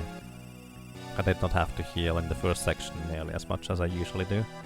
The downside is, of course, now that because Galuf is only level 4, which is 3 levels more than usual, I suppose, that he is going to take a while to plink down, I think it's the 15,000 damage that we need to deal to XDeath in this cutscene battle. So what I'm gonna do is I will just pin down the attack button after equipping a weapon on Galuf and probably take a quick break. Beast mode activate indeed. Welcome to Einlancer. What so far has been the easiest / hardest solar runs. It kind of depends on what you consider to be easy or difficult.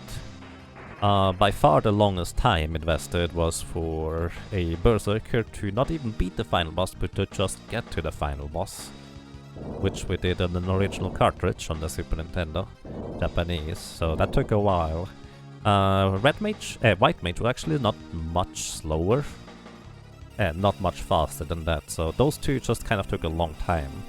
However, because we had a reasonable idea on how to approach it, it was just kind of mostly grinding that took out a tremendous amount of time. On the other hand, we also have the Geomancer, which was not only a lot of grinding, but also a high level of uncertainty how much longer it's going to take in order to beat certain bosses, which, in my opinion, was a lot more difficult on the mind than just knowing I will have to grind for another 20 hours, or 40 or 50. Okay, Airblade it is, and I'm going to take a break, so we are back.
Oh, I think Sorry about that. What happened? Oh, did I pin down the cancel button as well? I had no idea that could even happen. Sorry about that. I'm back now.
Alrighty, I'm back.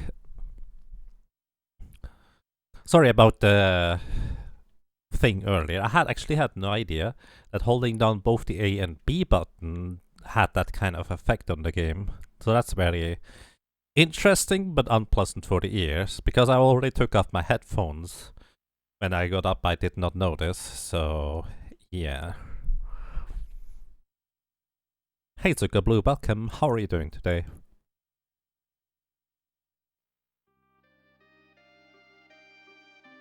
Can this form actually run out of MP? I have no idea. Never tried it.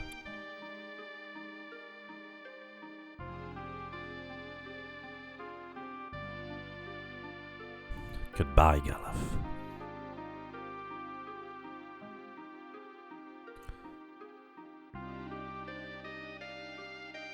I would try to punish you. No, I don't do this kind of thing. Not usually, I don't think. Like, the most mean I might be once in a while is deliberately do something that is just asynchronous or like asymmetric, just because I kind of like the idea of it, even if I know that there is certain people that don't like it too much. But I usually also fix it afterwards if it ends up being a better idea to make it symmetric, unless I just don't notice. That's kind of the extent of how mean I can be. Or want to be, I suppose.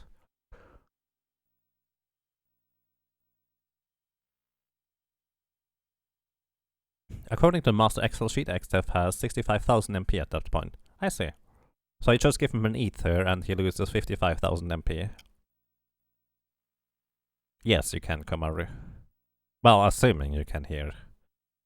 Would be weird if you couldn't do it here, but everywhere else it worked.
When you see him again in the castle, he has dropped down to 32,768 MP, so you can assume it takes about 10,000 MP to smash an elemental crystal. I mean, we are the ones that smashed that elemental crystal, and more specifically Galuf.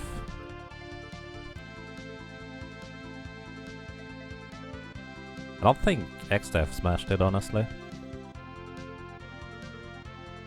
Ooh. Fred, thank you for the host, I appreciate that.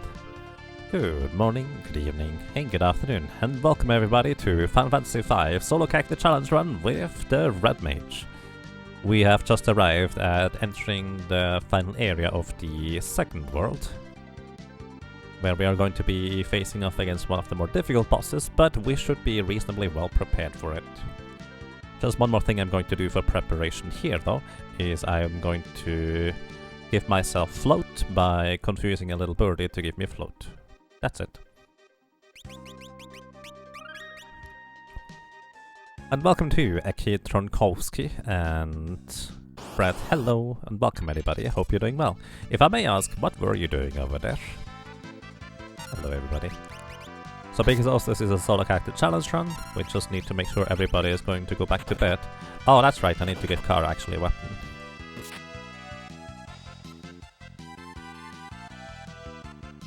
Or that works too. Breaker? Yeah, basically I usually ask people what we name the characters and make a raffle for it, which character we choose, either bots or fairies, and well, similar stuff really. Like which background color we have for the windows and what name we give the character. In this case, it ends up being Reiko because somebody suggested that. I've had a pretty big break from when I did the last solo character challenge, so it was more of an ad hoc thing rather than a raffle, but yeah. You tried Manip Run earlier for Final Fantasy 1, then played Final Fantasy 3 Enterprise when you screwed up the step route. Wow, alrighty. Yeah, I've seen the Manip Run. I assume it's a similar thing like NES Cardinality was doing. And I'm actually really fascinated that this actually works well, because I have been playing around with that idea like 2 years ago or so, just kind of trying to do some tests on emulator, but I never ended up following through with that because I've never even played Final Fantasy 1. But that's actually really neat. Alrighty, here we go. So, I want that Sting Eagle here to be confused, and then it has, I think, a 1 in 4 chance to give me float. But the catch is, it actually doesn't have enough MP to cast float. So, I just hope the Eagle does not attack itself, because otherwise that's gonna be awkward. Because even if it just uses a physical attack on itself, these things have very, very low MP. Let's see, there's an ether. So, and this is the only way how I can get float. I need to confuse one of those eagles. The red mage at least can cast confusion, so it doesn't have to rely on the dancing daggers, 1 in 8 chance to confuse. So that's a plus. And I also want to keep the other enemies alive here, just so they can potentially absorb the physical attacks of the bird if it decides to randomly attack one of its allies.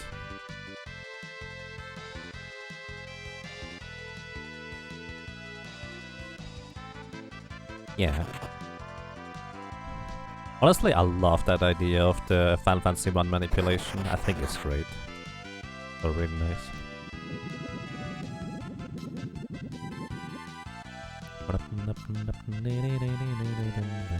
Float! There we go. Thank you. And I'm out of here.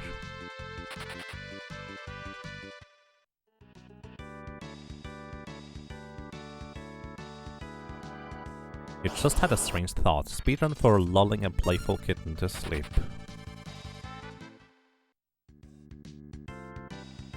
Huh. Could be really difficult depending on RNG setup.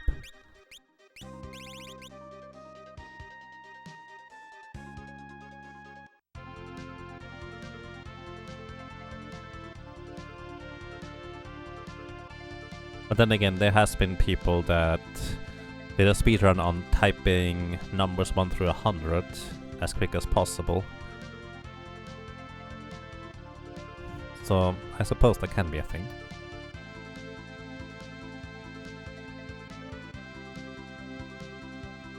Wait, where am I? Oh. This is why I pick up the map. I never know where to go. And yes, I agree, it's actually a really neat way to get float. And aside from the Berserker, every single class can get float thanks to those birdies just giving you float. Berserker can't do it because you can't control a Berserker during battle, so it's just gonna switch the birdie instead of confusing it. So the thing is, if the bird actually had inherently enough MP to cast float, it would still potentially be fine for the Berserker to make it work, but because it doesn't, well, there's no way for the Berserker to get float. Alrighty, what do I want in this area here? I think I want the bone mail. I think an elf cape is probably better than guardian dagger. That sounds about right. So the encounters in this area here are gonna be a little bit tricky to run away from. So I prepare for being in the back row the entire time. So let's see how this is going to go.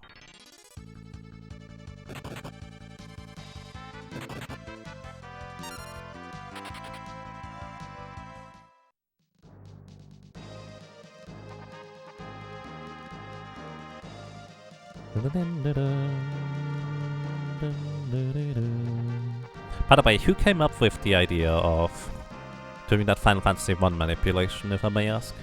As in, I guess, or who has created the first route? I'm actually curious about that.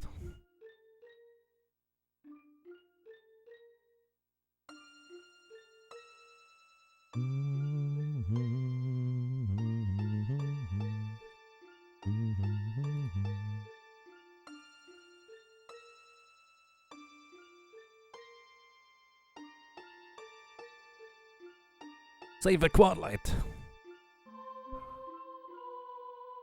I should make a command for that. Hang on.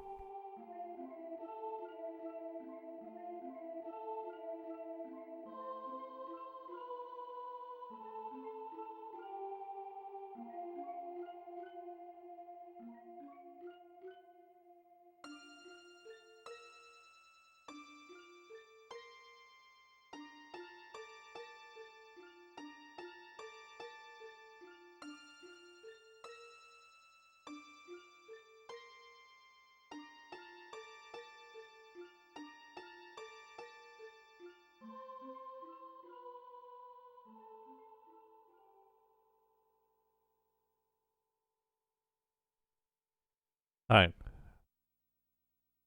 I think I created the command.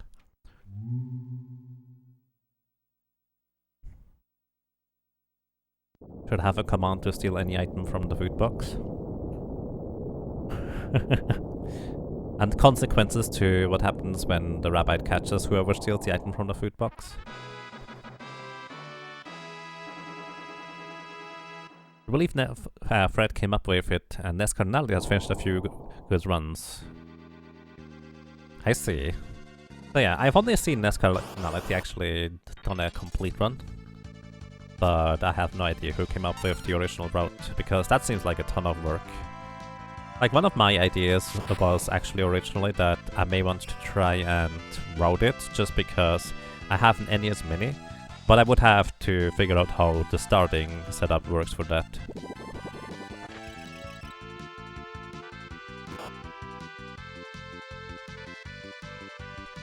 Please let me run. Please. I actually can't heal myself because I have the bone meal equipped, so this could be pretty bad if it doesn't let me run. Hang on.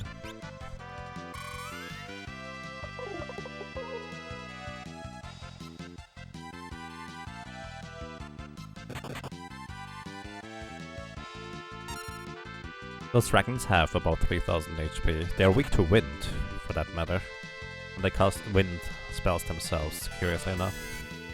Oh, I don't want you to cast wind on your body there, huh?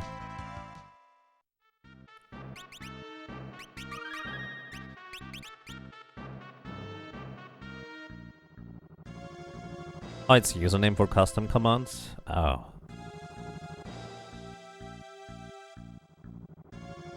Why would it be different? Let's see.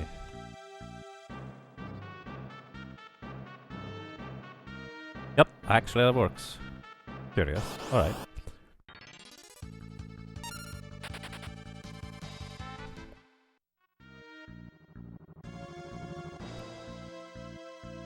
The rest of the run could be looked at fight by fight. Yeah, I was also... So when I saw Nescarnality run it, immediately my gears started spinning in my head. And my idea currently would be how you potentially could go slightly faster is by having a black mage in your party and reviving that black mage a bit further down the line during the run in order to teach it warp. I'm not entirely sure where you would want to, like, possibly best do that. But it would optimally end in, like, petrifying the black mage in order to not have to waste as many times commanding it after it has enough spell slots or enough levels to do that. So that's my current idea on how you might be able to possibly make some improvements.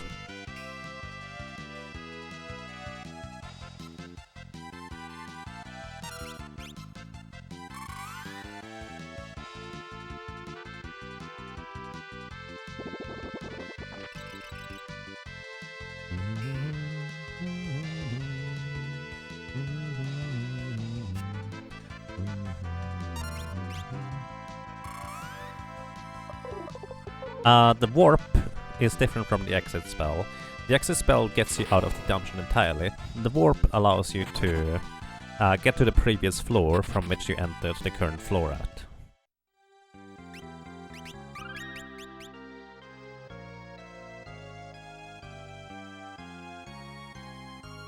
By the way, I love that you can just walk through certain walls. kind of funny. With the exception of one wall in here, you can see all of these walk-throughable walls via the Thief's passive ability. That's kind of neat. So in case you're wondering how you even figure out these walk-up-through walls, just have a Thief in your party. Also fun fact, because my character is floating, my character also does not take any damage whatsoever from lava, even though that would normally deal a good amount of damage. There's a chest through the lava on the right side that contains a bow type thing, but I don't really have much of a reason to use that currently. Confusing those dark wizards can backfire. Ouch. Speaking of fire. We are weak to fire because the bone meal makes us weak to it. So that's less than ideal. What I can do is I use a soften this guy so he stops. Oh, that's spooky. I do not want to confuse the Dark Wizard.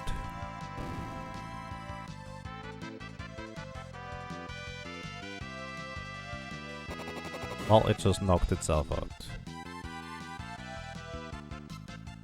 Bolt 2, huh? Okay, what we're gonna do is we're gonna move into the front row and start hitting this thing. The air lancet dagger. Still actually want to preferably run away, but I will take the fight if I have to. Alright. Okay, we survive, so that's a good thing. But these encounters are not exactly... well... they're dangerous. Let's get a wall ring here equipped. Plus the Guardian Dagger again. The wall ring will actually protect us from the wizards by itself, and it will bounce back their spells back to their allies, meaning that they potentially kill on their own allies, so that can help a lot. Carbuncle challenge? I mean... not a whole lot interesting to do about Carbuncle, I don't think. One of the chests on the left and right contains a knight sword, and the other one contains a samurai sword. Both pretty decent weapons. Can recommend picking them up. But if you accidentally stop the bridge at the wrong place, well, you're going to have a bad time. Did farming for light staves happen? Yes, we have 4 of them. And the initial 2 came reasonably quickly, then we had a big break until the 3rd one finally came in. But eventually we got that one too. Let's see, I'm going to just ice this guy.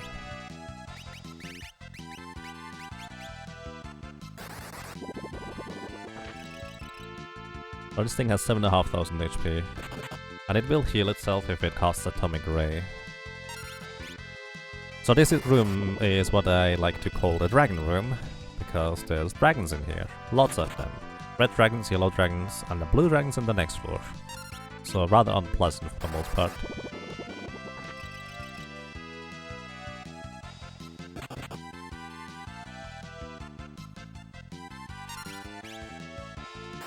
We should...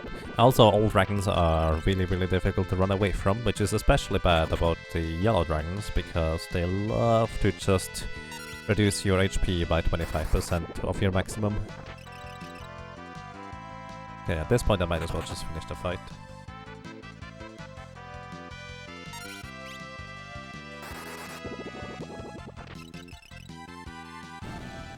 Alright, how much experience or ability points do we get? 6 ability points. Actually not too bad.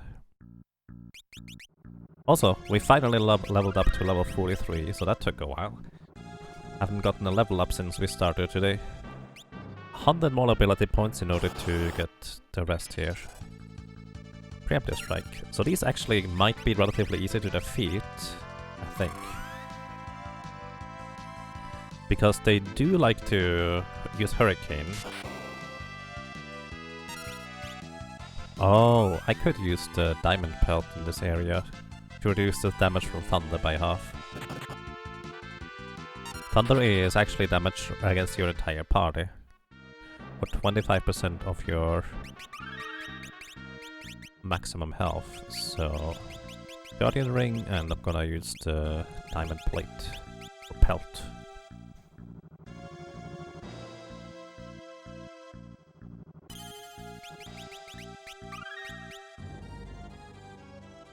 Good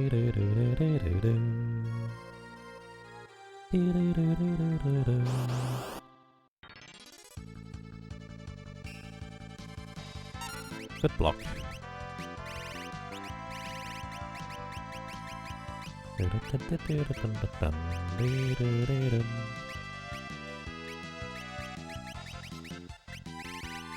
I need to organize my weapons sometime.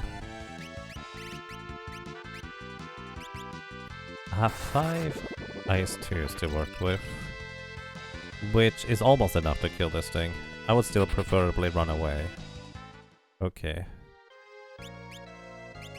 With the Guardian Dragger again, for obvious reasons.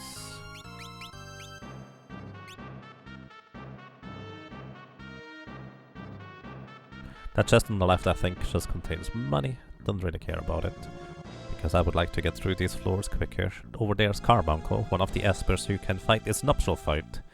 And I think we can relatively easily take it out by putting it to sleep. If I'm not mistaken. Oh, that's not a good fight. Let me actually see whether I can confuse blue dragons by chance. Don't think you can.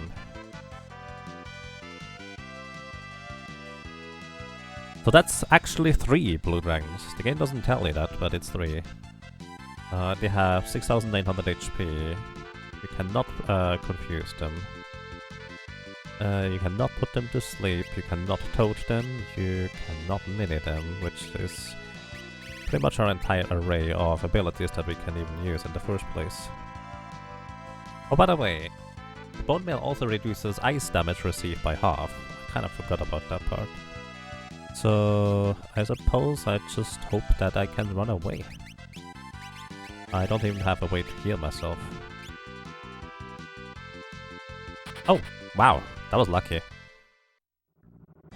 We got away. They're worth a lot of experience if you can reasonably defeat them, but well, good luck. So these skulls here, some of them have traps under them, so you want to be careful about which one we step on or don't step on.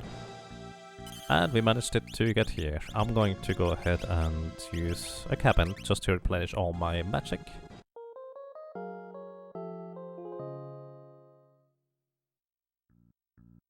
It does in the Japanese translation, since RPG translation took away the monster count. Oh! I had no idea there was a difference like that. Interesting. So the chest over here contains a double lance, a really good weapon for a thief or a ninja, because it attacks twice. So even though it has actually less attack power than late game weapons, because it attacks twice, it's still often better than them. This thing here brings us to the optional fight of Carbuncle. Carbuncle is an interesting type of boss. You know, the time plate is actually quite fine for this. I'm going to equip the Flame Ring as well. And I'm immune against most of the spells they can throw at me. Going to equip the gold pin. And let's go. So this is just an optional fight. I don't usually fight this thing, but somebody mentioned it, so I figured might as well. So this is Carbuncle. Decently strong overall. However, it has one gimmick and one rather glaring weakness. So it normally comes with inherent wall equipped, like, already. So what it does, it casts elemental attacks on itself, and then it, well, gets to wait. However, after it casts 3 spells, I believe, it will switch forms. As soon as my cursor jumps back down into, there it is, into the menu box, that means he's just switched form.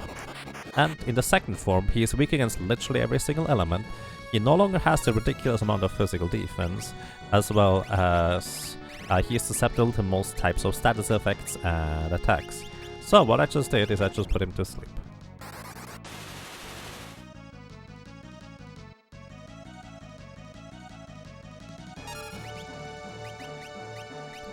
Can I actually frog this guy? Nice. Froggy!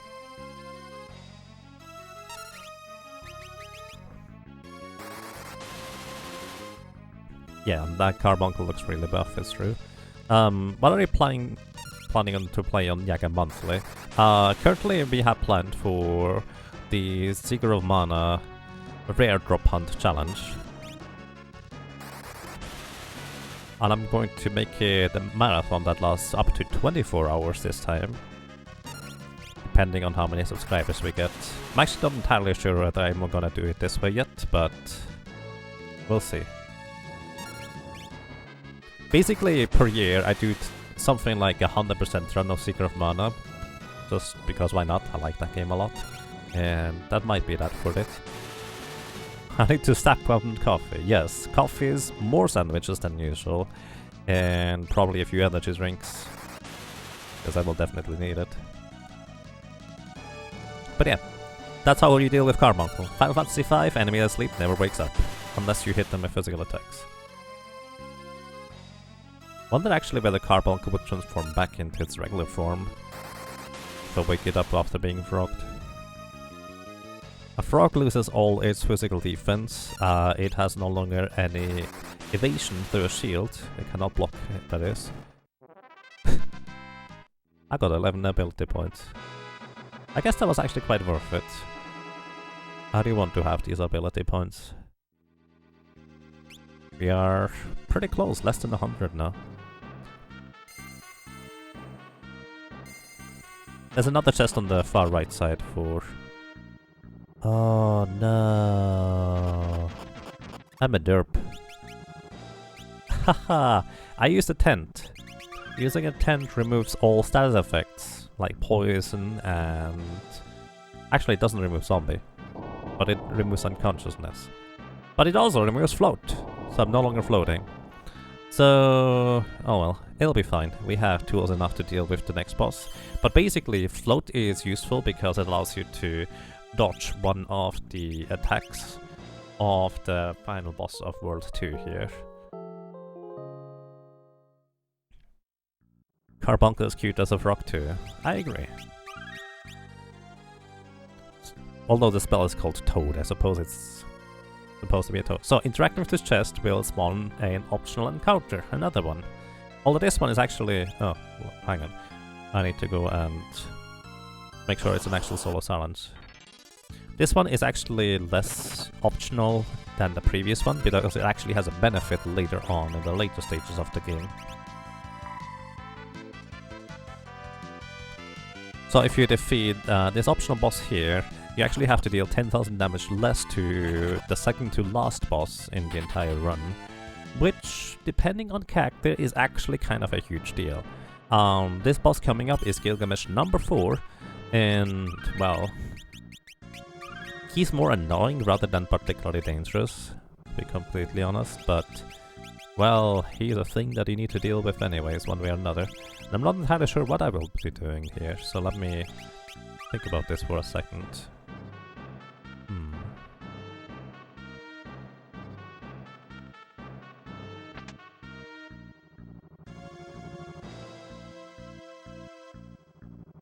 So yeah, he's not actually weak in, well, against anything that we can throw at him. He has no vulnerabilities to status effects we have access to. In fact, he only can get hit by slow. He has 13,000 HP. And he loves to throw sonic waves and similar things at you. So... this might actually be pretty tough as a fight. He has abilities that can put us to sleep. He can reduce our level. And actually reduce my HP to nothing. So... yeah, he is not a pleasant enemy slash boss to deal with overall. Cannot even be altered.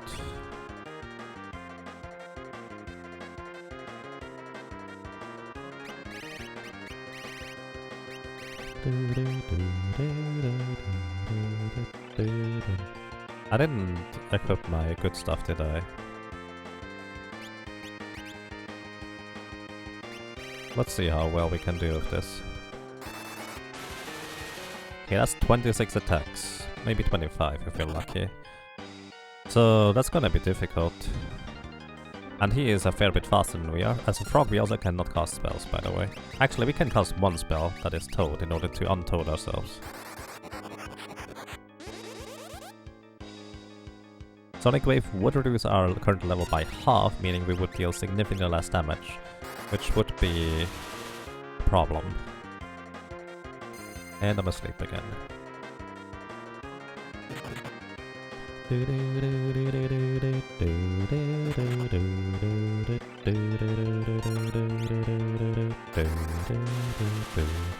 There's fire to number 3.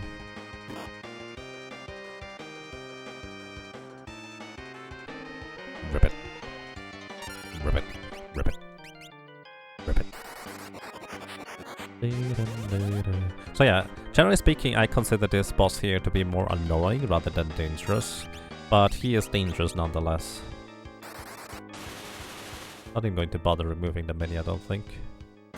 And we're asleep again. Mini reduces our defense to 0, which might be relevant, I suppose. But we can still cast spells. Oops. I wish that worked, but it doesn't.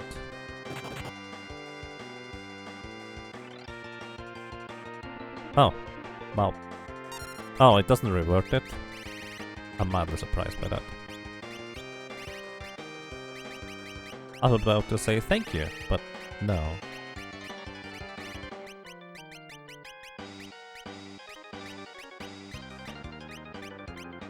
I wonder if that Morning Star would actually deal good damage to this guy.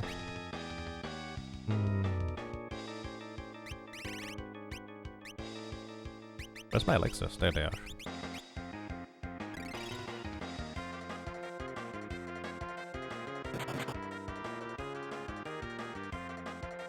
So whenever I remove a status effect, I should always equip the Guardian Dagger to potentially block physical attacks. I'm not really doing anything else with it at the time. I don't like that.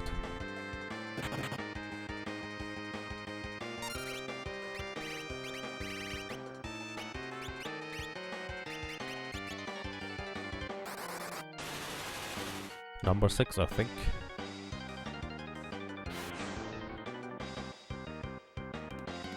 And because he's this fast, he just knocks us out like that. Okay. 34. Let me actually see real quick whether I have kept up with the death count so far. This guy is probably more difficult than X-Death, by the way. Just saying. Theron Puroboros. Chimera Brain Titan. Gilgamesh, Galuf, nothing. Helio Plant, Gilgamesh on the ship. Actually, we died twice or 3 times even. I think 3 times. Non-Atmos, Crystal Guardian, Gilgamesh 1. Okay. Alrighty, so I actually need to equip the appropriate stuff here to deal with him. So I'm gonna actually use the Bone Mail because it provides us with a lot of magic evasion. And that will be very, very helpful. I'm going to... what has the biggest magic evasion of these equipment pieces? It's like a Magus Hat, I think? Yeah, Magus Hat. Magus Hat has only 5% magic evasion. What about a Bandana? Bandana has 0. Actually, I might use a Bandana anyways, just because I'm probably going to go the physical route. Flame Ring...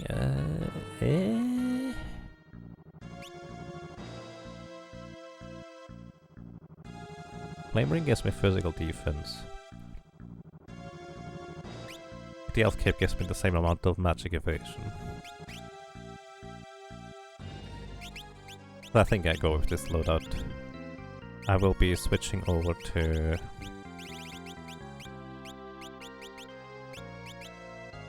probably the Dancing Dagger. We need to get a bit lucky here. Alrighty, Dancing Dagger it is. Let me actually reorganize my inventory finally. Dancing Dagger is here. Where's my... Light Staves? They will be here for later.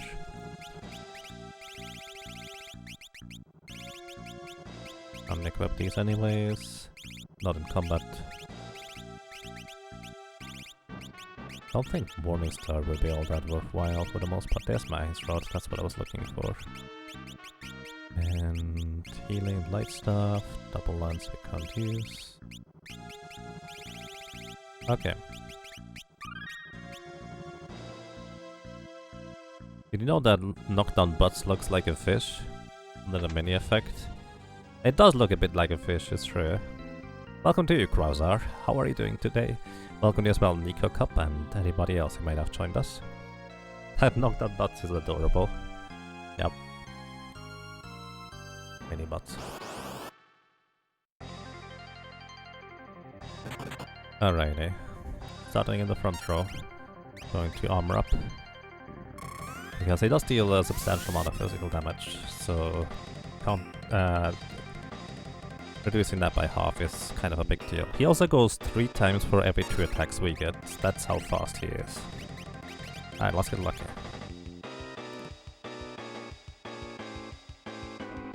Rock Song. And we already learned that he does not actually unfrog us, even if he casts Rock Song again, so here we go. Time Slip we are actually immune to thanks to the Bone Mail. Because we cannot get inflicted with the aging status. So Time Slip inflicts both aging status and sleep. If you are immune to one or the other, for specifically for Time Slip, it will never actually hit you. Yeah, we dealt 390 damage so far. Oh wait, I probably should switch to the Dancing Dagger. Derp.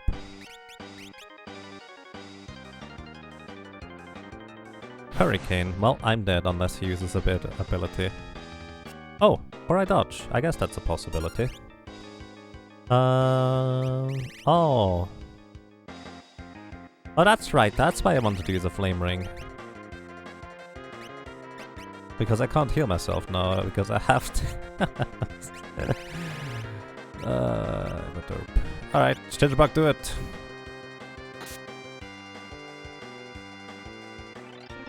I mean, I suppose we're not dead yet. That's the wrong dance. But I appreciate your enthusiasm. So we needed to deal just a little bit about 10,000 damage more. So, not particularly good odds, honestly. For now.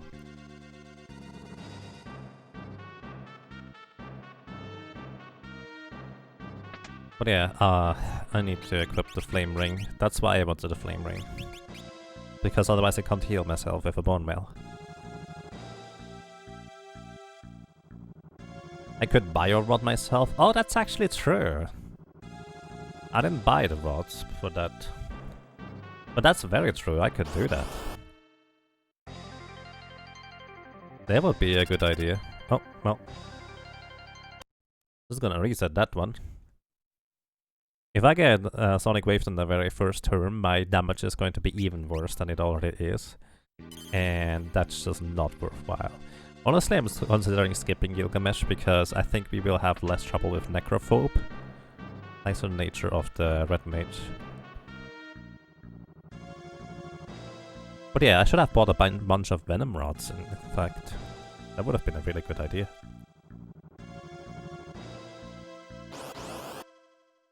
Because we absorb poison. Oh, come on. To be fair, I had the wrong accessory equipped anyways.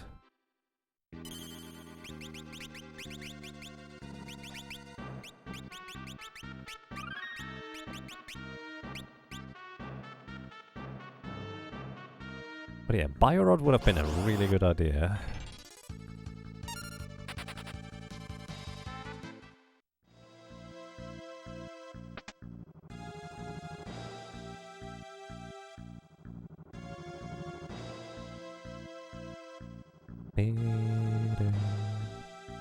Alas, even the Bone Mail is not defensive enough.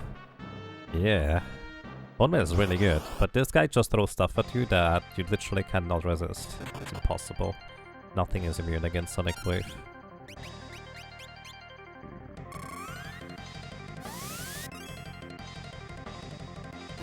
Ow. Okay, we get to dance. That's the wrong dance, but we tried.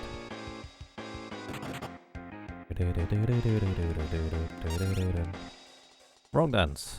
How much MP does he have? 2000. So we take a few mystery waltzes in order to run him out of magic. Technically possible, but highly unlikely. Ooh, Sonic Wave resisted. Good job.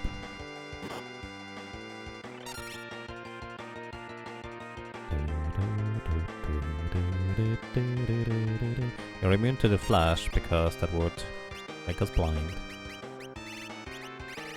I equip the fire rod. Heals myself here.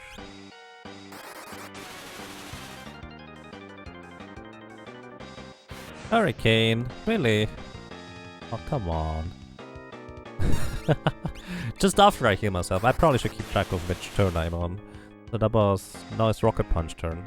You're immune to Rocket Punch. Well, we are immune to the confusion part of Rocket Punch. I'd like to point out, we have attacked him once. Well, that's not true. We have hit him once. I think he can use Hurricane next. I'm actually going to wait for whatever he does. Just in case it is Hurricane so I can heal. Nice. Okay, one sword dance in. Oh, I was wrong. Oh well, I'm quick enough anyway, so this is fine still.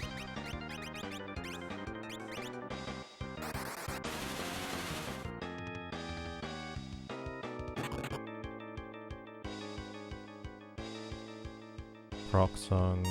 Wait, Frog Song again? Oh, that's last week. Sonic Wave fight Tiny Song next.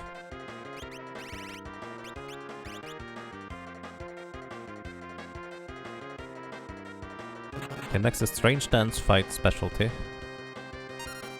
I really don't want to see the Strange Dance. What I just said. Next is Flash fight Specialty. Hopefully his fights. Thank you. Specialty is critical, by the way. Rock Song is fine, because at least it's not Hurricane. Next is Time Slip fight Specialty, hopefully Time Slip, because we're immune. Nope. Next is Rocket Punch fight Frog Song. We resist the Frog Song this time, so that's good.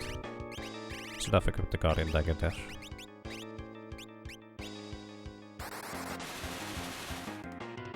Next is Sonic Wave Tiny Song fight. Now, Tiny Song... I actually need to move a bit. Strange Stance fight Specialty is next. So, Mage Mallet. Where is it?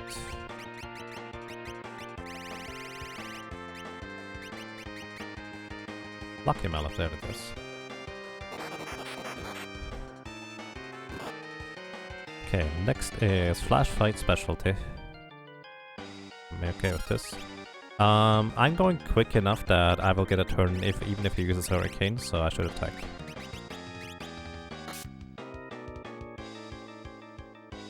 Rock Song again, okay. Next is Time Slip fight Specialty, nice. Next is Rocket Punch fight Frog Song. Unpleasant, but not the worst. Next is Sonic Wave fight Tiny Song. He probably goes twice. I should heal.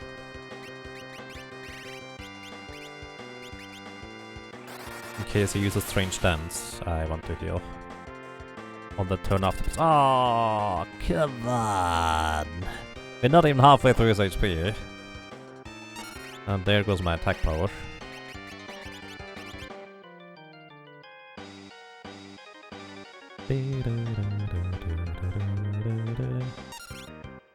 Sword Dance.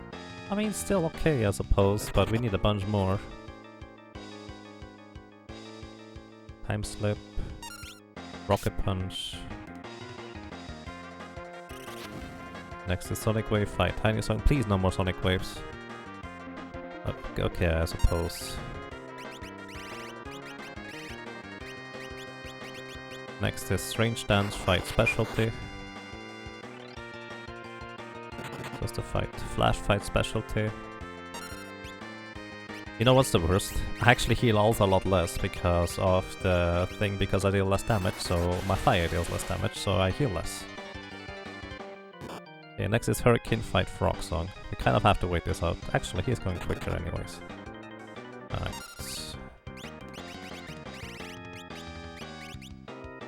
Hunting Tango. Next is Time Slip fight Specialty. Next is Rocket Punch fight Frog Song. He's going to go twice. I'll be fine. Nice. Rock Song. Ouch. Well, that's the result of me not having left here. Elixir it is. Wait, no! I have a bone mail equipped. Don't use an elixir. It's a bad idea. It's a very bad idea. Alright, we dealt 9009 damage just now. I wanted to say, alright, elixir, I can just do... Oh. Right. Do I want to use the bone mail bug? What else do I have? I think the bone mail is the best magic evasion, isn't it? Let me check real quick. Bone mail. Bone mail has 10 magic evasion apparently. Actually, that's less than I expected it to be. Yeah. What about Gaia gear?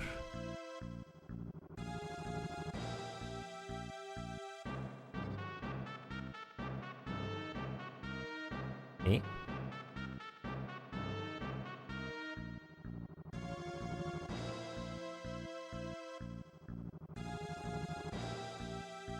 Where's the Gaia gear? Arts clothes, silver armor, mithril armor, stealth robe, angel suit, luminous suit, strength suit, gold armor, diamond plate, black suit, white suit, mirage vest, diamond armor, dark suit, rainbow suit, crystal armor, Genji armor, bone mail. Wait, what? Oh, it's Lumina.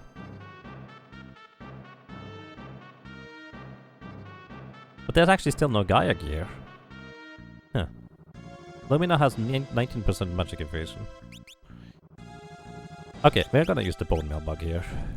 So, let me explain real quick. If you have bone mail equipped in a fight, and then get out of the fight, you will still have the resistances of the bone mail.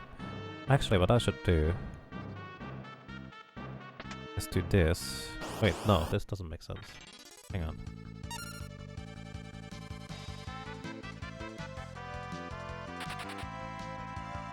I'll set it up next time. So, basically now, if I equip... Because I had the bone mail equipped in this previous fight, I'm going to equip the Lumina mail, robe now.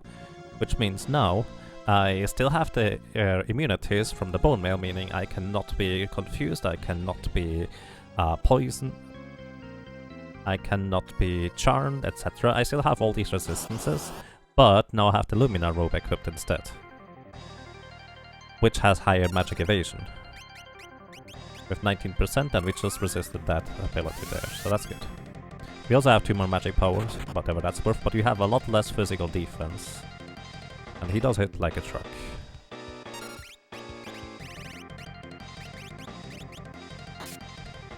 Alright, let's see how this is going to go.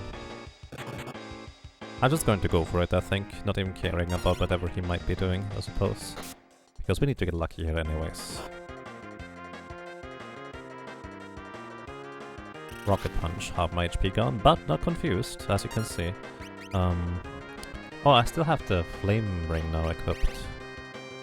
I don't need the Flame Ring, I should equip the other thing instead then. Alright, Guardian Dagger for physical block chance, Elixir, so I don't have to heal for as long. The main reason is to literally just use Elixirs. Okay. We have gotten 2 hits in and he's Sonic Maze Wheel already. I'm gonna reset this. Alright, I'm going to briefly go ahead and set this up now with different set of equipment with the other idea here. We have the bottom one equipped now. Let's see. I just need to remember to equip the Lumina robe. But I also have to get into an encounter before, which sometimes we do not. Wow, that's a really long walk until an encounter. Also, I will have to get an encounter every time before the boss. I probably will want to get the encounter, then save and then go back, because it does save those weird properties.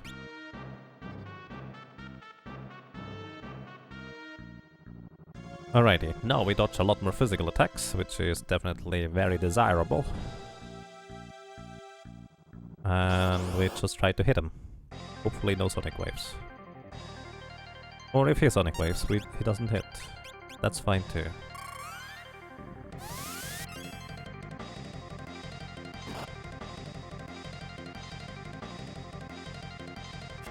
Beat it. And we dance. The wrong dance. Beat it. Unfortunately, Sonic Wave and such does not even cost any MP, so even if we ran him out of MP through some miracle, he would not care.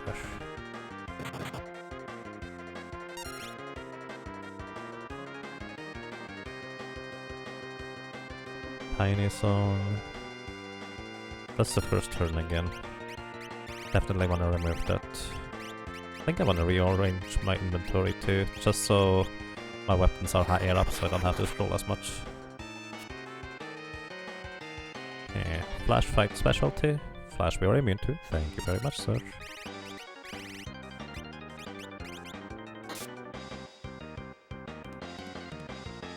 And Hurricane. I might be going before he does. Looks like it.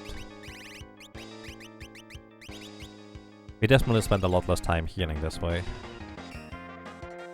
And both because we take less damage, but also because we dodge more attacks. But also because we can heal with elixirs is meant to say. We take less damage because we dodge more attacks. Fortunately, Tiny Song does not help with this because we don't have a shield. Tiny Song does, as a matter of fact, help if you have a shield, because then your chance to block with a shield is doubled. So a blue mage actually welcomes the thing, or welcomes it to be tiny, because it can use a shield. Nice. I think he's gonna go twice. Nice. Not so nice. Rocket Punch. Alright, half my HP gone, that's okay. Sonic Wave, Tiny Song fight next. Range Dance fight specialty.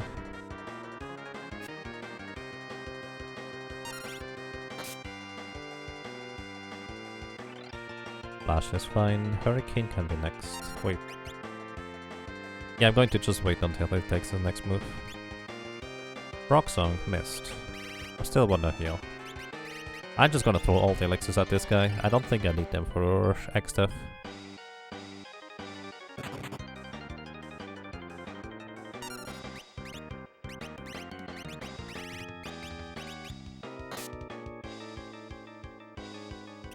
To be fair, they might still be useful. Well, not need them, probably. Tiny Song, we're fine. Especially if we heal additionally like this. And we're asleep. We have no immunity to being asleep, unfortunately. Thankfully, he immediately wakes us up again, so that's a plus. Hurricane.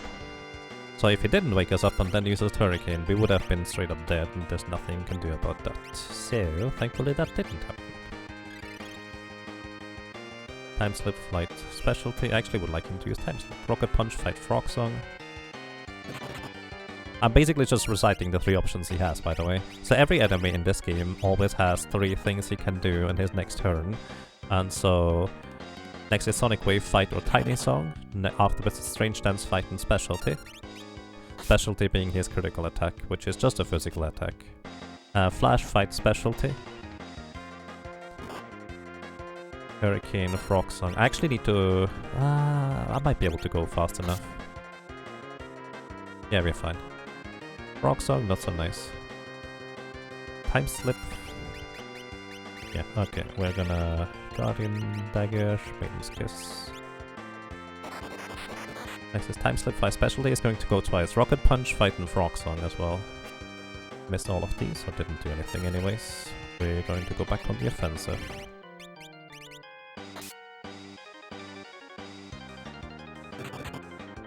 Alright. 576. That is not enough for my taste.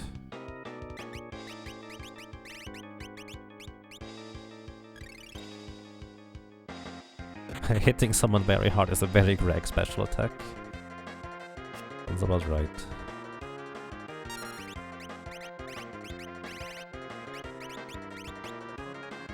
Oof. Rock Song. Good dodge. Good job, Rico.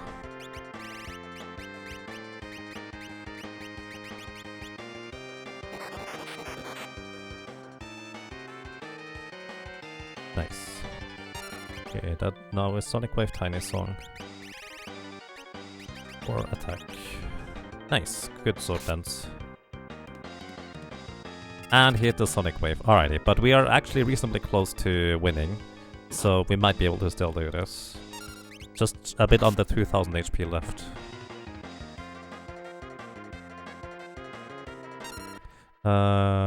He just flashed. I want to wait because he can Hurricane next turn. Just in case he does, I want to heal. He didn't. Nice. We might have him here. Okay, so now we need to dodge.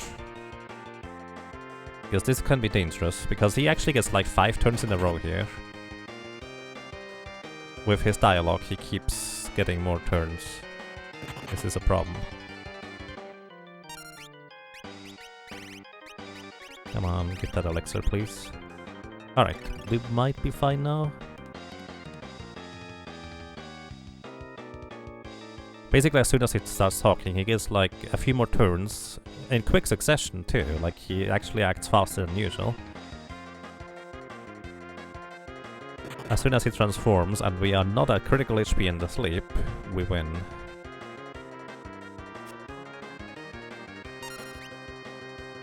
Gonna just wait in case he hurricanes me.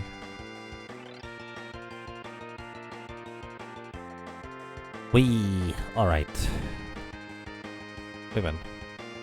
It's gonna go in the back row because he only uses physical attacks here. Which are pretty weak, but still. They have killed me before, so that's a thing. Okay, nice. Going to go death counts. How many death counts do we have? 39 right now. So that was 6 deaths at Gilgamesh in Exter's castle. That's quite alright. I have realized recently-ish, or in the last few solo challenges, that he is more dangerous than I originally thought. Like, I just usually considered him to be annoying rather than dangerous. But that is only really true if we have a character that can deal particularly much damage regardless of elemental weakness. Which the Red Mage is not one of those characters.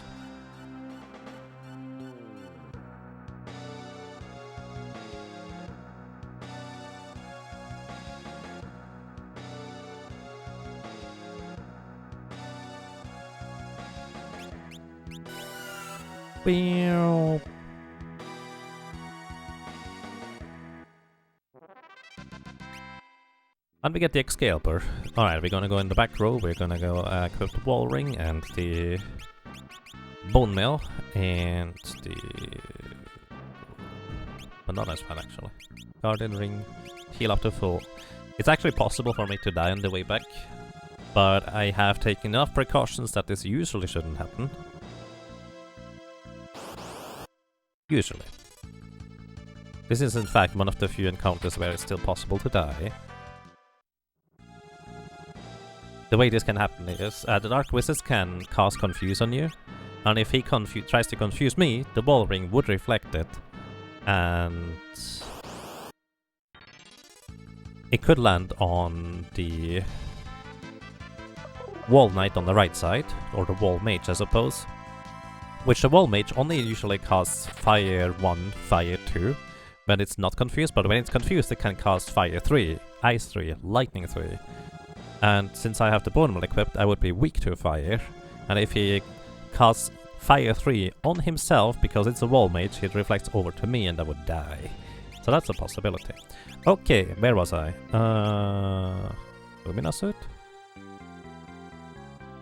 Yeah, that's actually a good idea, as well as the Magus Hat for more magic power. I think that was my plan. I'm not entirely sure.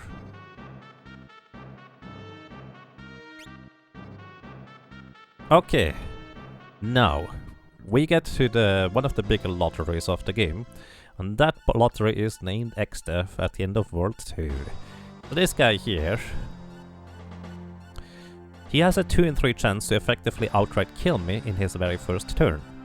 2 out of 3 times he casts Doom, or what is it called here? Let's see. Condemn on me.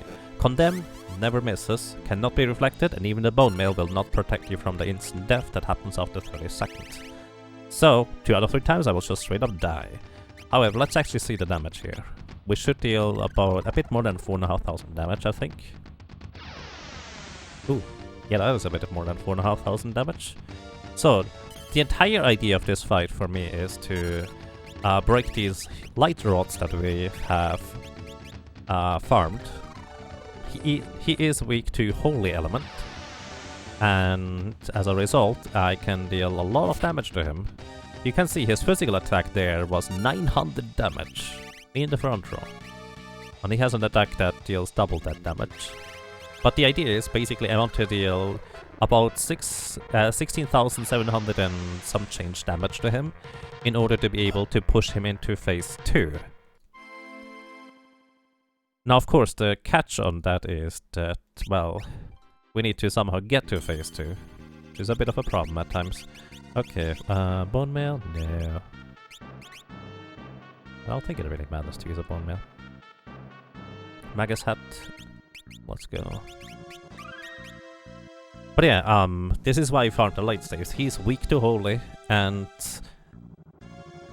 there's only 4 classes that can equip staves, so being able to equip staves is indeed quite an ability in a sense. So the 4 classes are White Mage, which we did the same thing. We farmed a bunch of light staves, although I think it was even slower than this. But then again, the White Mage did double the damage in comparison. We farmed... Did we farm anything on the Chemist? I don't think we did. Chemist actually can use staves as well, but Chemist is so ridiculously powerful. Even without them, we did not need it. And the other one was... the Oracle, which is the Game Boy Advance class. We did not need it on the Oracle either, but I should have still farmed those because the final boss was a problem. The Oracle is kind of slow how it attacks, more specifically static.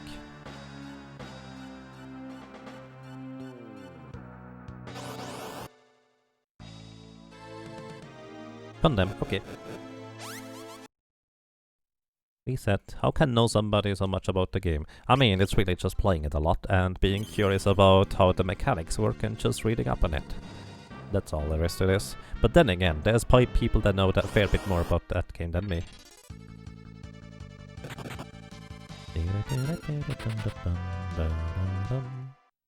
Will I beat this today? No. I will beat XDev today, and I think that is going to be it for today. And then we will beat the rest of this next time. Whenever that next time might be. It usually depends a little bit on what I feel like playing per day. Did I just... Yep. I still have a bone mail equipped, don't I? Okay, this is gonna be interesting.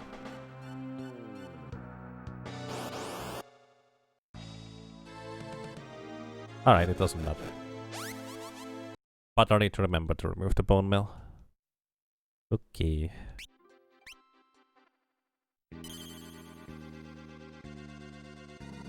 You're not an Oracle fan, but you can break these staves for really nice damage. Yeah, we needed those staves in order to take care of the final boss's first phase.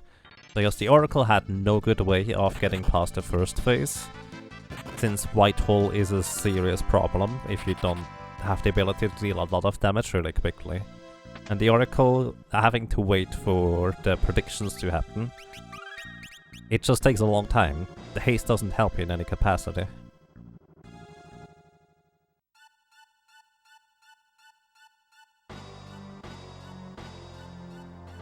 Did he cast Ice 3 in phase 1? No, phase 1 of XDev he does not cast Ice 3. He cast Ice 3 in phase 2. Okay, nice. We even blocked it, so that's great. That's actually really great. And we just start smashing him with attacks. Okay, 4,806 damage. Dynamo, we pretty much have to go back to the back row. He deals way too much physical damage. What I should have done though, is I should have equipped the Guardian Dagger for moving. In case he used another physical attack, I would have had a better chance to dodge it. Alrighty, light stuff number 2. 80. Okay. Yeah, I figured he's gonna go twice. He's only using physical attacks, which is actually mostly fine. Light staff number 3. One more and he will be in phase 2. So, the biggest problem usually for most characters or solo characters is to bring XDev into phase 2. Let me think about this real quick.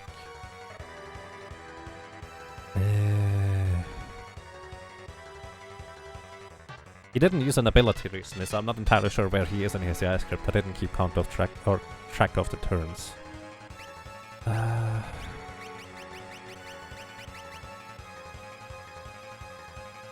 So the thing is, if I hit him with another light staff, he immediately enters phase 2, where he can use 2 physical attacks in a row and just kill me. But this is probably a bad idea. I probably want to heal. It means I need to go and grab my Guardian Dagger. For a 1 in 4 chance to block physical attacks and heal up to full. The catch is, he might be able to use Hurricane right here. I haven't kept track of where he is in his turn. And at some point he has a 2 in 3 chance to use Hurricane. I'm actually going to wait and see what he does in his next... Actually, no, the zombie breath could kill me. If he's in the zombie breath, he can kill me. Wait, oh, I didn't... Oh, no! Wait, what? I forgot the bone mail again. No! Good morning, I hope you're all doing well. We are today going to try and defeat XDev, this time with 100% less derps. I did that again, huh? What? No. What? Manawats, thank you. Thank you so much for almost 3 years of continuous support now. Welcome back. And I'm glad you enjoy your stay. Thank you so much. I hope you're doing well. Do suicides count as a death count? I mean, it's still a death, even if I cause it myself. So yes. I feel like XDev must be so confused. Just like, why did you... Eh? Are you okay?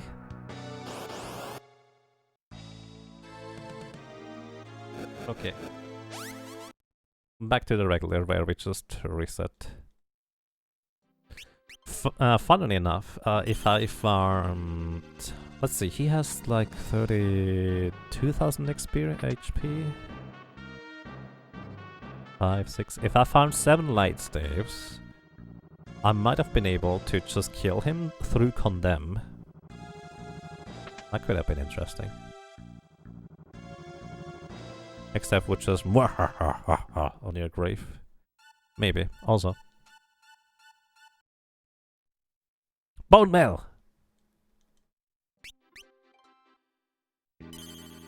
I'm so used to being able to just walk up to this guy because I have everything pre-set up already.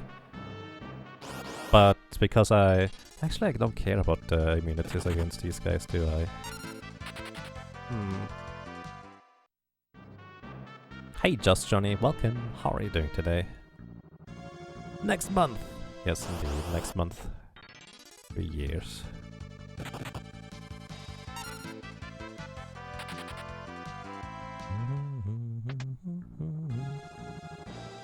Let's try this again with 90% less fail this time. Yeah. 90% less fail probably sounds more realistic than 100% less derps.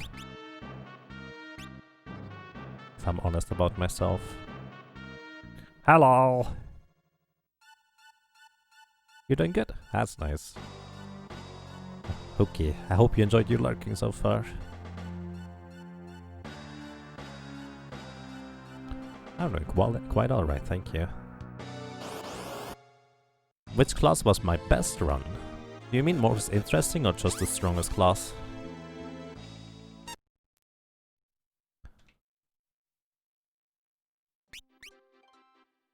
I'm just gonna equip the Lumina robe right here and hope for no encounters on the way to XDev. Both? Alright, the most powerful one so far we've had, by a decently large margin, was the ninja, I would say. Ow. Ow. The ninja has, when we ran through the game, destroyed absolutely everything, pretty much. Like, it was kind of ridiculous on how everything just died in the ninja's way. We got through that game really, really fast. The best run, I think, in terms of power, were Blue Mage and Chemist, although they did need more preparation than the Ninja. They were just really, really strong, just because of the diverse toolset and items and things that they could do. The most surprisingly interesting run, in my opinion, ended up being the Bard, because we were able to abuse the AI script and just kind of dodge around certain attacks, and make it overall actually quite interesting to play this. Like, especially my strategy against XF right here was one of my favorite ones. It was quite interesting in my opinion.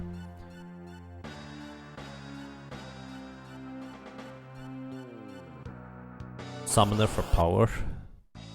Wait, we beat him without a lamp? Really? Oh, come on. Summoner was definitely strong as well. One of the stronger ones. It did have a bit of a lull in this section here, where it was a bit tricky for the Summoner to get here and beat XF, since it had not quite as much damage as it had in the previous sections. But it was still really strong. Yeah, Sola's tier list is not too bad. I don't entirely agree with it overall, but it's a good start. Like, honestly, the Bard was pretty strong. Sure, it had its trouble, like super low HP and other stuff, but Hide was such a weirdly powerful ability.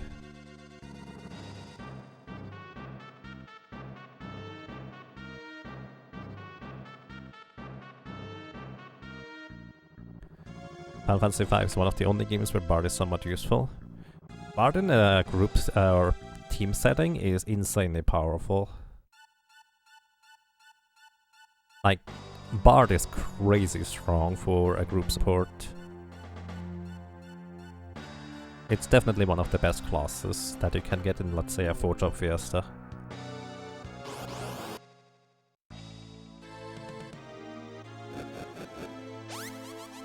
If you have days to burn, actually you don't even need to wait that long usually for enemies to run out of MP. Even just like, for example, what we did against XDEF right here is I did Hide. I waited until he got to the turn where he cast level 3 Flare. I unhide it. He 2 out of 3 times casted level 3 Flare. And then afterwards I would hide again. And that's quite literally how I ended up defeating him. I did also play with the idea of using Speed Song. Actually, I don't know whether I ended up using Speed Song. But we figured out an interesting bug with the Bard, where if you get confused or if you get put to sleep while singing, and then you get knocked out of it, you actually continue singing while doing anything else. So we were able to abuse that here and there. It was quite interesting.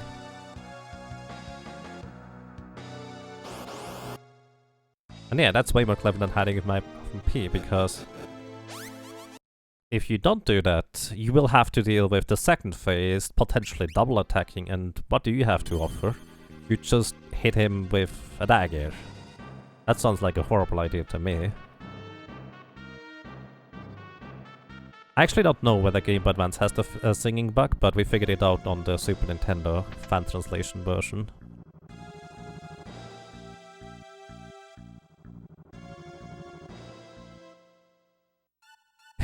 When you were younger, using Bards were terrible in everything because Edward from Final Fantasy IV. Aw. I generally like Bards. They're pretty good. If you know anything about Ragnarok Online, they were a very powerful and rather unique support class that every guild needed a bunch. Hey, we didn't get killed, so that's nice. Okay, let's turn this around, shall we?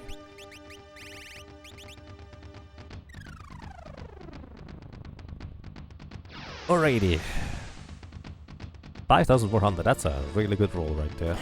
Vacuum Wave. Oh. That is his second turn. instead of Dynamo. Where is my Guardian Dagger? Okay, we need to heal now.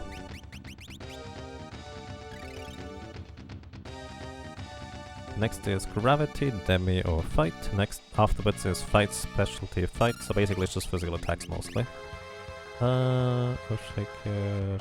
Ah, it'll be fine, probably.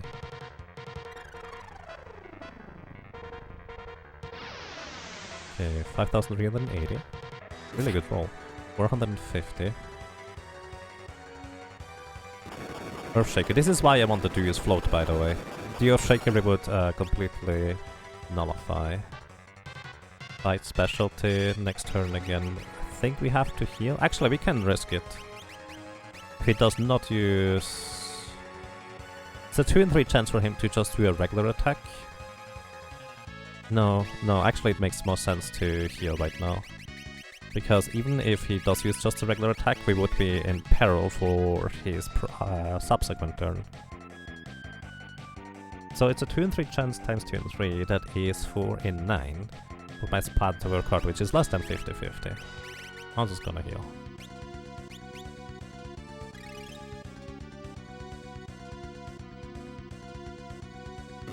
Alright, so the first part would have worked out. I needed him to just do a regular attack. The catch is, actually I'm gonna be going before he goes again, so we'll be fine. Next he can use Hurricane 2 out of 3 times, but I think I should be fast enough that he can go before he does anything else. Alright, we're fine. And then he is using Zombie Breath on the next turn. Which, Zombie Breath has one of the most ridiculous damage ranges, how far it can do damage. So my strategy would have worked out. That was the 4 in 9. I was talking about the regular attack plus a Hurricane afterwards. We would have survived it. Alright, we can push him into phase 2 now. By using a light stuff.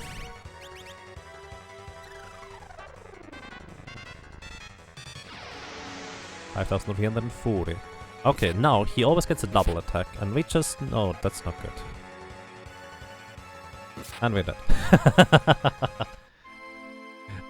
Maybe what I should have done is I should have waited until he attacked in order to see where my HP was at. But the thing is, we only have a total of 10 turns, as in XDev 10 turns, before he gets back around to trying to use Condemn again.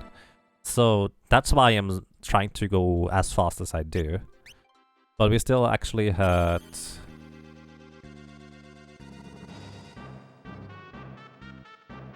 We actually had a good turn coming up where I could have tried to push for the next phase. So if I was a bit more patient, it might have worked out better. Well, that happened. Yeah, that's the catch. So the entire idea of the XDev fight there is you want to try and push him into phase 2 as quick as possible. But if you don't have a good phase transition, he has the opportunity to use physical attacks twice in a row, and that can absolutely demolish a character with low HP, which, even though we are quite high level with level 43, our HP maximum is pretty low, since we have some of the lowest vitality of any character. Or base vitality to be specific. Okay.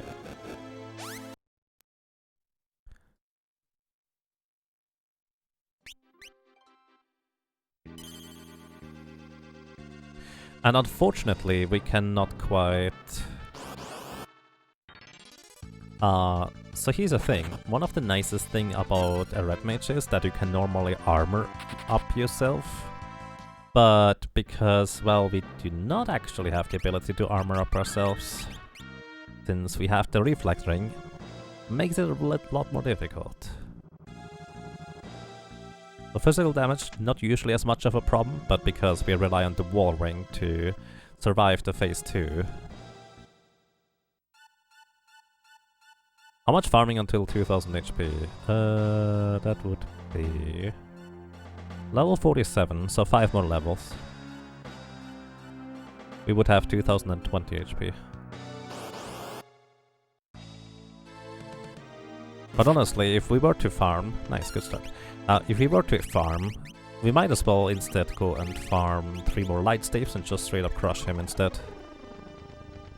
That way I would armor up, but not even use a... I always use Flame Ring instead, I suppose. Ouch, Vacuum Wave. Okay. Give me a second. Broken Dagger.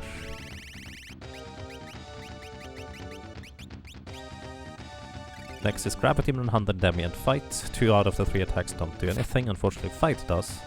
Next he can use a Vacuum Wave again if he feels like it. I just hope he doesn't. Break a light staff over his head. Number 2.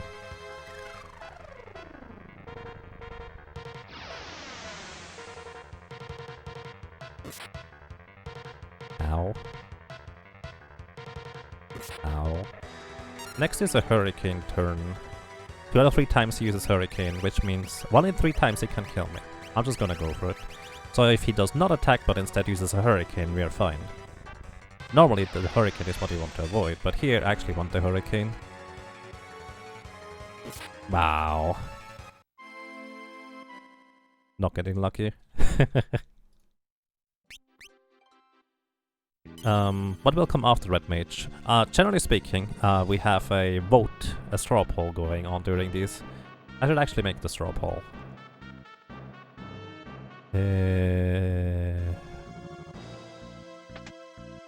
Yeah, I should make a no straw poll. So, whichever class we're going to be choosing next is voted on by chat, and at the end of the previous run, we have a raffle where I randomly choose one winner who is going to tell me whether we choose Butts or Ferris as the main character.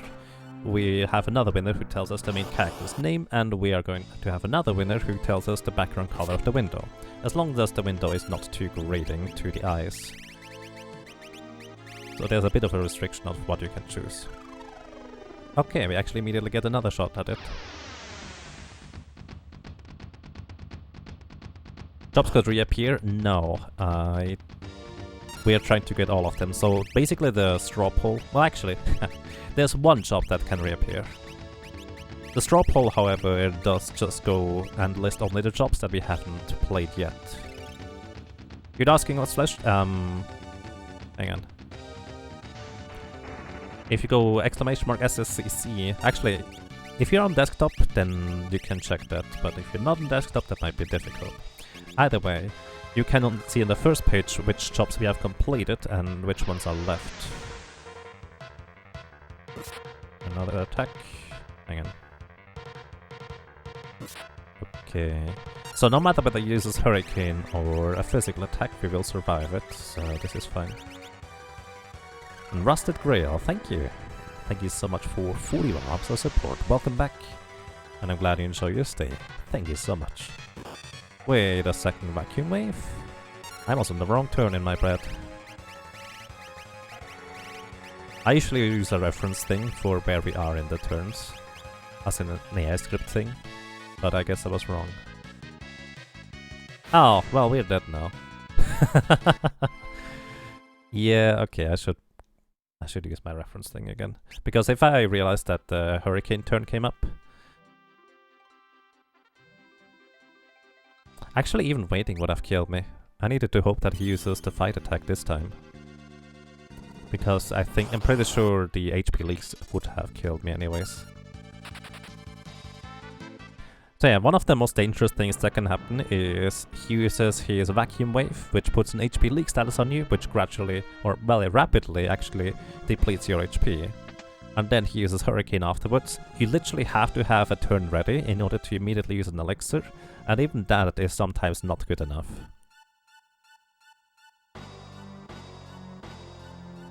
Because if he just randomly gets you to 1 HP, it can still kill you before your elixir goes off. It's kind of silly.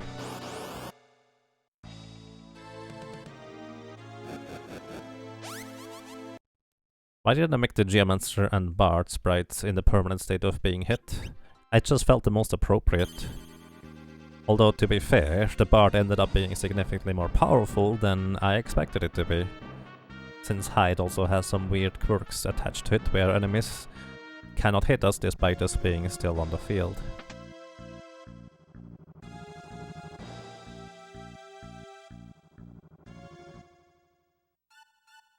But for the Geomancer it was 100% appropriate because while I like Geomancer in my 4-shop Fiestas, a solo Geomancer, especially against this boss here, was a nightmare and a half.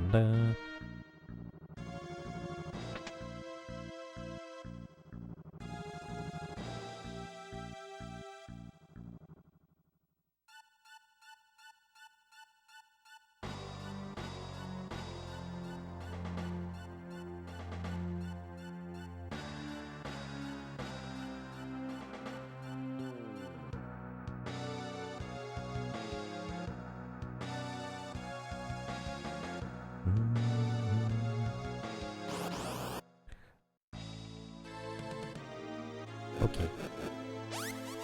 In the meantime, so for anybody who might not be able to access the document because they are on mobile and it's kind of really awkward to search over, we have currently completed White Mage was the first one, Dragoon was the second one, then we had Dancer, Blue Mage, Chemist, Necromancer, Time Mage, Geomancer, Oracle, Mystic Knight, Hunter, Summoner, Bard, Cannoneer and Ninja, and currently we have the Red Mage in progress. Also, we technically did do everything for the Berserker except the final boss, so that's a thing too. On original console, even original cartridge. Next we also have, what we still have available to choose from for the next draw poll is going to be Beastmaster, Black Mage, Samurai, Knight, Thief, Mime, Monk, Gladiator, Necromancer 2.0, which means all abilities unlocked from the get-go. And technically Freelancer, but I'm only going to put Freelancer into the straw poll after we had the Mime. Because basically the Mime is just going to be a weaker Freelancer, and I want to have the Mime out of the way first.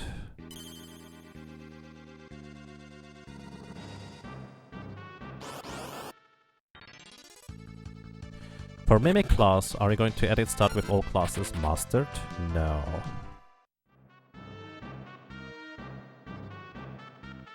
We're just gonna go straight up Mimic, that's it. Mimic will be able to equip rods and boomerangs. And I will probably go out of my way to do a bit of a weird thing where we're going to power level quite a bit in World 1. And stock up on a lot of staves and calculate out exactly how many staves I need in order to get through World 2.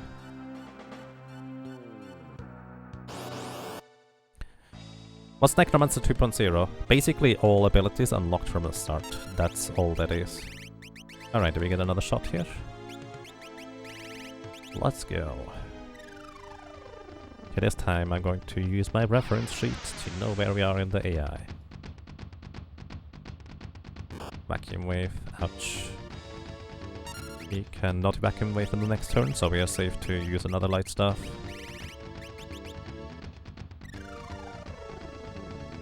To be fair, Vacuum Wave on the second turn is actually better than him using a Dynamo where we have to move back into the previous roll.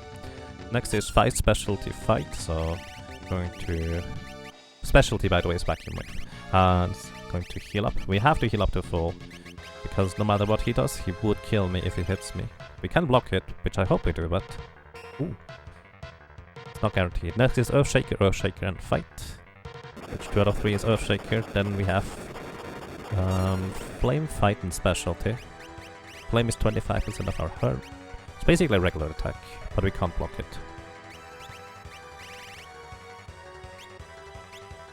Should be fine. So, alrighty. No matter what he does next, we're going to wait for Hurricane. Okay, that's good actually. Right. If he did Vacuum Wave, I would be worried. Okay. So, what we're gonna do is we're going to equip a Guardian Dagger, put our cursor onto Elixirs, and wait for whatever he does next, and then heal right after. He missed a Hurricane. If I heal now... Actually, if I don't heal now, I might die to Vacuum Wave. So I should heal. Zombie breath, Vacuum Wave. Yeah, 645. He should be close enough that actually he's going to push himself over to the next phase with his own level 3 flare, which is a 2 in 3 chance in 2 turns. So what I'm actually gonna do, I'm just gonna wait for his next attack and use an elixir afterwards, no matter what, because I want to be full HP. And I think that's gonna be a better turn. So, now he has a 2 in 3 chance to use level 3 flare. He's level 66, so he's going to hit himself with this. And this will likely push him into phase 2. Unfortunately, this time I didn't keep exact track of his HP. So I don't know whether it will, so I'm just going to smash the light stuff and he's guaranteed now in phase 2. Off his us with full HP, and he should get 1 turn rather than 2 because he just moved. Vacuum Wave, Fire 3. Alright.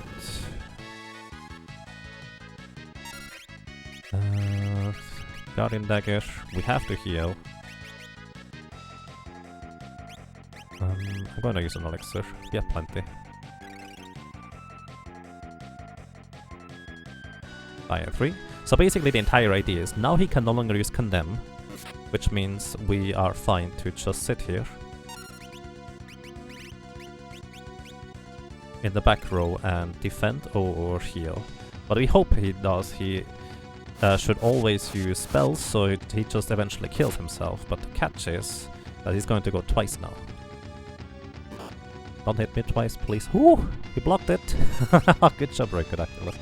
This is really the big downside of the low maximum HP. Yay, Guardian Dagger, yep. The safest thing we can do is actually defend. Oh, and he missed. Which actually means it was a Guardian Dagger block, because he doesn't normally miss like that. Ice 3 and Vacuum Wave. This is why we defend. Ice 3, which turn is this? Okay, next is Physical. He can't kill me with a... He can't kill me if I defend. Hold 3. Same deal, he can't kill me if I defend. Good block. That's really good, Ricodactylus. I need to defend on whenever he gets his double turns. Afterwards I need to try and heal up. This is spookier than I'd like it to be, honestly.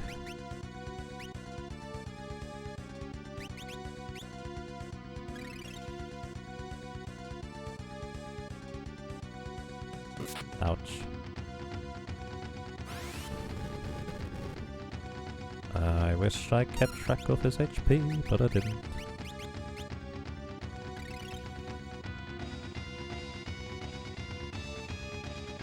Fire 3 in the first turn. Ice 3. Nice. Alright. We have a bit of breathing room here. He has a 1 in 3 chance on almost every turn to cast a level 3 spell. I really hoped he would get his turn. Now he gets a double turn. I wanna defend. Ouch. He is going to be able to use Fire 3 fight specialty and Ice 3 fight nothing. Fire 3, Ice 3 next please. Nice.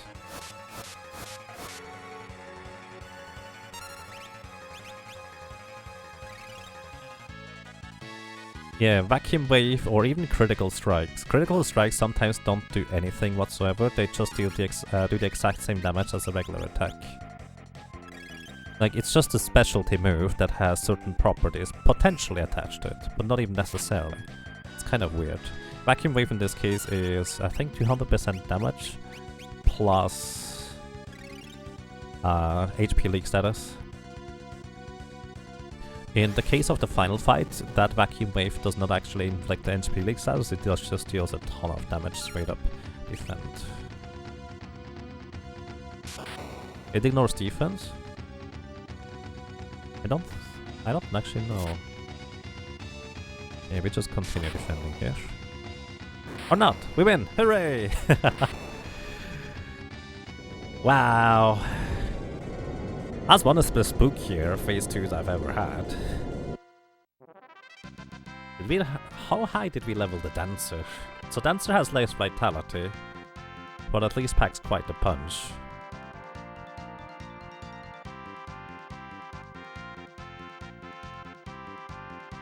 Okay.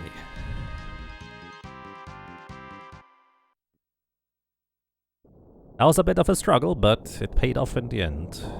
I feel like the amount of light staves we had paid off quite well. The amount of grinding with it also was pretty much on the idea of I don't want to have any less than that. 16 deaths on next death. 2/3 of that is because Condemn. 2 of those were because I derp. 3 actually. Game's over now? Yeah, for anybody who does not know this game, it's not yet over. We still have the remainder of the game to go. And we will be tackling that next time. So, my first order of opportunity. That's a new one. I've never said that before. First order of operation will be saving, and I think that's gonna be it for today. So, everybody, thank you so much for watching, for listening, and for lurking. I hope you enjoyed your stay, one way or another. Well, hopefully until next time. Take care, everybody, and thank you very much for watching.